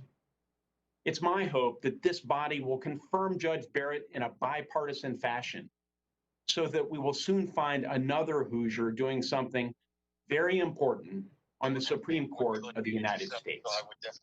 Thank you, Mr. Chairman. Thank you very much, Senator Young. Senator Braun, were we able to connect with him? We're having some technical problems. We're good? Senator Braun. Okay, we're good. Mike, Tell Jason. can you hear me? I can hear you. All right. Chairman Graham? Hey, Chairman Graham, Ranking Member Feinstein, it's an honor for me to join Senator Young and Professor Emerita O'Hara to introduce a fellow Hoosier who makes our state proud. I'm doing this from my hometown, Jasper, Indiana, at City Hall, literally, and we're on Main Street. And figuratively, from a place, town, state that represents a broad cross-section of our country. In 2013, Justice Antonin Scalia wrote that the federal judiciary is hardly a cross-section of America. Today, it's still easy to see what he meant. When confirmed, Amy Coney Barrett would become the only justice of the Supreme Court who spent the majority of her professional life in Middle America, not on the East Coast. When confirmed, she will be the only sitting justice who did not receive her law degree from Harvard or Yale.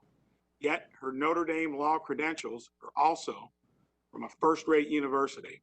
When confirmed, she will be only the second current justice to join the court from west of the nation's capital.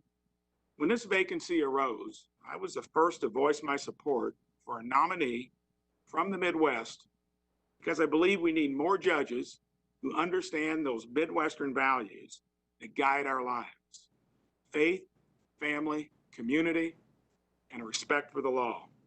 Amy Coney Barrett is that quintessential Midwesterner, hardworking, generous, humble.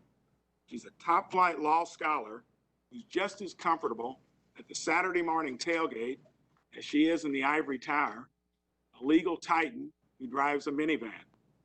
I immediately supported Judge Barrett's nomination, not only because she is a highly qualified jurist, but because she's proven both on and off the bench that she has the decency and fundamental respect for our country and its Constitution to serve honorably. And now I'd like to say a word about faith. Much will certainly be made in the coming days of Judge Barrett's Catholic faith and how she practices it. It's a faith that I and many Americans share.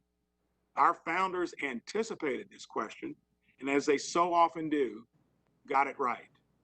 Liberals and conservatives alike are bound by the Constitution's firm edict that no religious test should ever be required as a qualification to any office or public trust under the United States.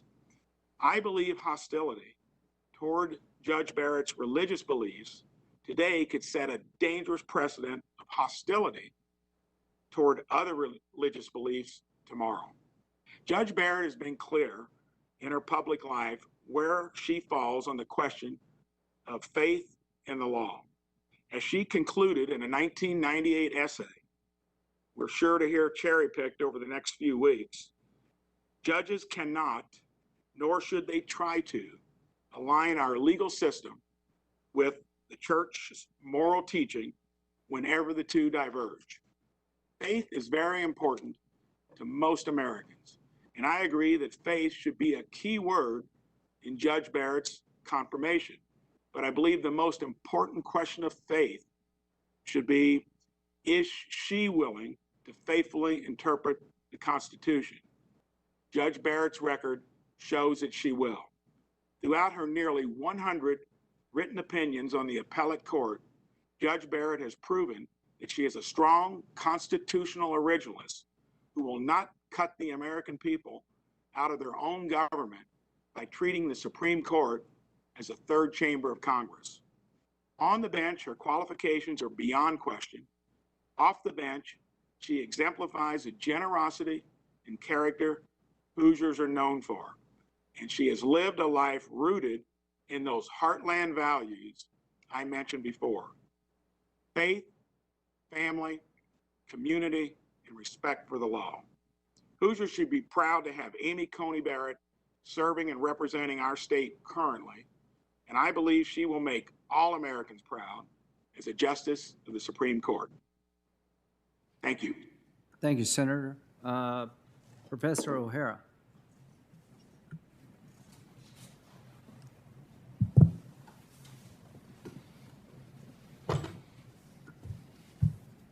Professor?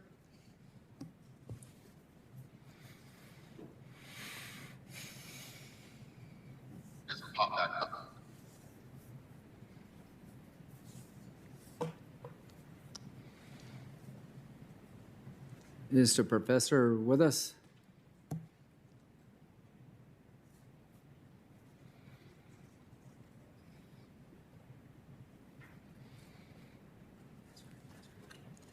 Professor, could you count to 10, please? Could you speak?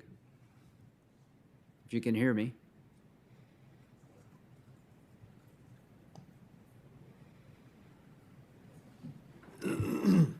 Professor O'Hara, if you can speak up. If you hear me, please speak up.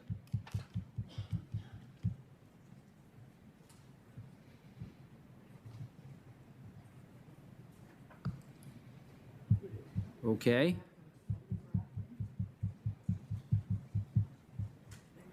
I don't know, she must be in the 3G part of Indiana. Photograph him so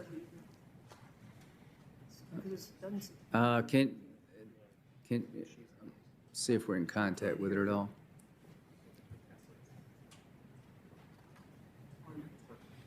Oh, I see. Is it working?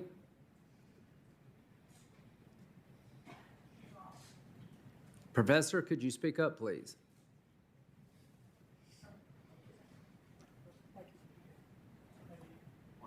Suggest that she unmute her mic. You need to unmute your mic, I've been told, Professor O'Hara.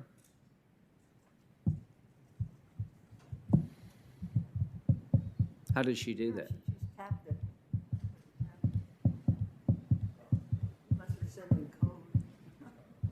code. Put a quarter in it, I don't know.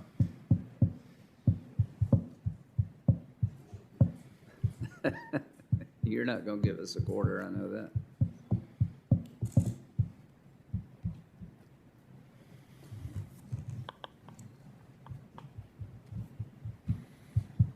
Can she hear us?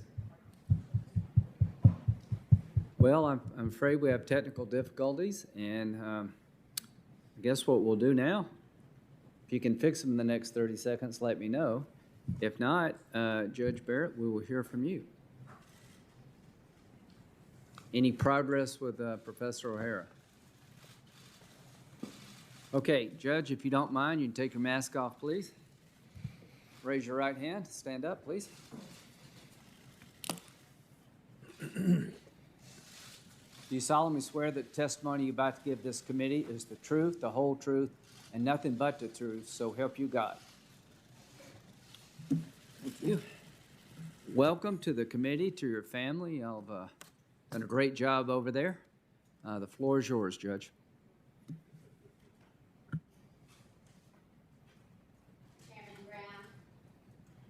I'm not sure this is on. Ranking Member Feinstein and members of the committee, I'm honored and humbled to appear before you today as a nominee for Associate Justice of the Supreme Court.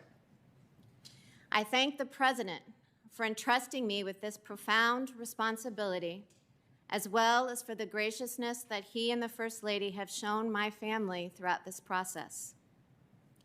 I thank Senator Young for introducing me, as he did at my hearing, to serve on the Seventh Circuit. And I also thank Senator Braun for his support. And while she could not be with us via the satellite, I am also grateful to former Dean Patty O'Hara of the Notre Dame Law School. She hired me as a professor nearly 20 years ago, and she has been a mentor, colleague, and friend ever since. I thank the members of this committee and your other colleagues in the Senate who've taken the time to meet with me since my nomination. It's been a privilege to meet you. As I said when I was nominated to serve as a justice, I'm used to being in a group of 9, my family. Nothing is more important to me, and I'm very proud to have them behind me. My husband, Jesse, and I have been married for 21 years. He has been a selfless and wonderful partner every step of the way. I once asked my sister, "Why do you think marriage is hard? People are always saying that." "I think it's easy." And she looked at me and said, "Well, maybe you should ask Jesse if he agrees with that." I decided not to take her advice because I know that I am far luckier in love than I deserve. Jesse and I are parents to 7 wonderful children. Our oldest daughter, Emma, is a sophomore in college who just might follow her parents into a career in the law. Next is Vivian, who came to us from Haiti. When Vivian arrived, she was so weak that we were told she might never talk or walk normally, but now she deadlifts as much as the male athletes in our gym, and I assure you she has no trouble talking. Tess is 16, and while she shares her parents' love for the liberal arts, she also has a math gene that seems to have skipped her parents' generation. John Peter joined us shortly after the devastating earthquake in Haiti. And Jesse, who brought him home, still describes the shock on JP's face when he got off the plane in wintertime Chicago. Once that shock wore off, JP assumed the happy-go-lucky attitude that is still his signature trait. Liam is smart, strong, and kind, and to our delight, he still loves watching movies with Mom and Dad. 10-year-old Juliet is already pursuing her goal of becoming an author by writing multiple essays and short stories, one of which she recently submitted for publication. And our youngest, Benjamin, is at home with friends. Benjamin has Down syndrome, and he is the unanimous favorite of the family. He was watching the hearing this morning, I'm told, and he was calling out our names as he saw the kids in the back. My own siblings are here, some in the hearing room and some nearby. Carrie, Megan, Eileen, Amanda, Vivian, and Michael are my oldest and dearest friends. We've seen each other through both the happy and hard parts of life, and I am so grateful that they are with me now. My parents, Mike and Linda Coney, are watching from their New Orleans home. My father was a lawyer and my mother was a teacher, which explains why I became a law professor. More important, my parents modeled for me and my 6 siblings a life of service, principle, faith, and love. I remember preparing for a grade school spelling bee against a boy in my class, and to boost my confidence, my dad saying, "Anything boys can do, girls can do better." And at least as I remember it, I spelled my way to victory. I received similar encouragement from the devoted teachers at St. Mary's Dominican, my all-girls high school in New Orleans. When I went to college, it never occurred to me that anyone would consider girls less capable than boys. My freshman year, I took a literature class filled with upperclassmen English majors. And when I did my first presentation, which was on Breakfast at Tiffany's, I feared I had failed. But my professor took the time to talk to me. She filled me with confidence about how well I had done, and she became a mentor. And when I graduated with a degree in English, she gave me Truman Capote's collected works as a gift. Although I considered graduate studies in English, I decided that my passion for words was better suited to deciphering statutes than novels. I was fortunate to have wonderful legal mentors, in particular, the judges for whom I clerked. The legendary Judge Lawrence Silberman of the DC Circuit gave me my first job in the law, and he continues to teach me today. He was by my side during my Seventh Circuit hearing. He swore me in at my investiture, and he's cheering me on from his living room right now. I also clerked for Justice Scalia, and like many law students, I felt like I knew the justice before I ever met him, because I had read so many of his colorful, accessible opinions. More than the style of his writing, though, it was the content of Justice Scalia's reasoning that shaped me. His judicial philosophy was straightforward. A judge must apply the law as it is written, not as she wishes it were. Sometimes that approach meant reaching results that he did not like. But as he put it in one of his best-known opinions, that is what it means to say that we have a government of laws and not of men. Justice Scalia taught me more than just law. He was devoted to his family, resolute in his beliefs, and fearless of criticism. And as I embarked on my own legal career, I resolved to maintain that same perspective. There's a tendency in our profession to treat the practice of law as all-consuming while losing sight of everything else. But that makes for a shallow and unfulfilling life. I worked hard as a lawyer and as a professor. I owed that to my clients, to my students, and to myself. But I never let the law define my identity or crowd out the rest of my life. A similar principle applies to the role of courts. Courts have a vital responsibility to the rule of law, which is critical to a free society. But courts are not designed to solve every problem or right every wrong in our public life. The policy decisions and value judgments of government must be made by the political branches, elected by and accountable to the people. The public should not expect courts to do so, and courts should not try. That is the approach that I have strived to follow as a judge on the Seventh Circuit. In every case, I have carefully considered the arguments presented by the parties, discussed the issues with my colleagues on the court, and done my utmost to reach the result required by the law, whatever my own preferences might be. I try to remain mindful that while my court decides thousands of cases a year, each case is the most important one to the litigants involved. After all, cases are not like statutes, which are often named for their authors. Cases are named for the parties who stand to gain or lose in the real world, often through their liberty or livelihood. When I write an opinion resolving a case, I read every word from the perspective of the losing party. I ask myself how I would view the decision if one of my children was the party that I was ruling against. Even though I would not like the result, would I understand that the decision was fairly reasoned and grounded in law? That is the standard that I set for myself in every case, and it is the standard that I will follow so long as I am a judge on any court. When the president offered me this nomination, I was deeply honored. But it was not a position I had sought out, and I thought carefully before accepting. The confirmation process, and the work of serving on the court, if confirmed, requires sacrifices, particularly from my family.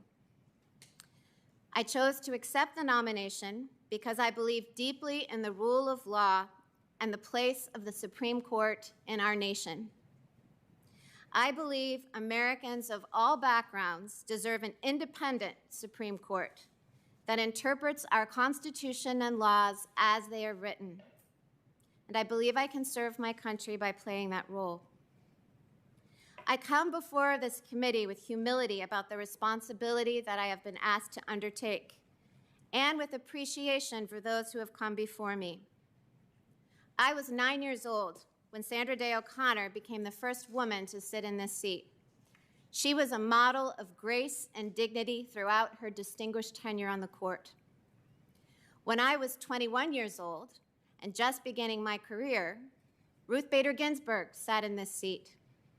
She told the committee, "What has become of me could only happen in America." I have been nominated to fill Justice Ginsburg's seat, but no one will ever take her place. I will be forever grateful for the path she marked and the life she led. If confirmed, it would be the honor of a lifetime to serve alongside the Chief Justice and 7 Associate Justices. I admire them all and would consider each a valued colleague. And I might bring a few new perspectives to the bench. As the President noted when he announced my nomination, I would be the first mother of school-aged children to serve on the court.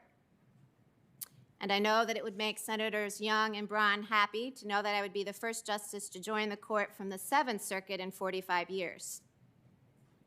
I would be the only sitting justice who didn't attend school at Harvard or Yale, but I am confident that Notre Dame could hold its own, and maybe I could even teach them a thing or two about football. As a final note, Mr. Chairman, I would like to thank the many Americans from all walks of life who have reached out with messages of support over the course of my nomination.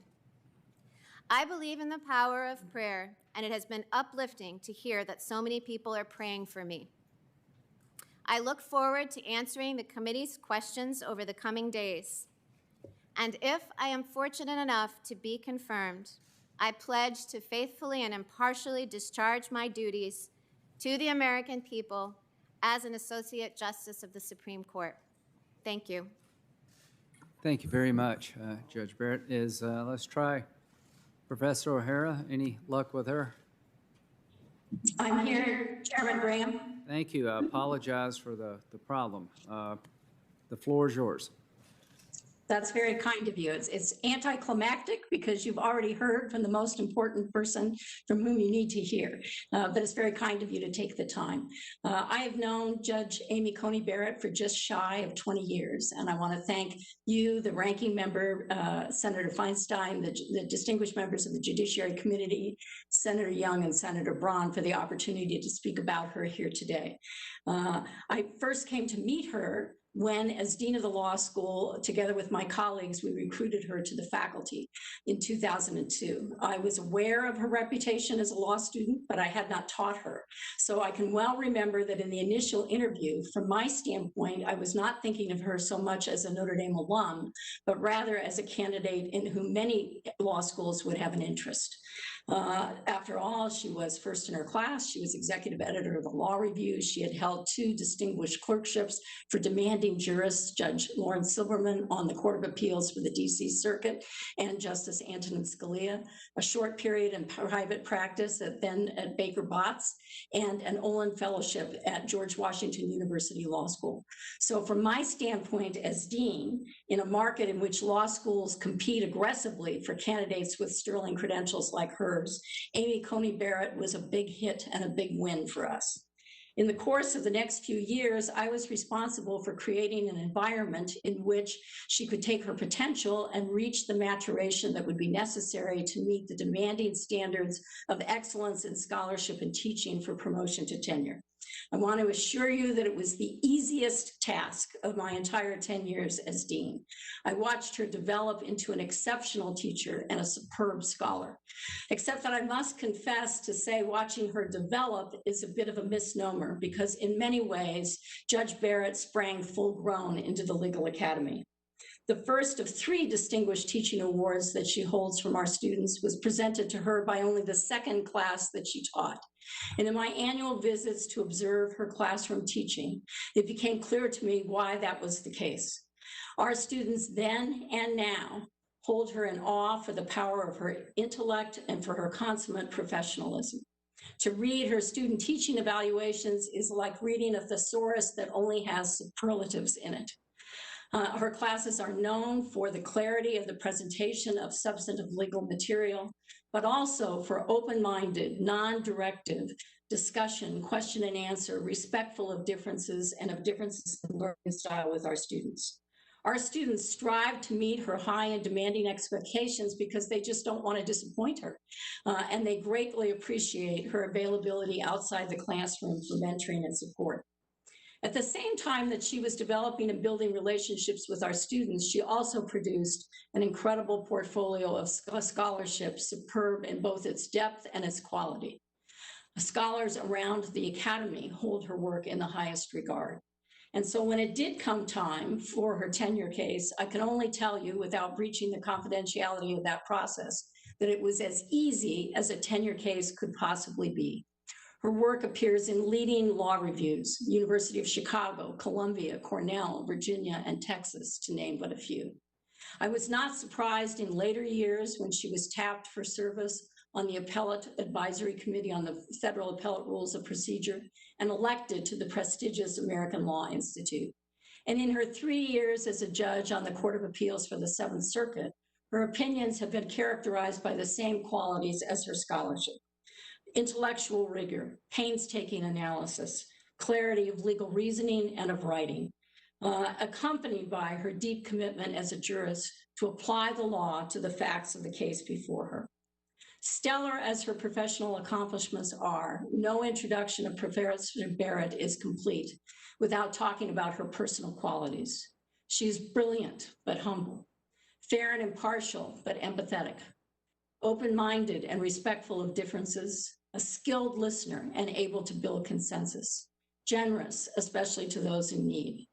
If I had to describe her in just a few words, I would tell you that Amy Coney Barrett is a woman who leads an integrated life of mind, heart, and soul.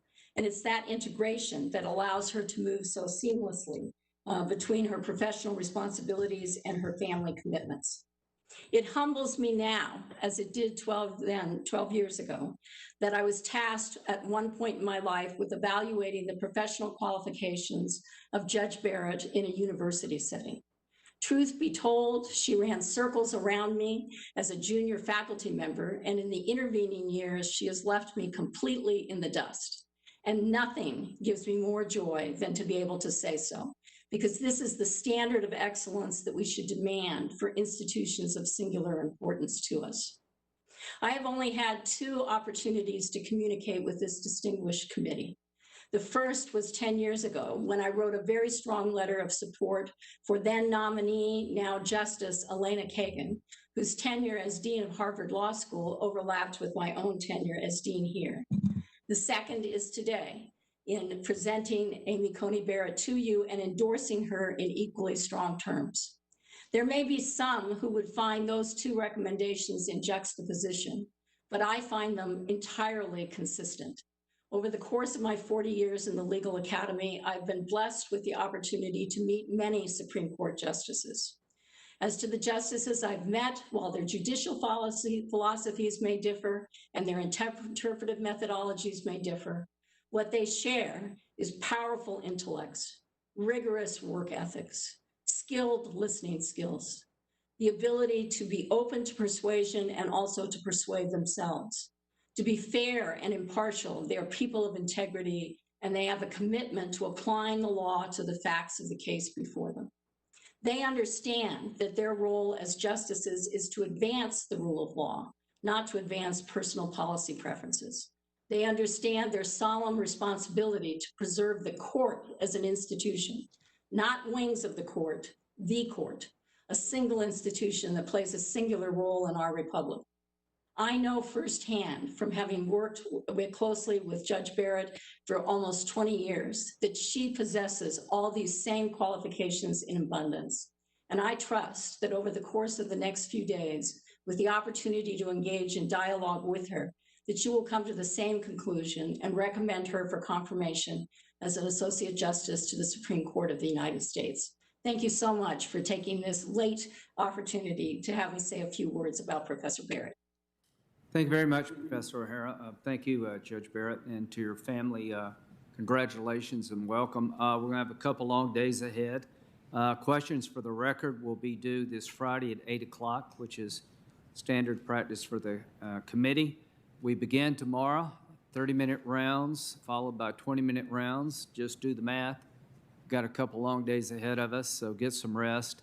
We will be in recess until tomorrow at 9 o'clock.